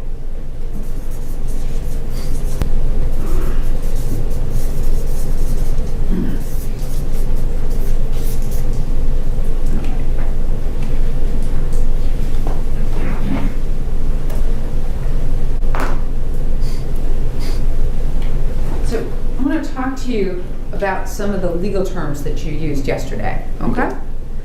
All right, so first I want to talk to you kind of about probable cause, all right? And you said yesterday that you had been trained in the military for the Coast Guard, that even when you had arrest powers, before you could arrest somebody, you needed probable cause, correct? That's correct. All right, and you even gave the jury the definition of probable cause, correct? Yes, ma'am. All right, you said it was a level of suspicion by a reasonable and prudent person, given the overall circumstances, to believe a crime has been committed. Yes, ma'am. All right. But that's really only half the definition, isn't it? That's what I was taught in my training, was that definition right there. So, isn't it correct that, well, let me ask it this way. Didn't you learn from your training that you need 2 parts? Reasonable suspicion first, and then probable cause. So, isn't it true from your training that you need 2 parts of probable cause? You need probable cause that a crime has been committed, and that the person you're arresting is the one who committed the crime. That would be correct. All right. But you left out the second part, that you actually have to have probable cause that the person you're arresting is actually the one committing the crime. that makes sense. I mean, that was the person that I assumed that was committing the crime. That was the probable cause was him.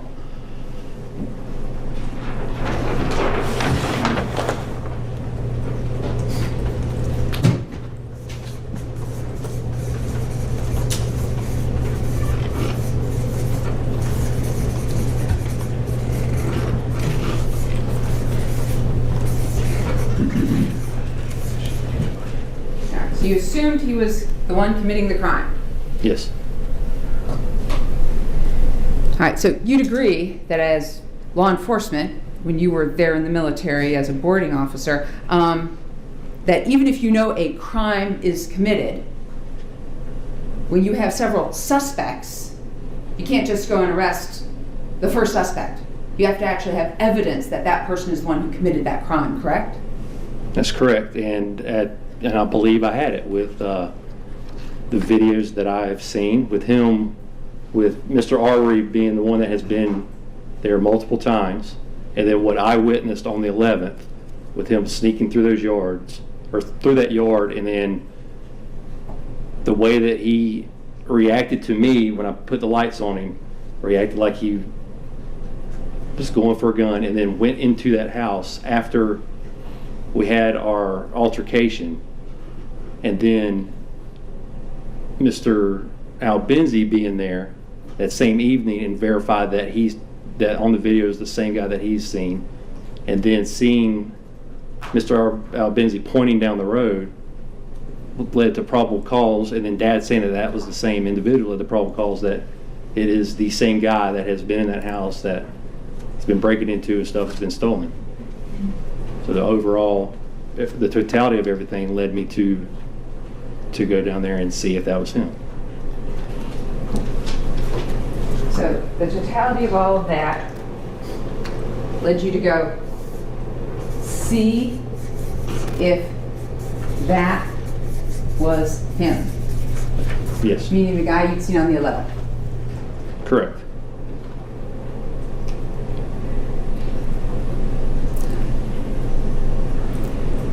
All right, so you used the word totality of the circumstances a whole bunch here, haven't you?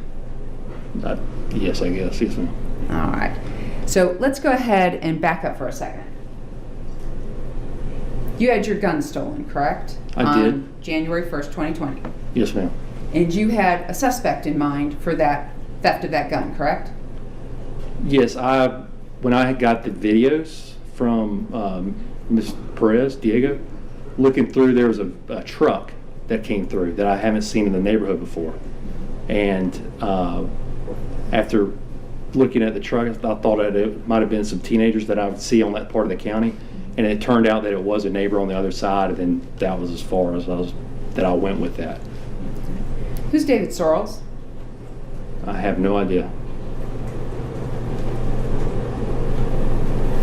Really? Yes, ma'am. He's not a Facebook friend of yours? Not that I believe. Would it help to refresh your recollection if you looked at some of your Facebook posts that you shared with Mr. Sorrells? Absolutely. All right, go ahead and take a look at this.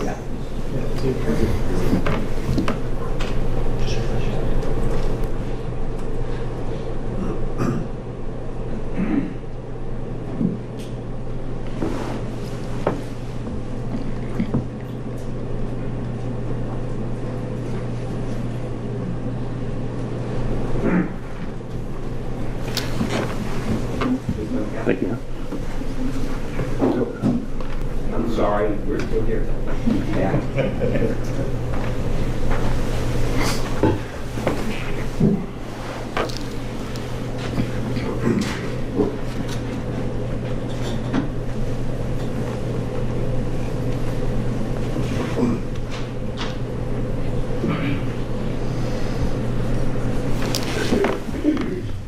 Thank you. I'm going to take a look at the yellow highlighted part.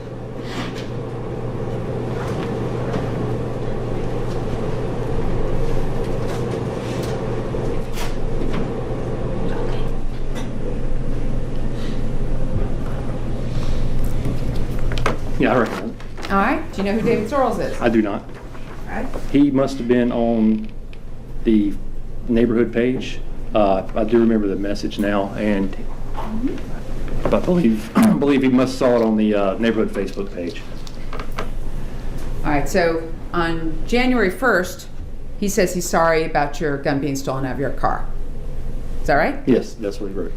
All right, and then you indicated that you had a pretty good feeling about who stole it. Yes, ma'am.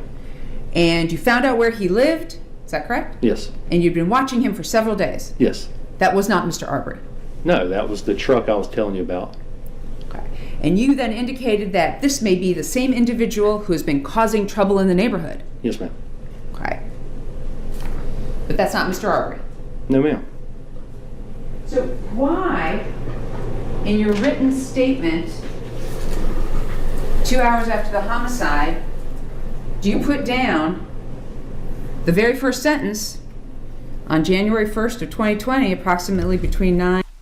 As he said, the what is it called? There's this acronym he keeps going over. PEACE. It's like how to respond in an emergency situation if you're a sworn law enforcement, because he used to be Coast Guard. And 10:30, I had my vehicle broken into and my Smith & Wesson gun stolen out of my truck. Because I was aware of things of burglaries and vehicles being broken into the neighborhood, and then on top of seeing what I saw on the 11th, that there are things being broken into. I was under concern that Mr. Arbery could be a suspect in this, or he could not be. But like I said prior, he is the one that I have seen, and he is the one that has been in that house several times. So of course I'm thinking he's a suspect. But I don't know if it was him or the other people that they've seen or if I've heard about.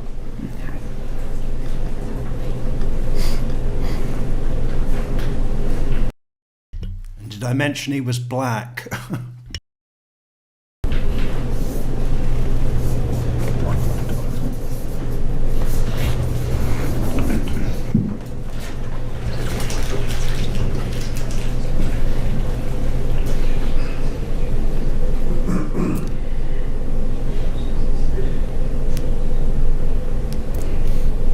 So, given you don't know who stole your gun, there was no probable cause to arrest Mr. Arbery for the theft of your handgun on January 1st, 2020. No, ma'am.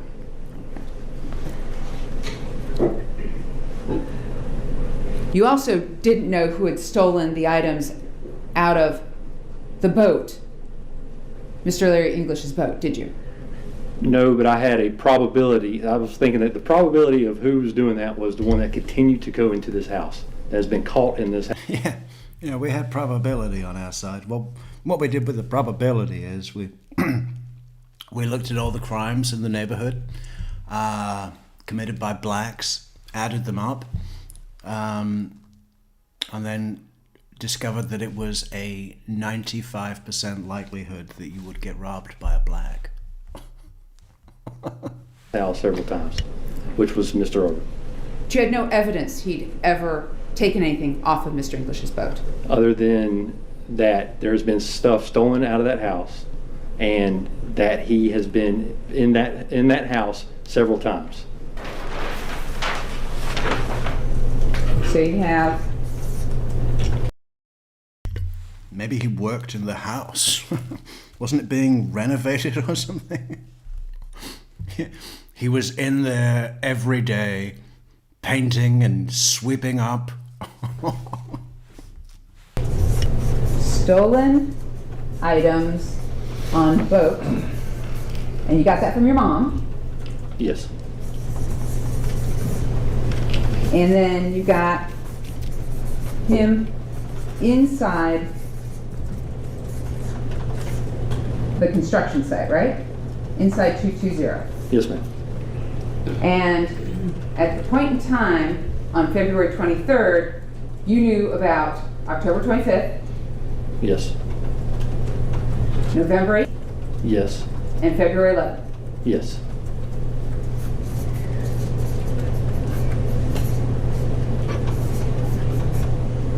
You also knew that the white couple had gone in on November 17th, right? I did.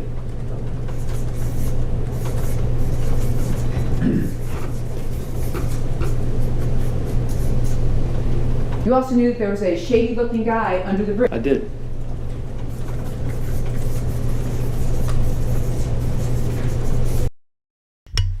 shady looking guy. What kind of shade?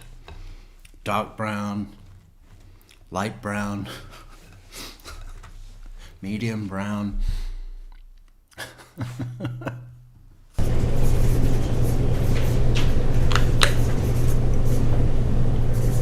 And you also suspected this guy in the neighborhood with the truck may have been the one who stole your handgun. He might have also been someone who was stealing things in the neighborhood, as you said to Mr. Sorrells, right? And for a couple of days, they decided that was not him. Or was not the person that had the truck, that I thought it was a different truck. So that's not. Is that Rob Way? I don't know who Rob Way is. So Kim Ballesteros didn't tell you that she suspected Rob Way in the neighborhood as being the one who stole her purse out of her car January 30th? Not that I recall, no ma'am.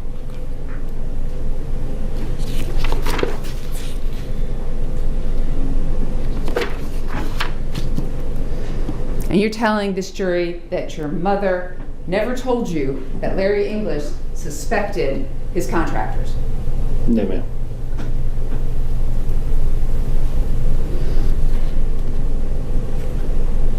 All right, so about February 11th, I want to make sure yesterday, when you testified, did you testify that Mr. Arbery actually came toward you and started lifting up his shirt? Yes, ma'am. Okay, but you never said that before to anyone, did you? I put it in the statement. The statement, your handwritten statement? The written statement, I believe I did.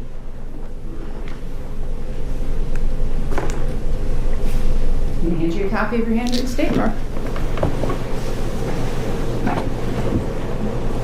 Sorry, that Mark, you did it.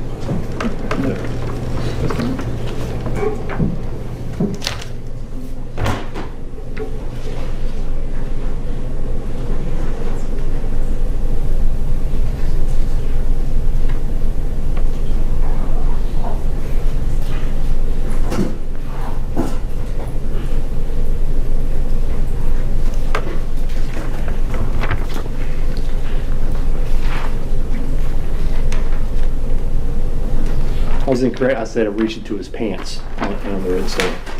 Right, so in your statement, you indicated that I was getting out of my car to ask him what he was doing. This is a written statement? Correct. Okay.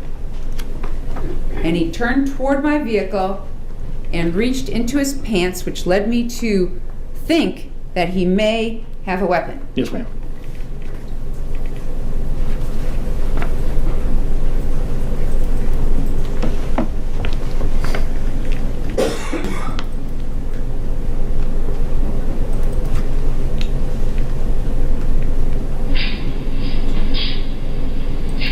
Reach like that to his pants?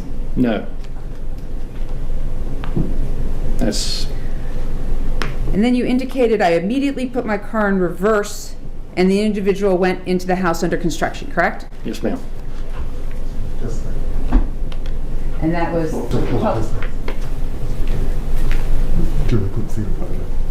Oh. All right, can everybody see now? Okay.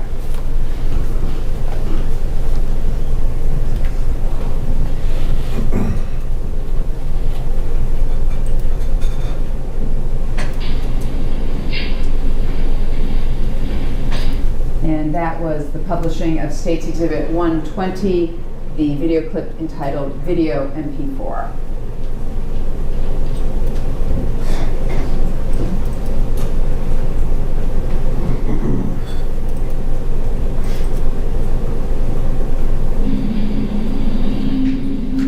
Is that your car pulling down? It is, yes, ma'am.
there he is. See?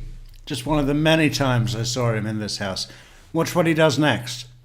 He's going to pick up a hammer and start nailing planks to the frame. Yeah, probably testing whether it's good enough to steal. Mr. Arbery have anything in his hands? Not I could see, no ma'am. Have a backpack with him? He did not. Any sort of bag with him? Not at that time, no ma'am. He's wearing a big long t-shirt. Not at that time. Not at that time, but this other time. He came in there with a huge bag, and then took all of these, tools out, workman tools, and then went out to the truck and got another big bag and came in and opened it up, and it was full of cement. Bags of cement. Materials, supplies, you name it, he had it. Isn't he? Yes. And shorts cut off at the knees. I think they were cargo shorts, but yes. And he's got running shoes on. I can't tell. Did you see the Nike logo swoosh in the reflection? No ma'am. I'll back it up for you.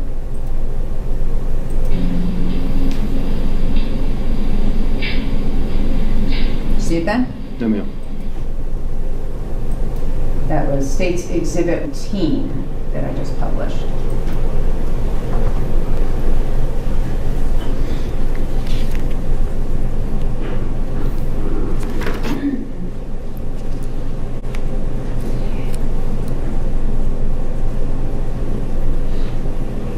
Now, that particular evening, you've seen the body cam video of Officer Rash, is that correct? Yes ma'am. And Officer Rash told you and told your father that Larry English said Mr. Arbery had never taken or stolen anything from the open unsecured construction site. Is that correct? My understanding was never seen anything from there. Yes ma'am. Never saw anything taken. Okay. And Larry English actually... Never saw him. Never saw him with a seesaw. He was stealing a seesaw out of the yard.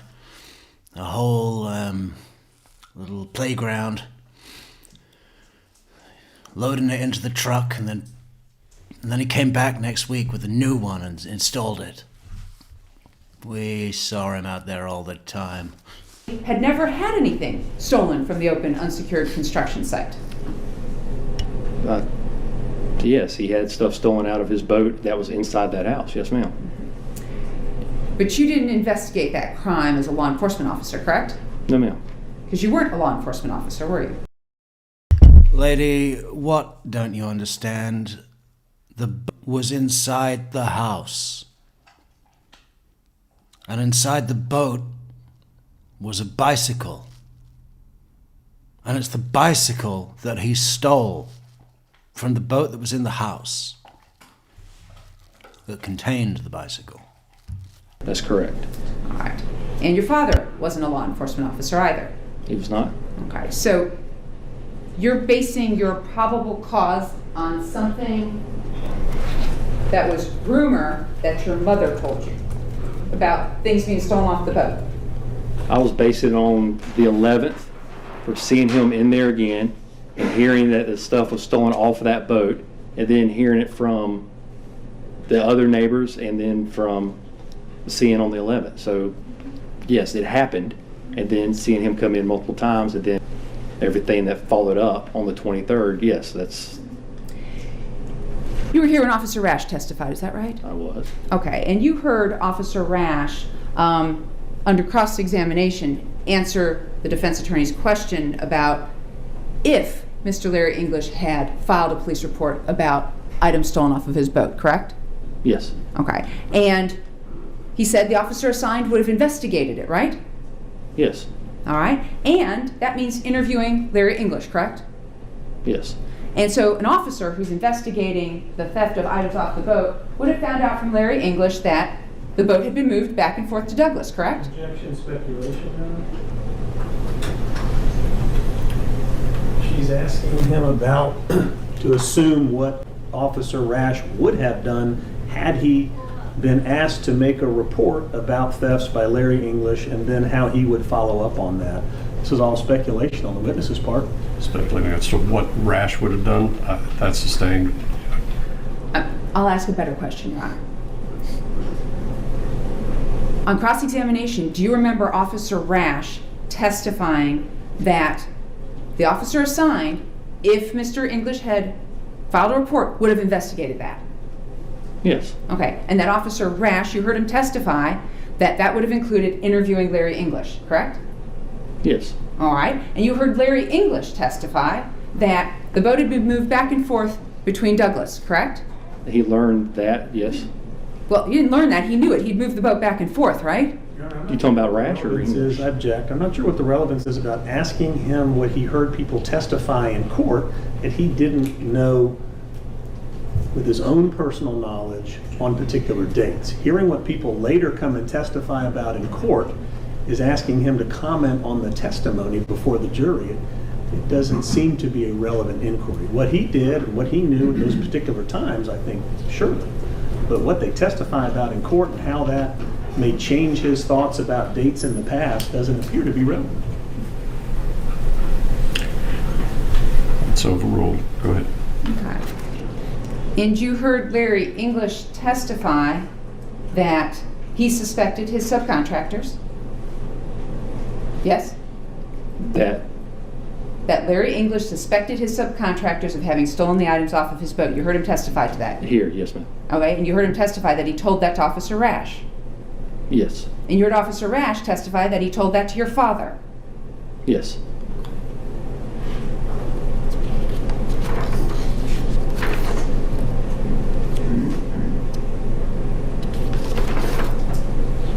All right, so let's go ahead and talk about what was happening on February 23rd, 2020.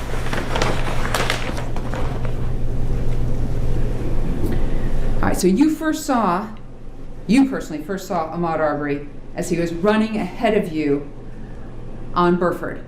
That's correct. Okay, and you were driving behind him in the white F-150 pickup truck. Yes, ma'am. All right, and at that time, when you first saw him, he didn't have a bag, did he? No, ma'am. Didn't have a backpack. He did not. Wasn't carrying a box. Was it? Okay. And you could see his hands as he ran. Yes. Okay. And you could see that he was wearing the cargo shorts and the t-shirt. Yes, ma'am. All right. And you didn't know who he was. I mean, you didn't know him personally. I didn't know him personally, no, ma'am. Okay. You didn't know his name. No, ma'am. All right. Didn't know anything about him. Nothing. He didn't know you. Not that I'm aware of. You just knew that he was the guy who was on video at the open unsecured construction site. And that I saw on the 11th. And at this point in time, when you first see him on Burford, he's not reaching into his pockets. No, ma'am. Not running, no, ma'am. And he never yelled at you guys? No, ma'am. Never threatened you at all? No, ma'am. Never brandished any weapons? Sorry, Your Honor, he's trying to finish his answer. Yeah, he did not threaten me verbally, no, ma'am. All right. Didn't brandish any weapons? No, ma'am. Didn't pull out any guns? No, ma'am. Didn't pull out any knife? No, ma'am. Never reached for anything, did he? No. He just ran? Yes, he was just running. So at this point in time, you catch up to him on Burford by pulling up next to him. Is that right? Yes, pulling alongside, keeping with my window right there. I did. So as he's running down the street, okay, let's say this is the street, he's on this side of the road, consistent with someone driving forward, or is he on that side of the road looking at oncoming traffic? Oncoming traffic. Okay. So he's Yes. on the side for oncoming traffic. That's correct. All right, so you pull up next to him. Is that right? Yes. You startled him. No. Are you a mind reader? Not that much. Not that much. And if I did, it was nothing beyond your average, coming up behind him and saying "boo," like what Charlie Adelson did to, we tried to do when he got those Nazis to go crazy? I'm not, but I could see his actions, the way that he didn't veer, he didn't run off. I came up to him slowly, just like I would anybody else, and I've never startled anybody doing that before, anybody walking or jogging or running. I've never had anybody become startled on that, so I don't know why it would be. Sorry, I didn't mean to cut you off. How many times have you pulled up on strangers that you don't know next to them with a pickup truck to ask them what they're doing in your neighborhood? And that, I don't think I have in that situation, but I have pulled up on people that are running behind, coming up behind them. But I mean, if you could be startled for somebody coming up behind you, is one thing or the other. You can tell if somebody is, but he. Playing tag football 30 years ago does not count towards your expertise as a law enforcement official. My experience of apprehending suspects dates back to 1978, when I ran up on people that had the ball. I didn't startle him. I didn't come up on him hard or fast or blowing the horn or anything. I just pulled alongside him on my side of the road, right at the yellow line, and once he acknowledged me and saw that I was there. Yeah, I was up to the yellow line. That's what they told us in law camp. Never apprehend a suspect and go over their yellow line. It's when I came a little closer and stayed with him. So he's running, you pull up, he looks at you, and you say to him, what? I say, hey, what's going on? Hold on a second. All right. And he didn't say anything back to you? No, ma'am. All right. He just kept running? He stopped and turned and went backwards. That was the first time. That was the one caught on Mr. Roddy's or Mr. Brian's video. Was turned out to be the first qualification. Okay, so hold on. You pull up next to him, he stops, and then he turns and starts running this way. Back down Burford towards Satilla. Yes. And then you back up. Is that right? I did. So you back up the truck to follow him, and at some point in time, what do you say to him at that point? I'm asking him, what are you doing? You know, what's going on? What happened down there? Why is there some, I ask him why there's somebody pointing down the road. As I'm talking, that's when he turns and runs back down Burford. So now you're asking him, hey, why is somebody pointing down the road? That's what you're asking him? That's what I was trying to get to ask him why there's people pointing down the road. All right, Mr. McMichael, not asking for generalities and what's in your head. I want to know exactly what you were saying to the man jogging down the street. Do you understand? Yes. Okay. What exactly did you say to him the first time you pulled up to him? I want to talk to you.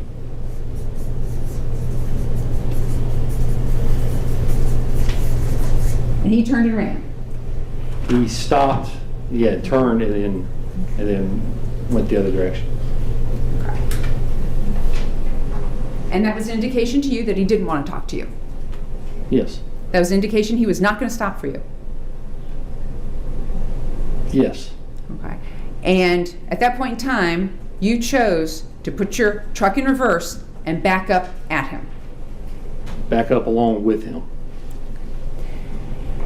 So he's trying to get away from you, doesn't want to stop, doesn't want to talk, and you're backing up to go along with him. That's correct. And at some point in time then, he turns to run up Burford, right? Yes, I've asked him again, or asked him that I wanted to talk to him. I don't know exactly what I said, but it was to the effect that I want to talk to him and what happened down the road.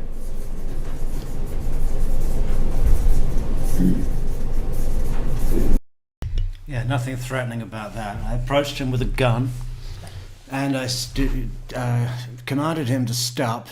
I said, "Stop! I want to talk to you. What happened down the road?" Nothing threatening about that. It was reasonable. It was a reasonable approach, like what they taught us in law camp. So, 1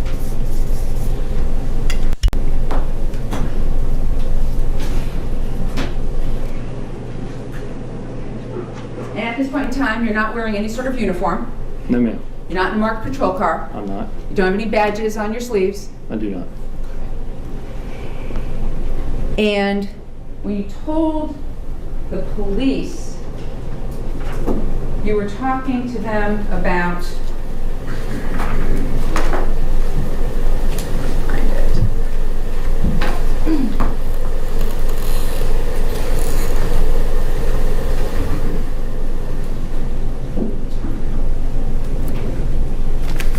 make sure I get this right. Do you remember telling the police? So I pull up to him and say, hey, you know what's going on. He's running. He won't stop. I said, that's him. Stop right there. I'm at the bottom of page 8, top of page 9. Stop right there. Stop where you're at. Do you remember telling the police that that's what you said? That's what's on here. Yes, ma'am. You want me to read it? I'm just asking you if that's what you said. You said, what's going on? He won't stop. I said, that's him. Stop right there. Stop where you're at.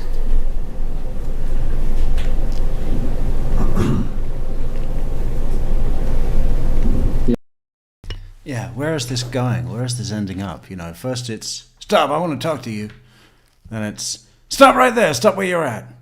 And then, you know, you raise your gun and you say, I'm going to blow you away if you don't stop right there. But we were de-escalating the situation, like what they taught us at law camp. Yeah, that's part of it. Right. So at this point, you're ordering him to stop.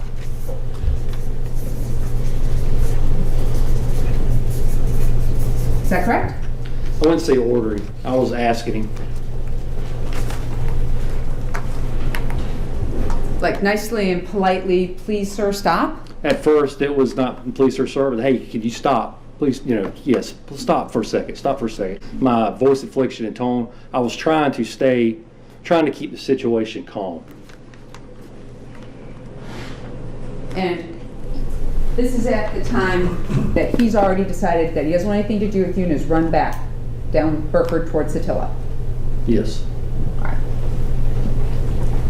And then we see what happens in the Night Owl video. Is that right? Is that what happens next? Brian, yes. Yes, it's around that time.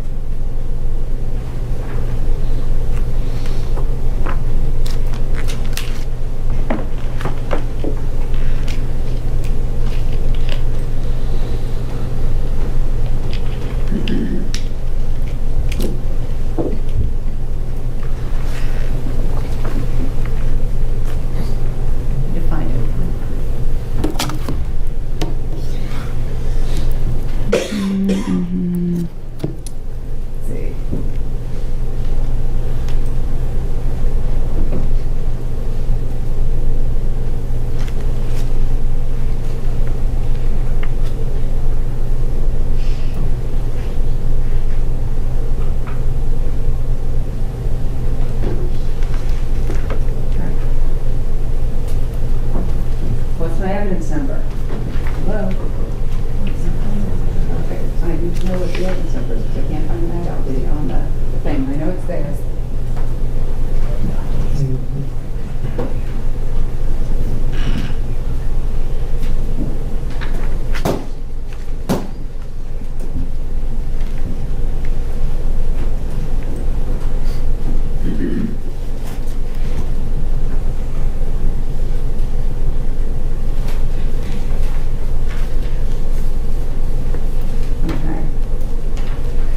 I apologize, Your Honor. Something's not right, and I'm worried I've missed it, or somehow it is not on the file anymore. Your Honor, we have no objections to state would like a recess. Thank you. Let's make sure it's on there. There we go.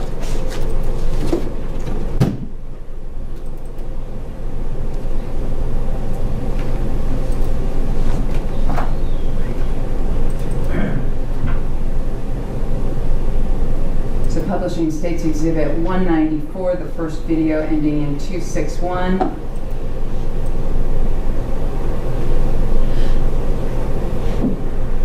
Is this what we have?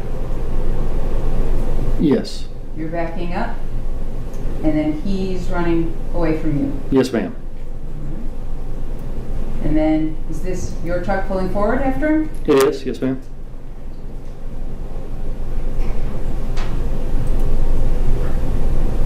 So at this point in time, you could have just stopped, right? I could have. You could have just let him run, correct? I could have, but I also wanted to make sure that everything was okay down the road and see what was happening. I wanted to ask him, at least ask him what was happening and see what he would say and go from there. Despite the fact that you know about the Fifth Amendment, you know that no one has to talk to anyone they don't want to talk to, right? That's correct. And you said that you wanted to know what had happened and that you saw Matt Albenzi out in the street when you came out with your shotgun from your house, right? Yes, ma'am. You didn't go down and ask Mr. Albenzi what was going on, did you? I did not. Okay. So at one point in time, I think you said you thought, well, maybe somebody had been hurt or something had been broken into, or maybe Larry English was down there, right? That's correct. But you didn't head that way to see what exactly had happened, did you? I did not, because Mr. Albenzi was pointing down the road. I took it as whatever happened, you need to go that way. You need to go that way, something has happened. And then trying to ask him was to see what was happening, what happened. Because something... Yeah, whatever it was, it happened that way. Whatever it was, whether it was a suspect getting away or the robber that we've all been looking for. Yeah, whatever it was, it went down there. Something has happened. Once I watched him run and then pull down Burford. No, ma'am. It was only another 100 feet from there, maybe 200 feet. There was a wooded area right where I spoke to him again. All right, so let's take a look at this. May I? Which I want to make sure we have the right exhibit number, Judge. Exhibit number, Judge.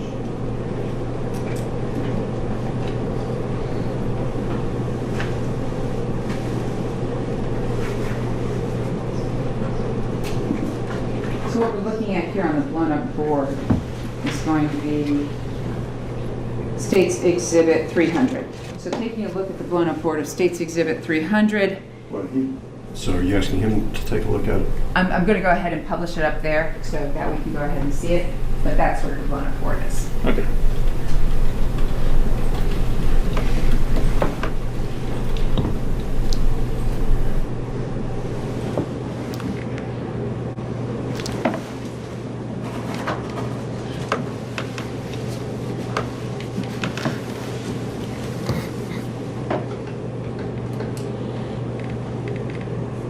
Are you able to see that on your screen? Yes, ma'am. So, got the Bryan house.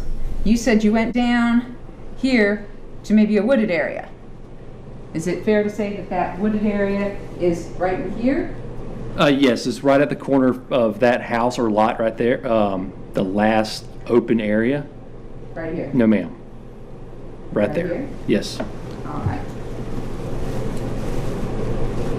And so you chase him down here, and at this point in time, you cut him off. No, ma'am. I'm alongside him and ask him to stop. I want to talk to him. And then after I asked him, hey, I want to talk to you. I want to talk to you. Hey, hold on a second. Is when he finally stopped, and I was like, okay, now we can talk. We can see what's going on. And then as soon as I said, the cops are coming, after he didn't respond to me or talk to me, and I said, hey, the police are coming. Stay right here. That's when he turned and ran the other direction. You'd agree with me when I say that you never, ever told the Glenn County Police Department or in your written statement that you said to Mr. Arbery, the police are coming. don't know if I did or not. If it's not on there, then I didn't say it, but I mean, I could have missed it from everything that was happening and writing it down. 2 hours later, I might have missed it, but on the assumption that they do that, because No, that always happens to me too. You know, the most important thing to say is the thing that you forget. I gave him a warning. Oh, I just left that out. Yeah, no. I remember it now that I'm on trial and, you know, giving sworn statements. I remember that I said, I don't want to shoot you. I'm not going to shoot you. You're in no danger. I want to have a civil discussion with a fellow citizen. How about it, citizen? I was still under the impression that my dad has called the police, so I'm under the impression that the cops are coming. Yeah. I didn't know that the cops had been called or not. I mean, as far as I was concerned, they might be on the way or they could not be at all anywhere near on the way. But I told him that they were, because that's what they taught us in PACE. So talking about that,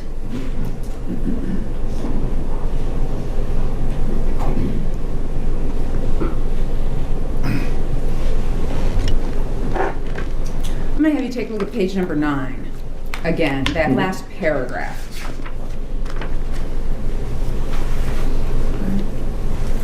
So, in your statement to Detective Nohilly, only a couple hours after the homicide of Ahmaud Arbery, you basically say he goes around the corner, comes back, he's, man, something's not right here. I tell him to stop, grab the gun out of the truck. I say, hey, stop.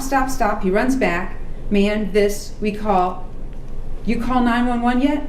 Find my phone, call, give it to my dad, said, call the cops, let's get the cops. So it's only after you grabbed your shotgun out of the truck at the corner of Holmes and Satilla that you say, hey, let's call the cops, and you hand the phone to your dad to call the cops. That's when I found out that he did not call the police. When I realized that he has not called the police. And then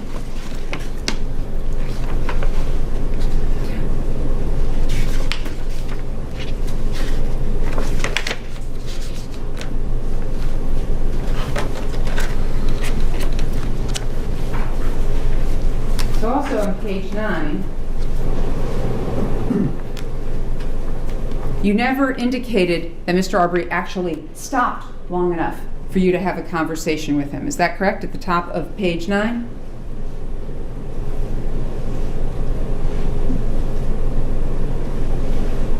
Yes, I do. I said, he's running, he won't stop. I said, that's him. Stop right there. Stop where you're at. Call the cops, And I'm assuming, or what I'm saying there is, I told him that I called the cops. There he is. He starts acting funny, and then he takes off running. So he was stopped. If he takes off running, then he was stopped at the point. Do you remember yesterday telling this jury that that's what you said to your dad? Call the cops, there he is? Do you remember telling this jury just yesterday that was what you said to your dad? Call the cops, there he is. He starts acting funny, he takes off running. I believe I said, have you called the cops yet? And then on this here is what I mentioned to the police in the interview. And reading this and knowing how I was all over the place when I was giving that statement, this is what I was talking about. This is what I believe was what I was talking about. But you'd agree, nowhere in here do you say that Mr. Arbery actually stopped. You said, stop right there, stop right where you're at, and he takes off running. He takes off running. Mm-hmm. So nowhere in here do you indicate to Detective Nohilly that he stopped long enough for you to say, the police are on their way, and that's why he took off running. Nowhere in here and nowhere in your written statement is that indicated. In those terms, saying it in that verbatim, I did not. But looking at this and how I was still under stress, still under the impact of what happened a couple hours after this, just 2 hours after the shooting, and then seeing how I was after this, just 2 hours, after the shooting, and then seeing how I was talking, under stress, nervous, scared, I know what I was talking about here, and that's what I was talking about. They call the cops, you know, stop where you're at, call the cops. I'm probably choppy trying to talk to him, being nervous, and saying that I was saying this to Mr. Arbery, and then he takes off running. If you're running, he continued running. He takes off running. I think that's what I was talking about there. So what were you nervous about while giving this statement? I just killed a man. I had blood on me still.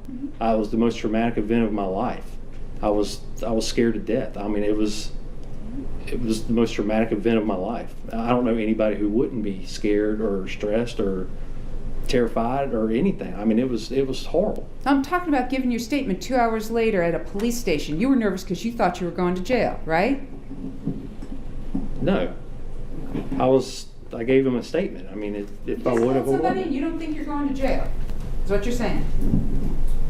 I was going through an investigation. I was following the investigation. So, you saw Officer Duggan's body cam, correct? Officer Duggan, the first officer who testified, his body cam. Yes, ma'am. All right. You were standing right behind Officer Duggan while all that went on, right? Yeah, I guess. Yes, ma'am. Okay. So, you've just shot Mr. Arbery 3 times with a shotgun, correct? Correct. He's dead on the scene, correct? Correct. He's unarmed, correct? He was. All right. And your father came up to you and grabbed you by the shoulders and went, "You had no choice, you had no choice," right? You saw that? Yes. All right. You're covered in Mr. Arbery's blood. You go down to the police station, correct? Correct. All right.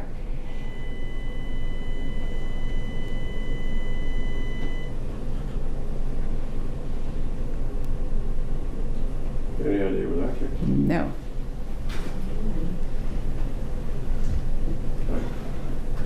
Let's keep going. Okay. And at that point, you're in the safety of the police department giving your statement, correct? Yes. All right. You've got all the time in the world, correct?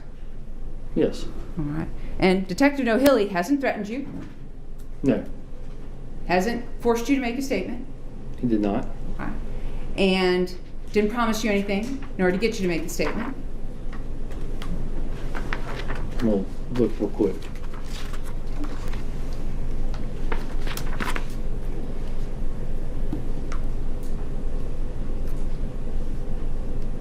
He did not. But you're telling this jury that you're all confused and you can't get the facts straight as you're telling the police about why it was you shot and killed a man. I was trying with my best ability, but like I said, under the circumstances of going through a traumatic event, this is the most traumatic event that I have ever been through in my life. I don't know how.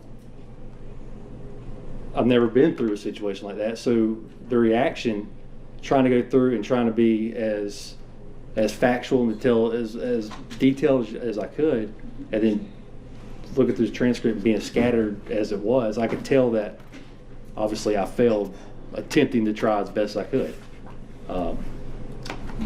This is what you got. I tried, and this is what happened. So, fair to say you never told Detective O'Hilly nor wrote down in your written statement that you told Mr. Arbery the police were on their way. It seems that I attempted to say it in these words here. And at that point, Mr. Arbery turns around and runs back down Burford to get away from you, correct? That's correct. So at this point in time, he's running away from you. He has not threatened you. No. Hasn't pulled out a gun. No, ma'am. Hasn't pulled out a knife. He did not. Still arms at his sides. That's correct. And he's trying to get away from you. And I was letting him run away. Yes, ma'am. You were letting him run away. That's correct.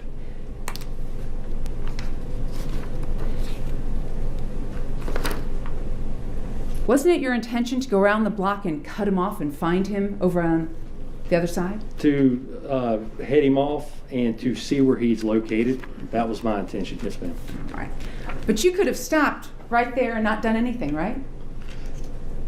Yes, but then immediately after is when I saw his interaction with the black truck and realized that there is something to my suspicions here, and I would like to see where he is at when the cops come, which I assume that the police were on the way, that I would be able to tell them where he's at if they haven't located him at that point. So you're telling this jury that your whole intention was just to go ahead and follow Mr. Arbery, keep an eye on him, and to just tell the cops there he is? At that point, yes, ma'am.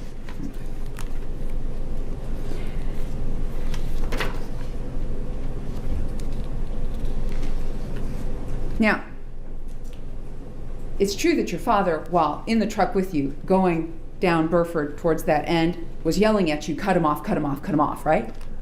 He was talking to me or was telling me, I don't know if he was saying cut him off or not. I know that he was saying there he is, that's the guy. After that, I am not sure exactly what he said.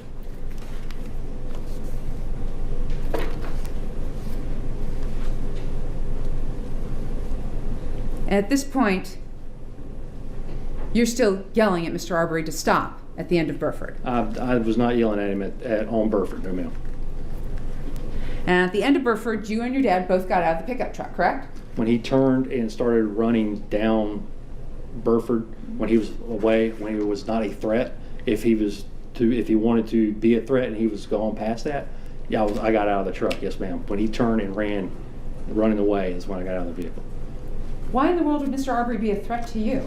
Because of when I asked him what was going on and recognized that it was the guy that I saw on the 11th and Mr. Albenzi pointing and everything going down, and realized that it is him, and then how he reacted when I shined the lights on him on the 11th. He acted like he did not want to be. He was obviously caught sneaking through the front yard. He was obviously where he wasn't supposed to be, where he hasn't been several times, and then he reaches into his pants, like he has a gun, and that, I took that as a threatening gesture and walked in the house. Now it's the same guy on the 23rd that I've just pulled up to that turned out my father was correct. People pointing down the road, the same scene that this happened 12 days prior, that yes, there was a possibility that he may be armed with that gesture, but he didn't show me that, and he started running down the road. I was no longer under a threat if there was to be one, so I got out of the vehicle after my father got out of the vehicle to see what was going on and watch him.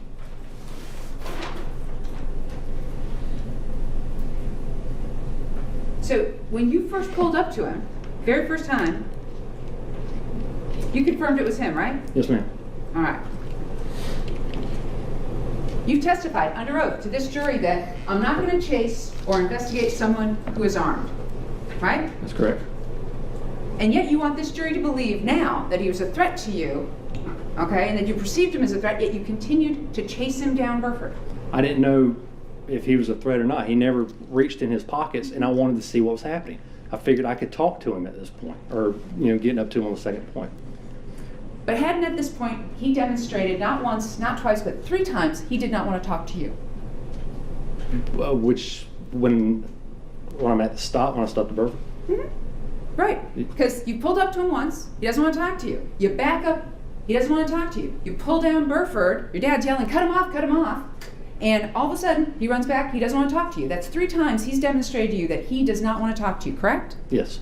And he's also demonstrated he's no threat to you. He hasn't pulled out a gun. That's correct. He hasn't said one word to you. He has not. He's not threatened you in any way, verbally or physically. No, ma'am. No knives. No knives. All right. He's not swearing at you, using profanity or anything like that, is he? Didn't talk. So at this point, you get out of the truck, correct? That's correct. And you get out with your shotgun. No, I got out when my father got out to get in the back, and then my shotgun slipped and was in the floorboard where my feet were all over it. Once I'm out of the vehicle, it was safe to, I'm not going to reach it. I wasn't going to grab it while Mr. Arbery was right there. There was no reason for it. He's run off. I'm on the side of the truck, so at that point I grabbed the shotgun out of the floorboard and put it back on the seat. Your dad gets out with his .357 Magnum, correct? I didn't know if he had it on him or not. I knew he had it, but I didn't see it. He didn't have it in his hand. So he didn't have it in his hand as he ran about 10 yards down the road after Mr. Arbery. He didn't run down the road after Mr. Arbery.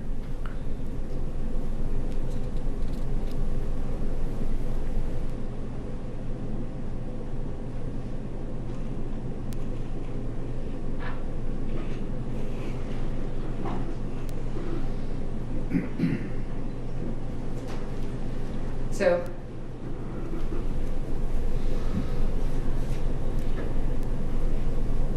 at this point, you see Mr. Bryan pull out in his black GMC truck to try and run Mr. Arbery off the road. No, ma'am. I saw, after I put the shotgun back onto the seat when it was on the floorboard, and then watching Dad, or talking to Dad, or trying to figure out what's going on, and I looked back down the road. I don't know Mr. Bryan. I didn't know where he lived. I didn't see him when I had the first encounter with Mr. Arbery. My assumption, I was assuming from what I saw, that he came from Satilla. So the vehicle was at what I thought was the very end of the road. More than likely seeing the video the other day where the tree was closest to Burford. It was towards the end where it was almost on the road. I'm certain that's where I saw the encounter with them. And it didn't look like he was running them off the road. It actually looked like Mr. Arbery, I thought the vehicle was stopped, and looked like Arbery went to the left side and then to the right and then went back to the left. It looked like he was engaging with that vehicle. So you're all the way down here. I'll do it on this one. All the way down here. Around there, yes, ma'am. Okay. And they're all the way down here by the time you look at them, is that what you're saying? By the time I noticed it, yes, ma'am. Okay.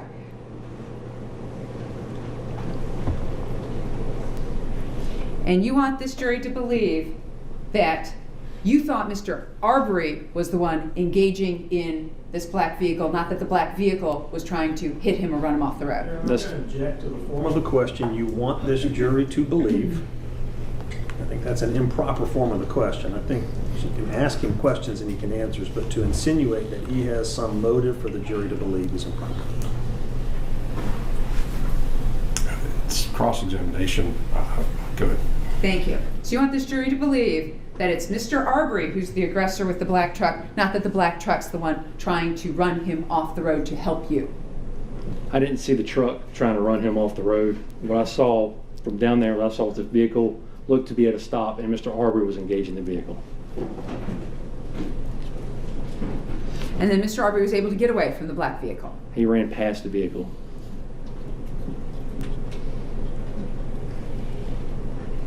And your dad wanted to go down there to see what was happening, right? That's correct. But you wanted to go around to cut him off. No, ma'am.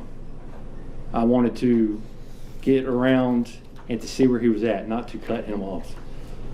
Not the way you're saying cut him off. No, I wanted to see where he was at, to be in that same area to let the police know where he was coming.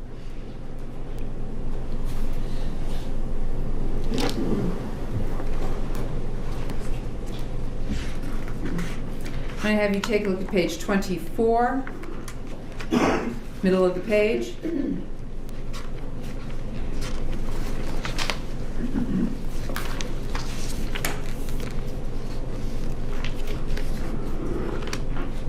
I'm sorry, back up to page 23, please.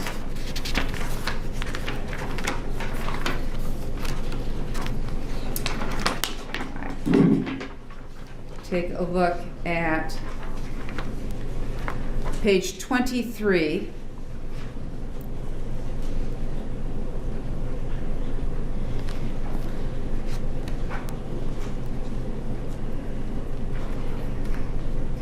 So, line 16. So he turned and went back down this road. Dad's like, hey, go down there. I said, I'm not going through that. I'm not going back to him. And this is about the time that the black truck that was at the scene, that's when he tried to stop it. Yes. All right. So here you're telling the police the black truck at the scene was trying to stop Mr. Arbery. That's what I was believing, yes. Okay.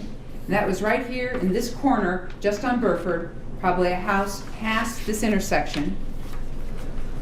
So I turned and went this way. Correct. All right. And then he came down, came around, came down Holmes Drive.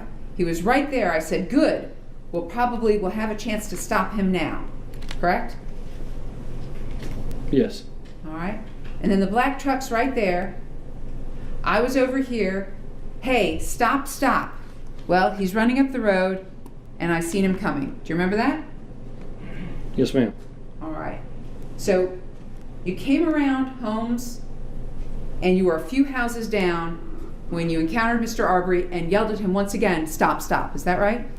I think I had it wrong on here. Like I said, once I was bouncing back and forth, trying to explain everything that happened, that I misspoke on there. I don't know where I would say to stop, stop. Where was it that I said stop? Came around, came down Holmes Drive. He was right there. I said, good, we probably will have a chance to stop him now. Black truck's right there. I was over here. Hey, stop, stop. Well, he was running down the road. I seen him coming. So yeah, that was at the end of Holmes, right on the other side of the dog leg. All right, well, do you notice how it says, Investigator O'Hilly right after that says, which way is he running? And you said he's coming up this way, and where are you at this time? I came around and turned off this road. I'm not really sure how far I was a few houses down. So you're a few houses down. He's asking you specifically, when did you say, hey, stop, stop? I was a few houses down, correct? Yeah, on here, that's correct. Okay. And you also got out of your truck at that time, a few houses down on Holmes Drive, correct? On here is what I said, but I don't believe that's what happened. I believe I misspoke or had it wrong or had it mixed up to when I stopped at the end of Holmes. Okay. But you also wrote it down in your written statement. Which part? Take a look at your written statement. It's about 2/3 of the way down. On page 2.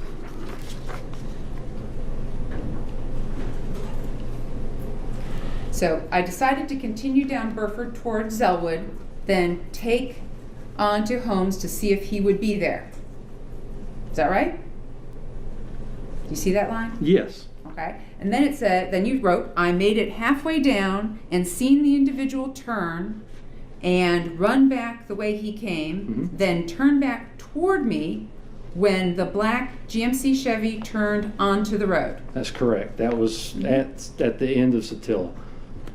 Well, you said I got out of my truck and told him to stop, which he didn't. I got back into my truck and stopped just short of the stop sign on Holmes facing Satilla. So you had actually stopped, gotten out of your truck, told him to stop, which he didn't, then got back in your truck, then pulled down to Satilla and Holmes. That, looking back after everything cooled off, where I stopped, and I don't recall if I got out or not. I think I had this mixed with when I finally pulled up. Both times where I said I stopped and got out, I was saying when I stopped and saw Mr. Arbery and the black truck coming at me. We were on Holmes, just short of where the shooting occurred. I probably yelled stop at him, but then once they passed me is when I pulled up a couple more feet and decided to stay where I was at. That's what I was speaking about here.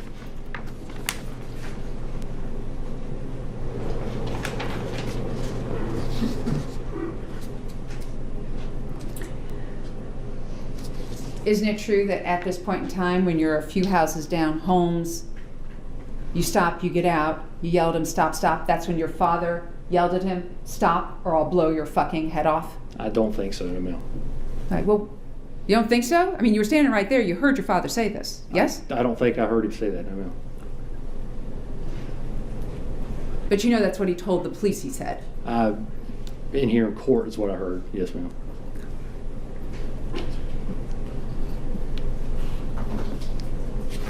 So at this point,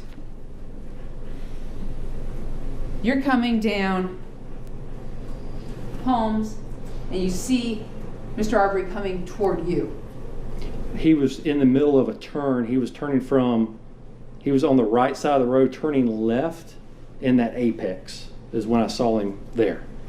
The first time I saw him on Holmes. He was in the middle of a turn, turning back towards Satilla on Holmes. Is that what the video picks up? I don't think so, no ma'am. So you're saying that you're coming down this way and he's running toward your truck, he's turning around, and he runs back this way. You don't see the black truck at this point? No ma'am. All right. But then all of a sudden he's running back toward you and you see the black truck behind him? No, when I came around the dogleg, the black truck and Mr. Arbery were together. The black truck obviously just came off of Satilla and were heading towards me on Holmes, towards Elwood. So you're saying at this point you've made it all the way down here? He was turning, he was on the right side of the road turning left. When I saw him, he was in the mid of the turn, and then he turned and was out of sight around that dogleg, and I continued, and then once I got to the dogleg is when I saw him and Mr. Arbor, or the black vehicle, coming my way. And at that point he's pinned between the two vehicles. He was. Yeah. Yeah, he was, but we decided that wasn't enough. You know, we tried pinning him between the two vehicles. Just seemed like we needed to do more.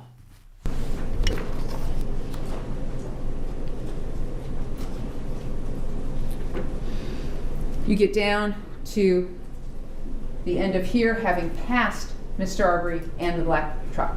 No, I was at a stop and they passed me. I let Mr. Arbery run by and I let the vehicle pass me. I was stopped in the correct lane and saw them coming, and that was when Mr. Arbery and the black truck, or Mr. Arbery was running alongside the truck, grabbing at the mirror and the door, and then that's when they split. When they were coming into my lane, that's when they split. Mr. Arbery went on the passenger side, and the black vehicle went back into his lane, and then was following Mr. Arbery as they went around that dogleg. Deborah Rockhill says, "Who is this guy?" Excuse me. Who is this guy? He's the guy that shot dead Ahmaud Arbery, who was someone that the neighborhood had suspected of committing some burglaries or some robberies, you know, like going into people's cars or going to this derelict building site of a house that was having work done, you know. Not going into people's homes where they lived, really. I mean, I suppose that does make a difference. A thief. They thought he was a thief, so they accosted him, and they surrounded him with this multi-pickup truck assault. I think there were 3 trucks, each one atop with a man with a shotgun. But this guy was on foot. Mr. Beard over here. He was on foot, and at some point, when Ahmaud Arbery was surrounded, there was a wrestling match for the gun, and he ended up shooting him in half at close range with a 12 gauge.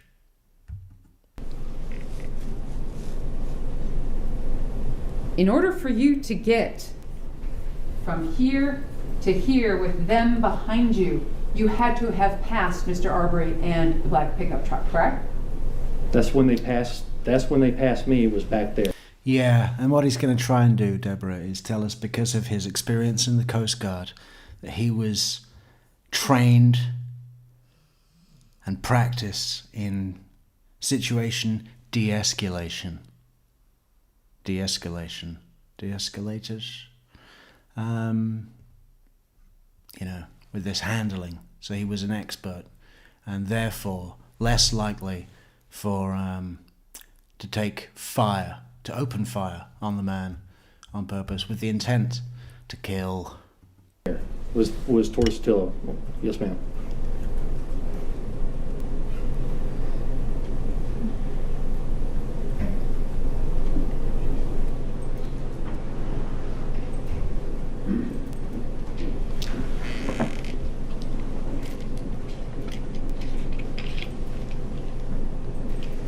Your Honor, will consider a restroom break. Yeah, let's do it.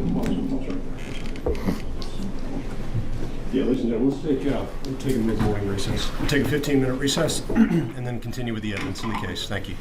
All right for the jury. Good morning, Brian. How you doing? Yeah, it's about time for it, isn't it? I might actually make a real-life cup. But if anyone does want to support the channel, you can do that on buymeacoffee.com/True Crime Metrix. The best way. Links are in the description.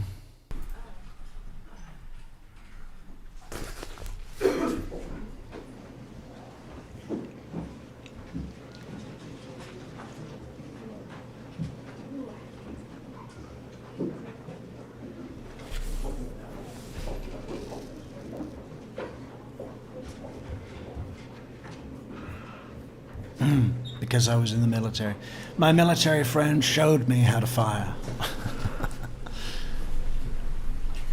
I'm not in the military, but I have friends who are in the military, and whenever we are at the gun range together, they show me the proper way to draw and to seek and to take aim and to fire.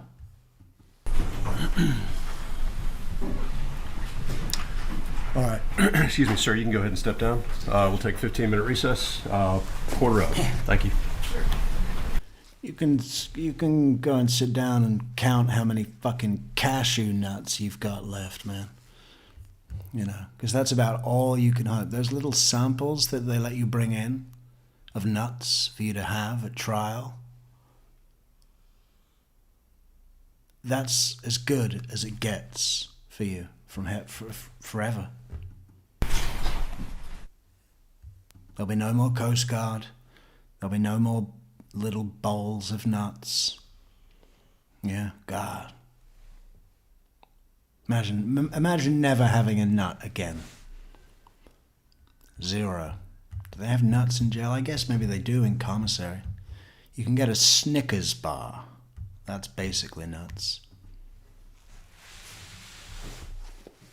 The Meet the Press Chuck Toddcast, free wherever you get your podcasts. The fire has grown leaps and bounds. Is there another word that it could have been? The fire has grown leaps and frogs. Leaps and bounds. So we just need a synonym for bounds. The plural of a bound, which is to leap. Oh no, we've already used leap. At the beginning, it's the line reads, the fire has come on by leaps and bounds. So obviously we can't use leaps twice. So what other word? Big jumps. Gallops. How about that? The fire has come on by leaps and gallops. The fire has been galloping quickly. You see, you don't even need to say quickly because that's implied by the galloping. The fire has come on by leaps and gallops. All right. Defendant's present, represented by counsel. I've got a lot of people standing. I have, before we resume, Judge, we're noticing that juror number 12 is continuing to nod off. And we would at this point move to excuse her. We don't think... I've never heard that before. We're filing a motion. Juror number 12 keeps nodding off. Oh. Surely there would be a way to craft a good tactic out of that. You know, to bring sympathy for your side. Guilt within the person that you're asking for a favor, so they feel like they owe you. Yeah. I don't know how many of y'all were nodding off during proceedings. I'd like to think that none of you would stoop so low as to not give this matter your complete, undivided attention. But if any of you did, vote not guilty. I think it's appropriate for a jury to sleep through both the direct and the cross-examinations, and we're very concerned that she's missing some portion of evidence. And it's important to both sides that she listened to everything. And so we would move to excuse her and place an alternate in her place. Mr. Hook. I think it's unusual for the judge as well. He doesn't know what's going on.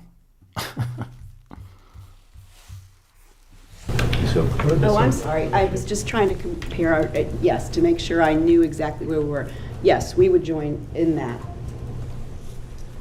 And what we have, I don't have as good of a vantage point as, that's right, good of a vantage point from where we're sitting to see the jury most of the time.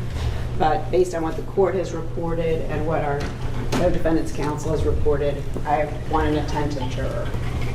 I think, although obviously I probably have the poorest vantage point in the courtroom, particularly this morning with the easel.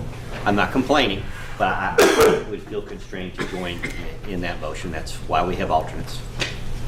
State objects. I've been up here cross-examining Mr. McMichael and turning and looking at the jurors. I have not noticed any one of them not paying attention at all. They seem to be paying very, very close attention to this testimony. Yeah. We actually had some extra strong coffee brought in and fed to them out of one huge trough so that we could, confirm that each one of them had maximum strength coffee.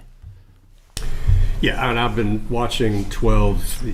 I will say there are moments where she appears tired. She has not slept through the evidence that I have been able to notice. It was brought to my attention yesterday. She was moving. There were no issues yesterday afternoon. I'm going to keep an eye on her this morning and just get some idea of what, if any, consistency there is with what's happening. Based on that, the court will make some decisions on whether to inquire with her, whether she's missed any evidence, and move from there. But at this point, I'm not going to take the step of striking her. Never to leave someone dry in a word jumble, Patricia Burns has come in with strides. The fire has come on by leaps and strides. Galloping strides. The fire has come on by galloping, striding leaps and bounds. No, that's what we were trying to avoid. Not bounds, but gallops or strides. Or, it's got to be one more for the word jumble. Sunday morning word jumble. Leaps, bounds, strides, gallops, and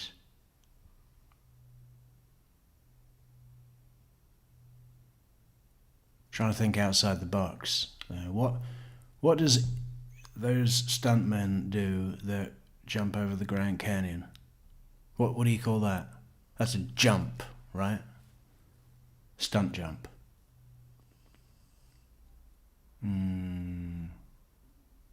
Stunt jumps.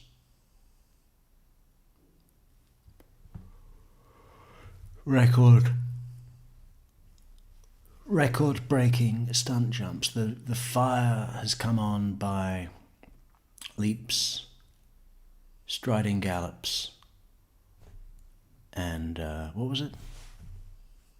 stunt jumps, record-breaking stunt jumps. The Maybe too much. court will effectively take the matter under advisement. I'm going to continue to watch the juror. Obviously, if there is, if it goes beyond where it is now with her, I'll take appropriate measures, and if I need to follow up further at the end of this morning, I'll do so. Mr. Goff. We'd also... The fire is bound to come on leaps and strides while it gallops down the hill. We ask the fire chief what his plan of action was. And he said something about a plan that didn't happen. The record to know two things before we start back up. After this examination of the witness began, will continue. My understanding is the Right Reverend Jesse Jackson is again being in court. I think he's back there in the dark shirt. Just putting that on the record, not going to re-argue anything. And I would also note that there is or was an individual walking about in the foyer outside the courtroom earlier today with a... Yeah, we get the idea. Where's the testimony? Oh, here we go. Sleepy juror. Yes? Room. There are procedures that the court is aware of that are in place, and something's brought to my attention that is deviating from those procedures, then I'll go ahead and address that. I will note that Reverend Jackson is in the courtroom. Beyond that, anything from the state before we proceed with the witness? No, Judge. From Travis McMichael, No, Your Honor. Greg McMichael, No, Your Honor. and Mr. Brown. No, Your Honor. Witness is seated. Remind you that you're under oath. Yes, sir. All right, let's go get the panel.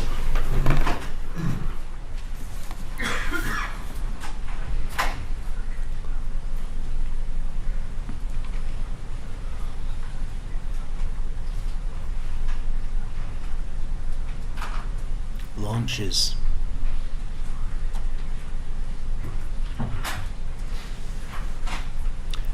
The fire has been launching down the galloping hill.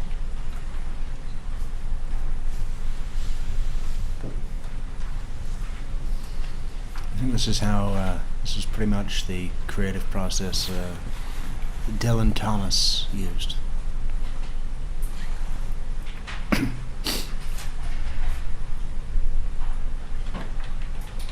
You grab a simple piece of news and you turn it into rich, never-dying poetry. The galloping fire bounded and strided down a hill as it launched through and beyond.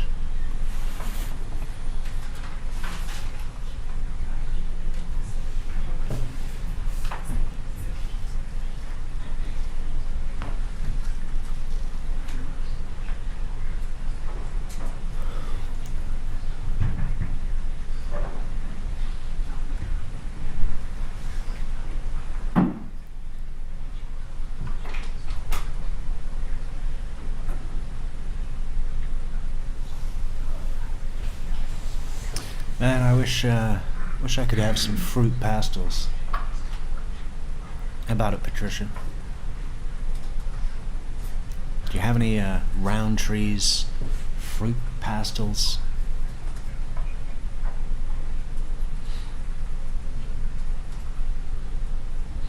Or wine gums? All right, with your... The kind that come in the round tube, not the big packet. They're more chewy.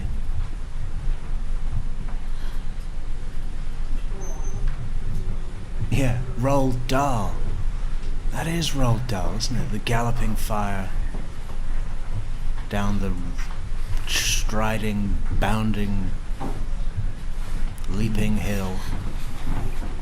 Come on, Travis McMichael. I want us to know your story. So he runs up. How close did he get to the truck the very first time? Probably from me to you at the furthest, I would say. It was close, yes, ma'am. And you got out of your truck. Yes, ma'am. You got out with a shotgun that time. I did not. So you got out of your truck and you yelled at him.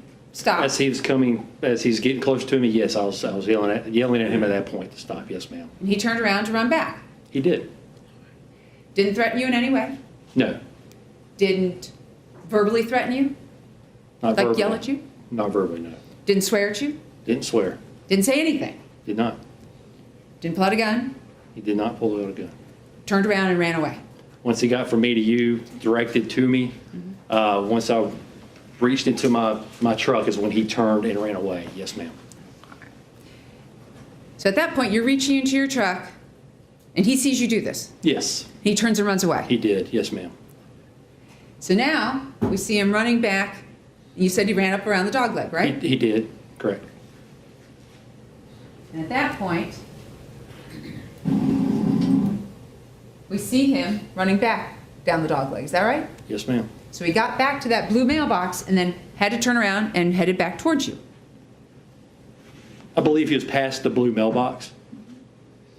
So he got past the blue mailbox. Yeah, he was completely out of sight.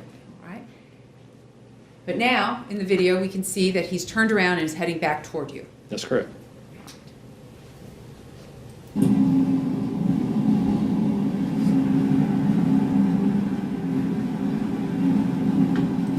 And at this point, he's pinned between the two pickup trucks. He is between two pickup trucks. Yes, ma'am.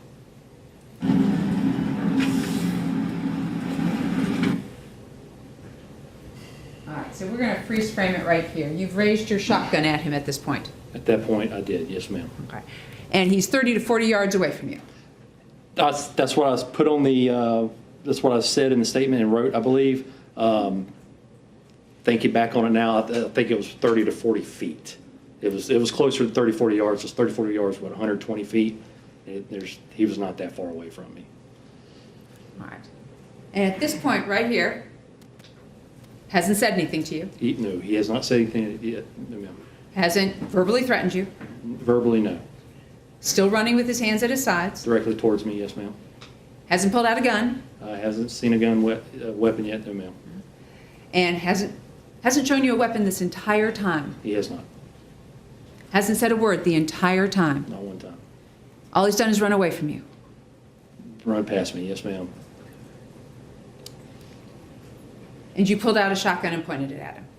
Running directly towards me, and this is now the second time on the road coming directly, and then watching how he interacted with the pickup truck in that general location when I pulled it first time, attacking the truck, and then seeing him interact with the vehicle on Burford, saying that the police are coming, him turning and running, on top of seeing Mr.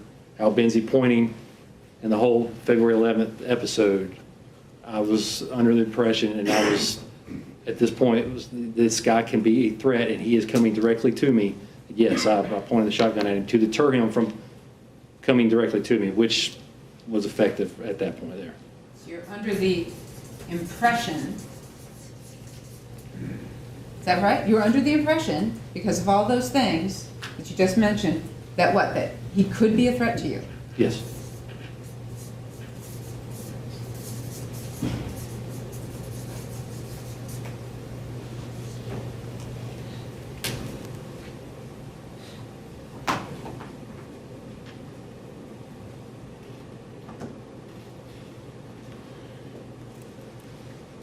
Now,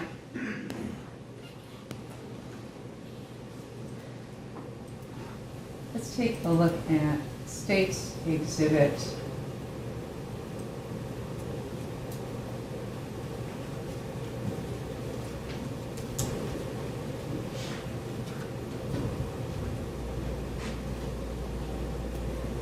129.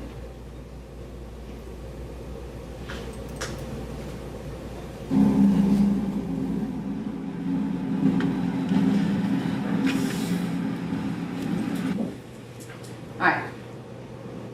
Your father is in the pickup truck, correct? Yes, ma'am. And he has his .357 Magnum, correct? He has it, yes. All right. And this is when you finally have given him the phone and said, call 911. Seconds before this is when I dialed 911 after I realized that I was misunderstood, that he has not called 911 or had not called 911, and realized the error and called, and then gave my dad the phone. So, who called 911? I realized that I didn't call 911 when I went to my dad and said, did he call 911? And he said, have you called 911? Once I saw Mr. Arbery coming back at me this third time, gave it to him, once he was coming around that dog leg. Yes, ma'am. And your father had 30 years of law enforcement, is that correct? I believe so. All right. So, and he knows how to take care of himself, doesn't he? He knows how. Oh, I know. And he's got a handgun with him, right? Yes. And he's on higher ground, isn't he? Yes. Yeah, I would say higher ground. I'd say vulnerable. And you never once, anywhere in your police statement, said you were ever worried about your father or him being attacked. Nice twist, Travis. Yeah, no, you could say higher ground. I'd say vulnerable.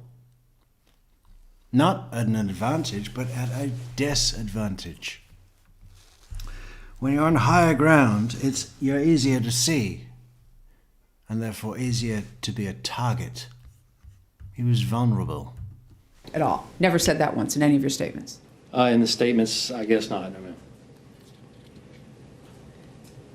So at this point, you and your dad are both yelling at Mr. Arbery to stop. I am yelling. I'm sure my dad is, but I was not paying attention to what my father was saying.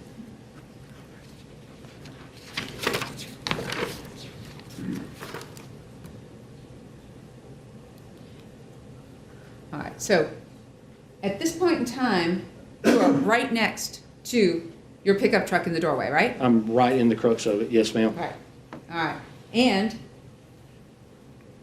Mr. Arbery is moving this way, and then he's moving that way, correct? Yes, correct. And you have now moved yourself out of that crux of the doorway into the roadway. Is that right? Yes, because when I drew down on him, and then because he was coming directly toward me, focused in on me, and I drew down on him, he immediately broke his direction and went to the right.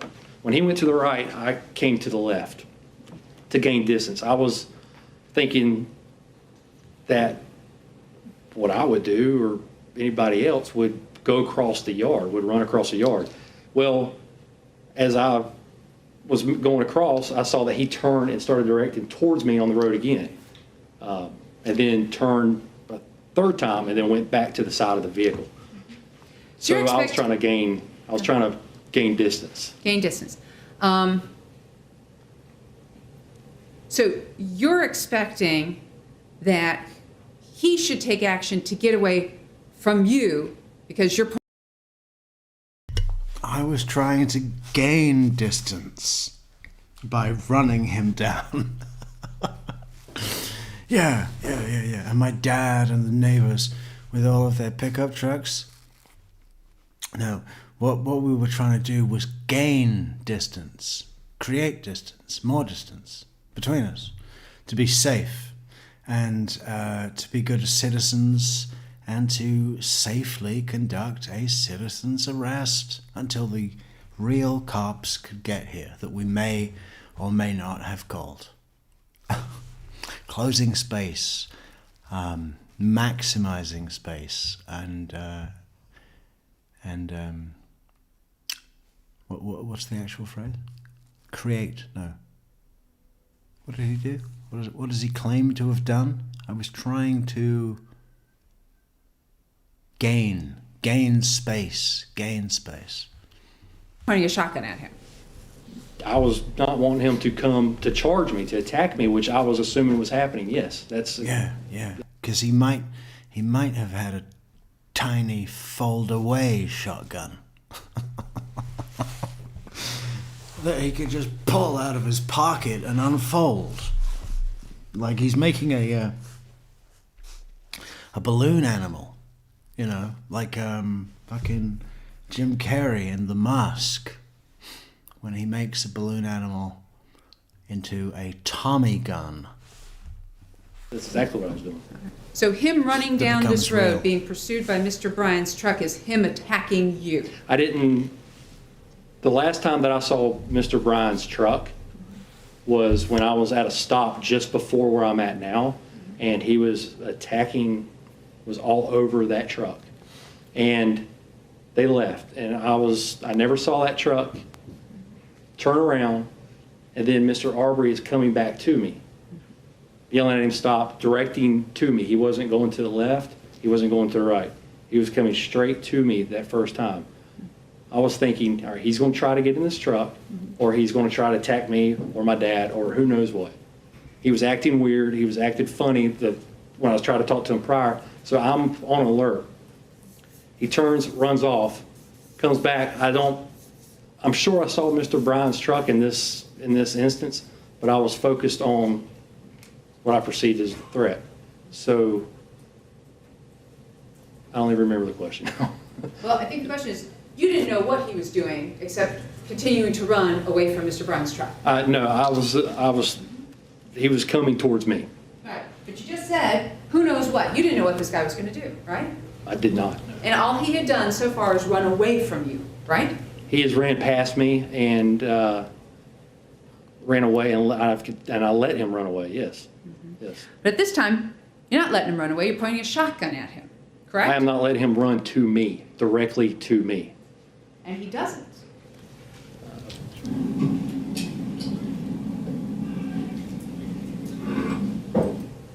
He runs around there, right?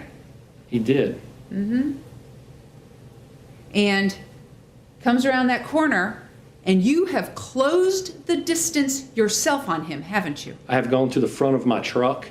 I did not go to the passenger side of my truck at that time. I was trying to keep an eye on him to make sure that he didn't try to get in my truck or try to get to my dad or who knows, go into the passenger side or what. I was trying to keep an eye on him, and I would think that he's avoided me once I aimed the shotgun at him. If he sees me at the front of the truck, then he will not come back around, which I was thinking was more than likely was going to happen, and then he would continue to go. So at this point in time, you could have stepped closer to your pickup truck and kept that pickup truck between you and him, correct?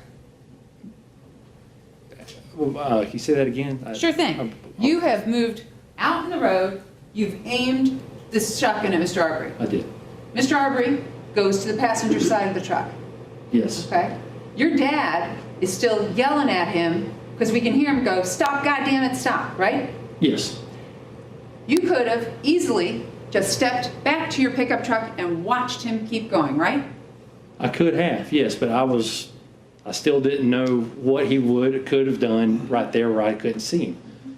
And to get closer to the pickup, to get closer to Dad, to get to the truck, if he's going to try to come to the truck, I will be right there. So I was thinking that he was a threat, that he might go after myself, my father, or the truck. I wanted to be right there to deter him or to be able to handle it if I needed to.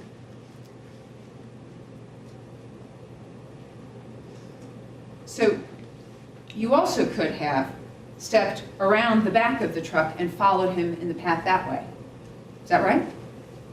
Yes, but then he would have to open unrestricted run around the truck and into my open door into my pickup truck and could have took the truck. So you're telling this jury that a man who has spent 5 minutes running away from you, you're now thinking is somehow going to want to continue to engage with you, someone with a shotgun, and your father, a man who's just said, "Stop or I'll blow your fucking head off," by trying to get in their truck? That's what it shows, yes, ma'am.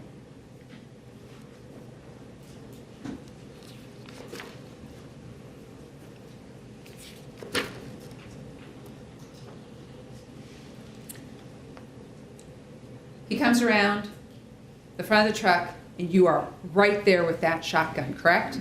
I was coming around, and then as soon as I was at the front corner panel, he turned, and yes, we were on each other.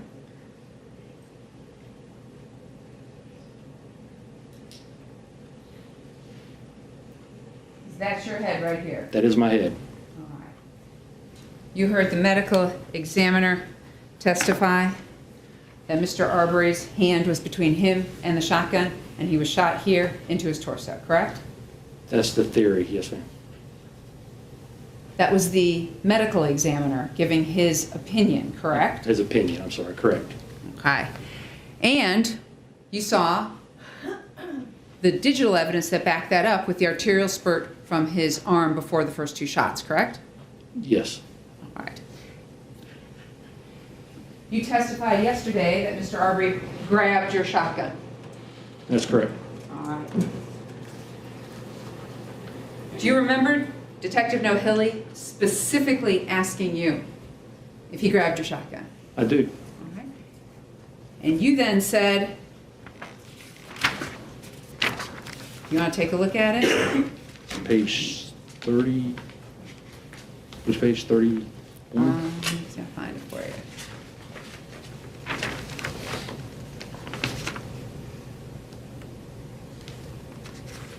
Page 44.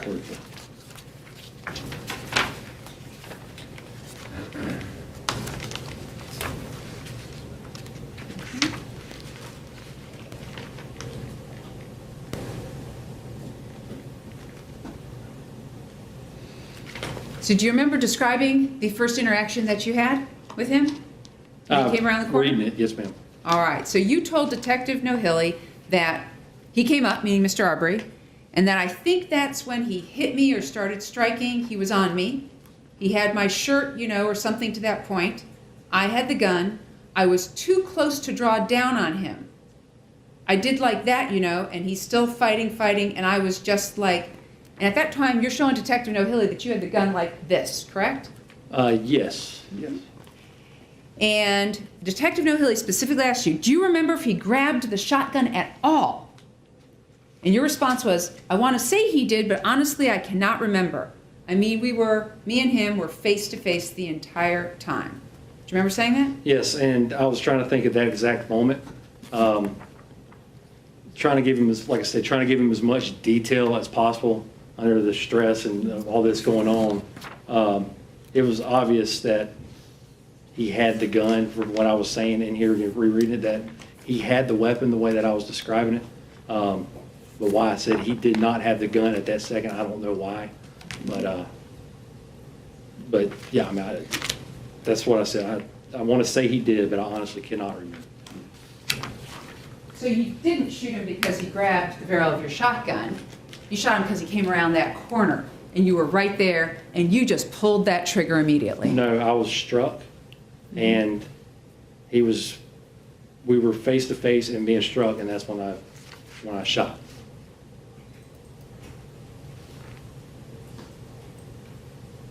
So he came up, I think it was when we were hit. He started striking. He was on me. He had a shirt or, you know, something to that point, and I had the gun.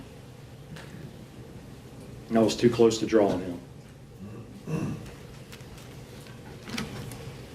So you're saying that all of that took place. He's got your shirt, he's striking you, you've got the gun up in this thing, and you can't draw down on him, and it's a struggle, and he's on you, and you're going back and forth in front of the truck? Is that what you're saying? Yes. Okay.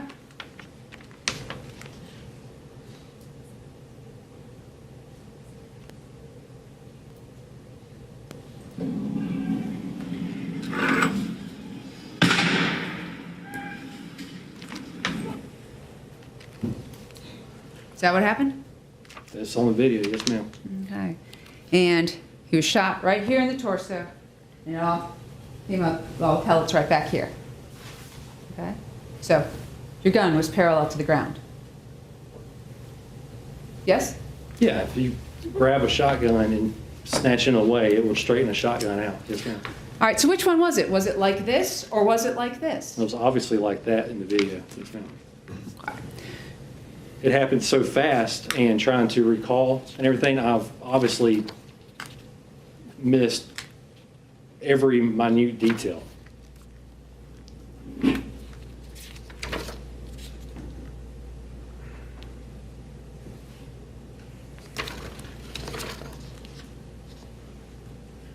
All right, so let's talk about some of the things that you chose not to do with this matter, okay?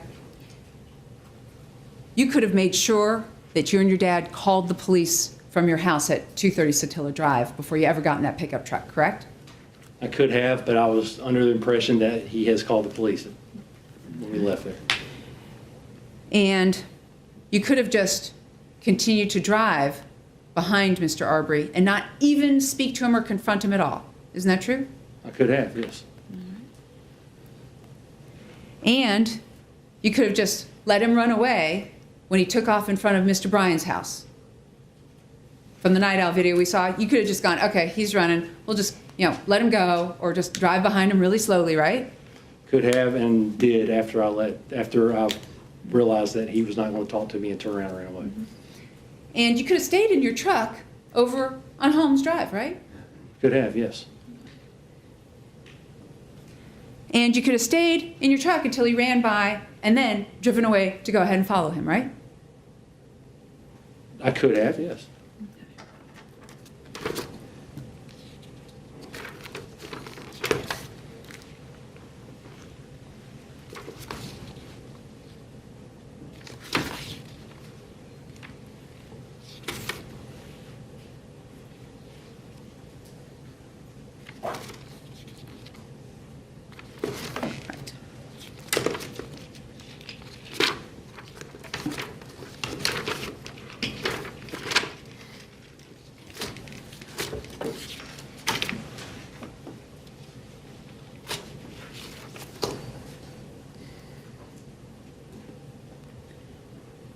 Not once.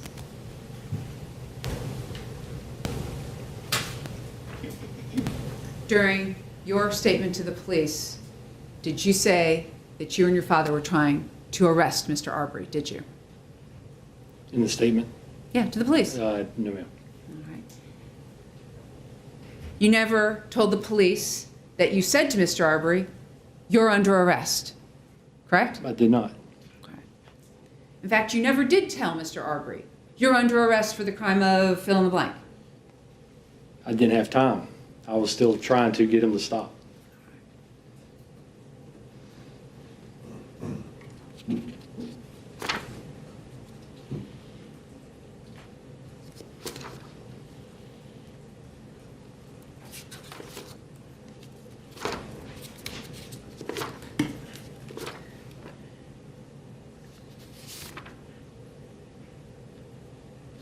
Let's talk a bit about your attitudes towards sort of vigilantism, okay? You've posted several times on Facebook some things, and we talked about one of them in response to Kim Ballesteros, where it's like you're playing with fire on this side of the neighborhood. Do you remember posting that? Yes. All right. And in response to another post about crime on the website, you responded, arm up, correct? Was that the Ballesteros one?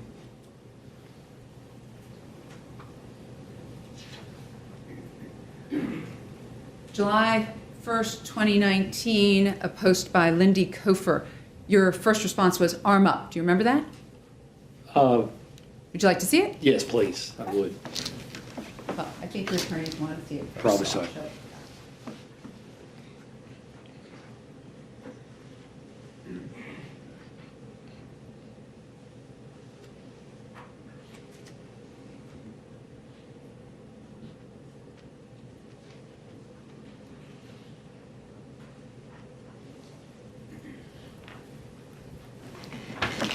Thank you.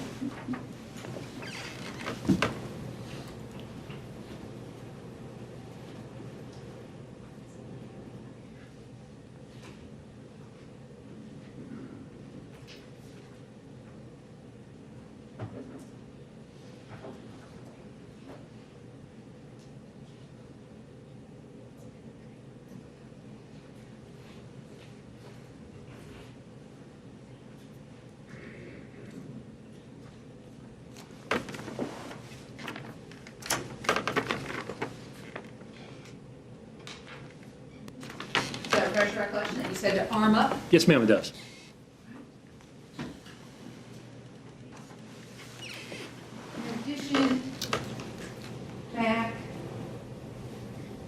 in January of 2019, do you recall having a Facebook conversation with a Lacey Allison Cox? I do. All right. And at that point, do you remember telling her about how she felt that you need to make examples out of somebody if they steal stuff? And you said, "That's right, hope y'all catch the vermin." That's correct. All right. In addition, she was kind of worried about her father because she said, "We have had a lot of trouble with..." Object to hearsay, Your Honor.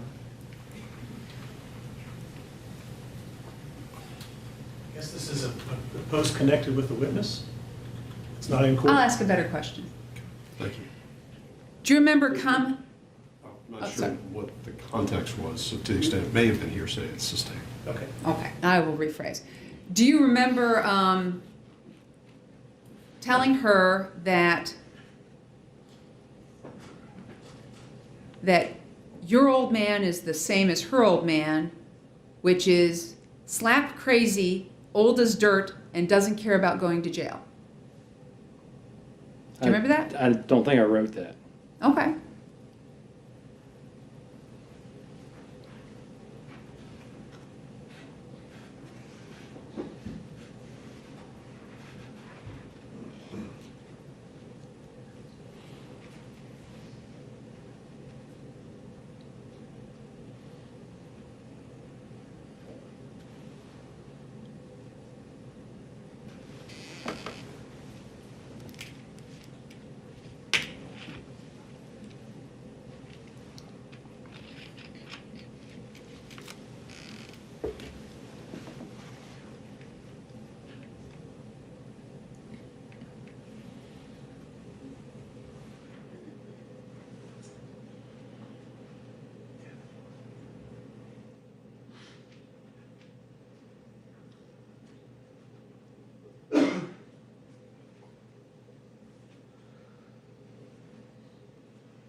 We are watching in on the Travis McMichael testimony at the trial on the killing of Ahmaud Arbery. I'm Aaron Gilchrist in the NBC News Now studios.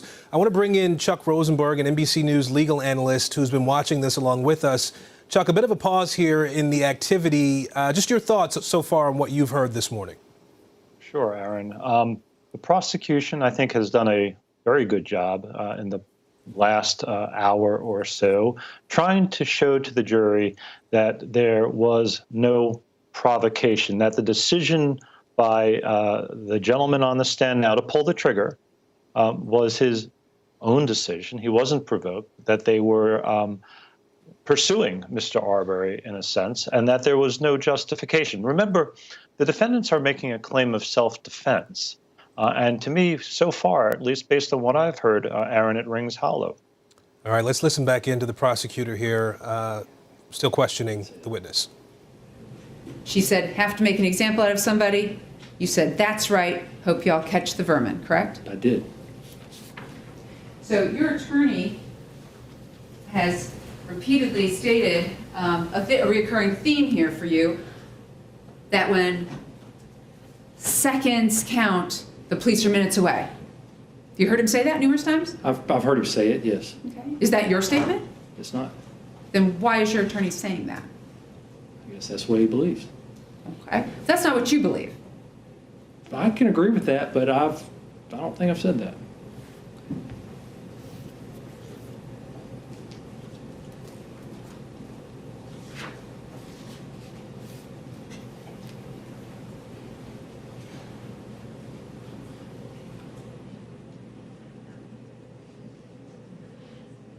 I'll go ahead and pass the defendant back. Can you read her? Briefly.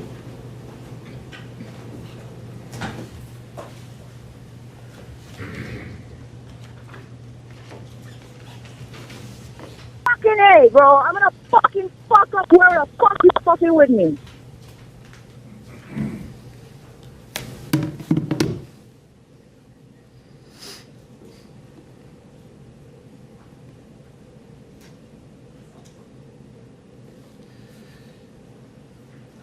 You've been Christine, thank you for the coffee on buymeacoffee.com/True Crime Metrix. examined a bit about why you were making certain decisions to approach or not Mr. Arbery. Yes, sir. Or what you thought about when he was approaching you. That's correct. And you've been shown your transcript, the statement that you had with Officer Nohilly. Okay? Yes, sir. Take a look at page 7, line 1. Christine says in a message, hello. Yes, hello, Christine. We see you, Christine. 7, line 1. Can you recall what you said to Officer Nohilly there? Objection. Inappropriate question. This is not a prior consistent or prior inconsistent statement at this time. It's a rehabilitation of the witness after he's been cross-examined about his intent and why he made the decisions this day. This is a prior statement by him that is consistent with his testimony and to rehabilitate him after cross-examination. It's perfectly permissible. He's been questioned extensively, Your Honor, about what he said. You're rehabilitating him on Yes, what sir. you're claiming to be that statement. What do you say, page 7, line 1? 1 to just line 1, or Well, so we can make sure I limit. or the full statement before the officer?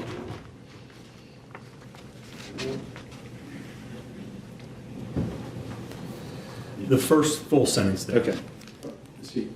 You haven't read it out loud, or if he remembers the statement? Yeah. How are we doing this? You haven't, just read it. What he said to the officer. Well, objection at that point. Okay. Improper. Do you recall what you said to the officer? I do. Don't read it. What did you say to the officer? I told, it was, to close it down, that, Let me do this. What date were you speaking about when you were talking to the officer? I was speaking of February 11th, when I saw him, the first time that I encountered him. Okay. And did you tell the officer or give the officer an impression of what you thought about Mr. Arbery at that time? Yes, I said that when I stepped out that he was not there, he wasn't clearly there, and he reached into his pocket. What did you mean by clearly not that Mr. Arbery clearly was not there? The way that he was interacting with me, the way that he was reacting to just being caught creeping or lurking in the shadows, to reach into a pocket and then just stay, I would say, bold, or having a brazen moment where you do that and then just go into the house, continue to do what you were doing. It was not, it was off. It just wasn't, it was And did was you share strange. this with Officer Nohilly a couple hours after Yeah, I this did. incident? I did, yes, sir. All right. If you'll go to page 9, line 3. Before you do that, at any point in time, did you try to describe Mr. Arbery's behavior as you were interpreting it on Burford Road? To Officer Nohill? I did, yes. Okay. And do you recall how you described his behavior? Yes. Okay. How did you describe it? Funny, acting funny, clearly not there. Okay, let me stop you. What do you mean by acting? What did you mean by acting funny? The way that his facial expressions when I first pulled up, the anger, and then not speaking, not talking at all. It wasn't like ignoring me or trying to ignore me. It was just the way that he was expressing himself. He just wasn't talking. He was in an anger state, and what was your interpretation of that? That he could be. Relevance. Goes to Calls his for conduct. speculation and not relevant as to his interpretation. I think it is relevant. It's not speculating, it's just his interpretation. Sustained. Did you ever indicate to Officer Nohilly that you felt something was just not right with Mr. Arbery? I did. Okay.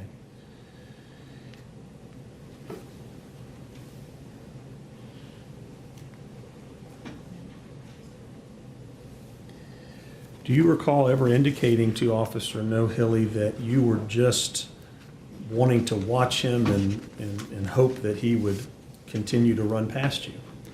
Yes, I did. Okay.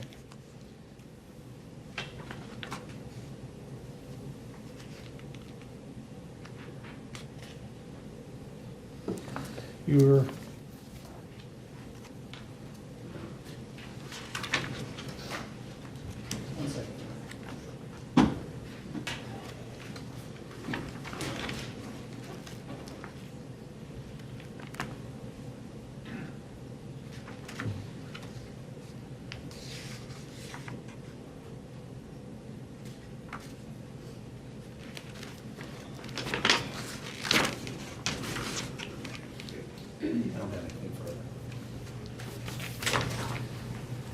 I don't have anything further.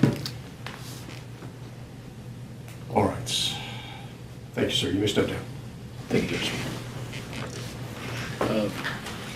Why don't you just go ahead and leave those there. Thank you. Not sure whose transcripts those are. So why don't you go ahead and step down. Whoever left their transcripts up there, if you go ahead and grab them.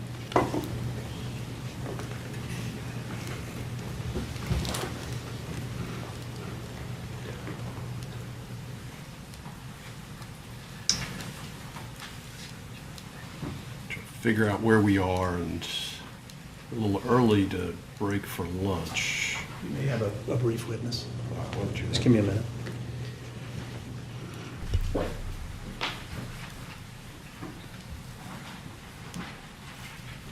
They must be all done.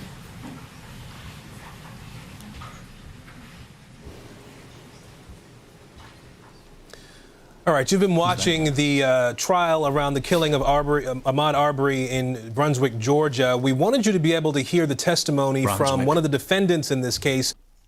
Crazy Brunswick. Yeah.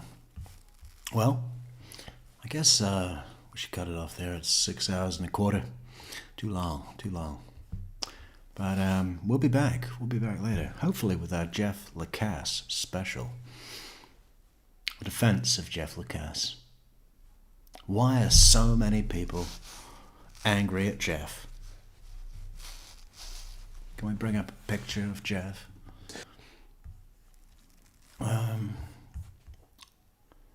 Where is Jeff? Let's bring him into the mind's eye with a visual. Golden Jeff, the best witness.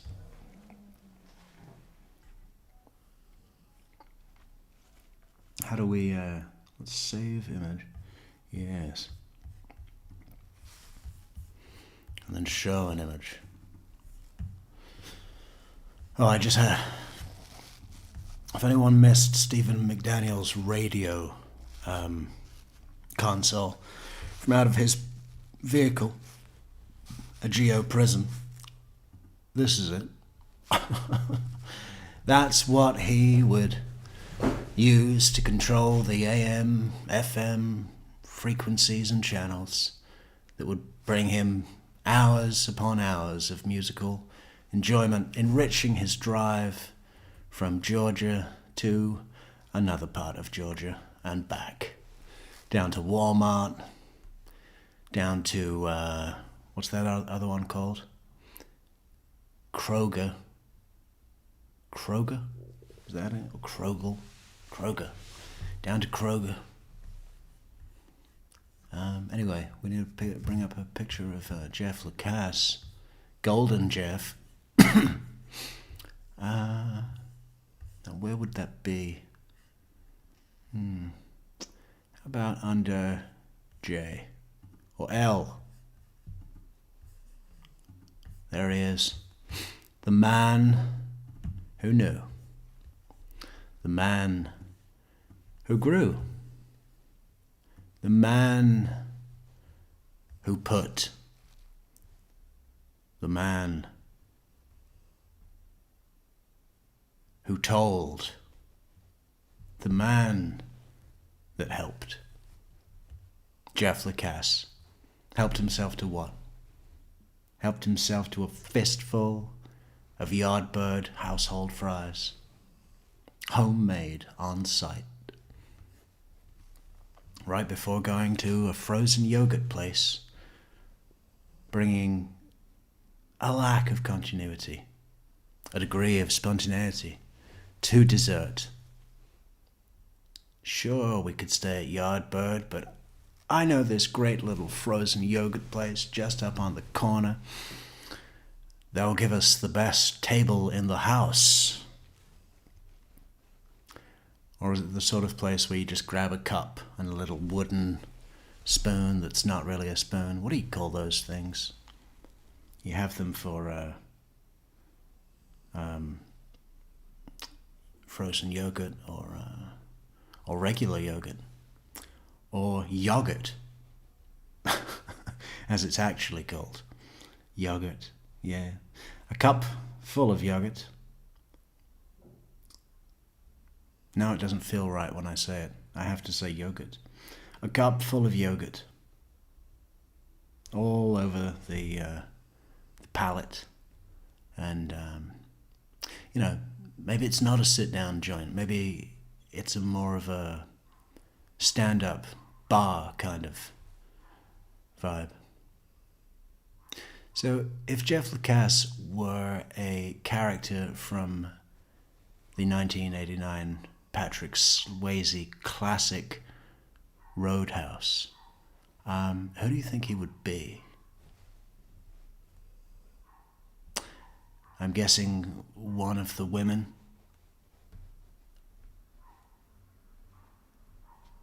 One of the women that work in the office. Not the showy kind. Not the showy kind at all. But yeah, a defense of Jeff Lacasse is a necessary. There's been too much abuse. We must stop the abuse and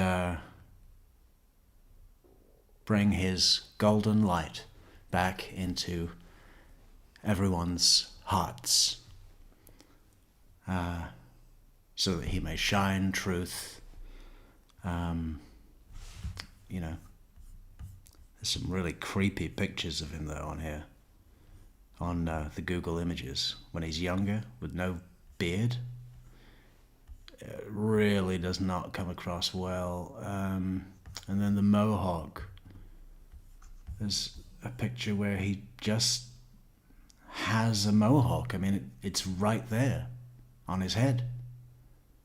And we don't know why that is. We don't know whether he may have been involved in some sort of clinical trial at the time, a new pill for brain maximification. Because if he had have taken some experimental pill for brain maximification, that might explain the strange behavior about the mohawk and about the pre-beard rape face, basically. But apart from those things, tonight's episode will be a defense of Jeff Lacasse and the mean things people say about him, the mean things say about those people. What will you say about whatever it is that we have to say about Jeff and about what he might say about himself? Join us tonight to find out and see what happens there, because we still don't know, and it will all be to play for. That we can guarantee. On True Crime Metrix, top of the hour, too sweet to be sour. Feel free, die young, have a happy Sunday, and try not to spill any milk. And if you do, make sure everybody knows how upset you are about that. A visual aid, some dramatic, emotive release, whatever it may be for you, let us know in the comments later on the show on Metrix. Today, Sunday, the day of freedom, the day of peace, the day of the rest of your lives, the first day of the rest of your lives. Good night, and be good to the world, and always sit on the edge of We've got to wrap it up now, but thank you, everybody. Good night, and thank you for chatting, super coffee, go-getting, super sticker giving, super moderating, bulletproof, Metrix moderating. That was some of the best moderating I remember in early times gone by. Who can speak for the distant past? We will, with you here with us tonight on Metrix. Good night, and be free, and live every day, all day, except for sometimes. I'm trying to work out where the stop button is. Hang on. Oh, yeah, no, that's fine.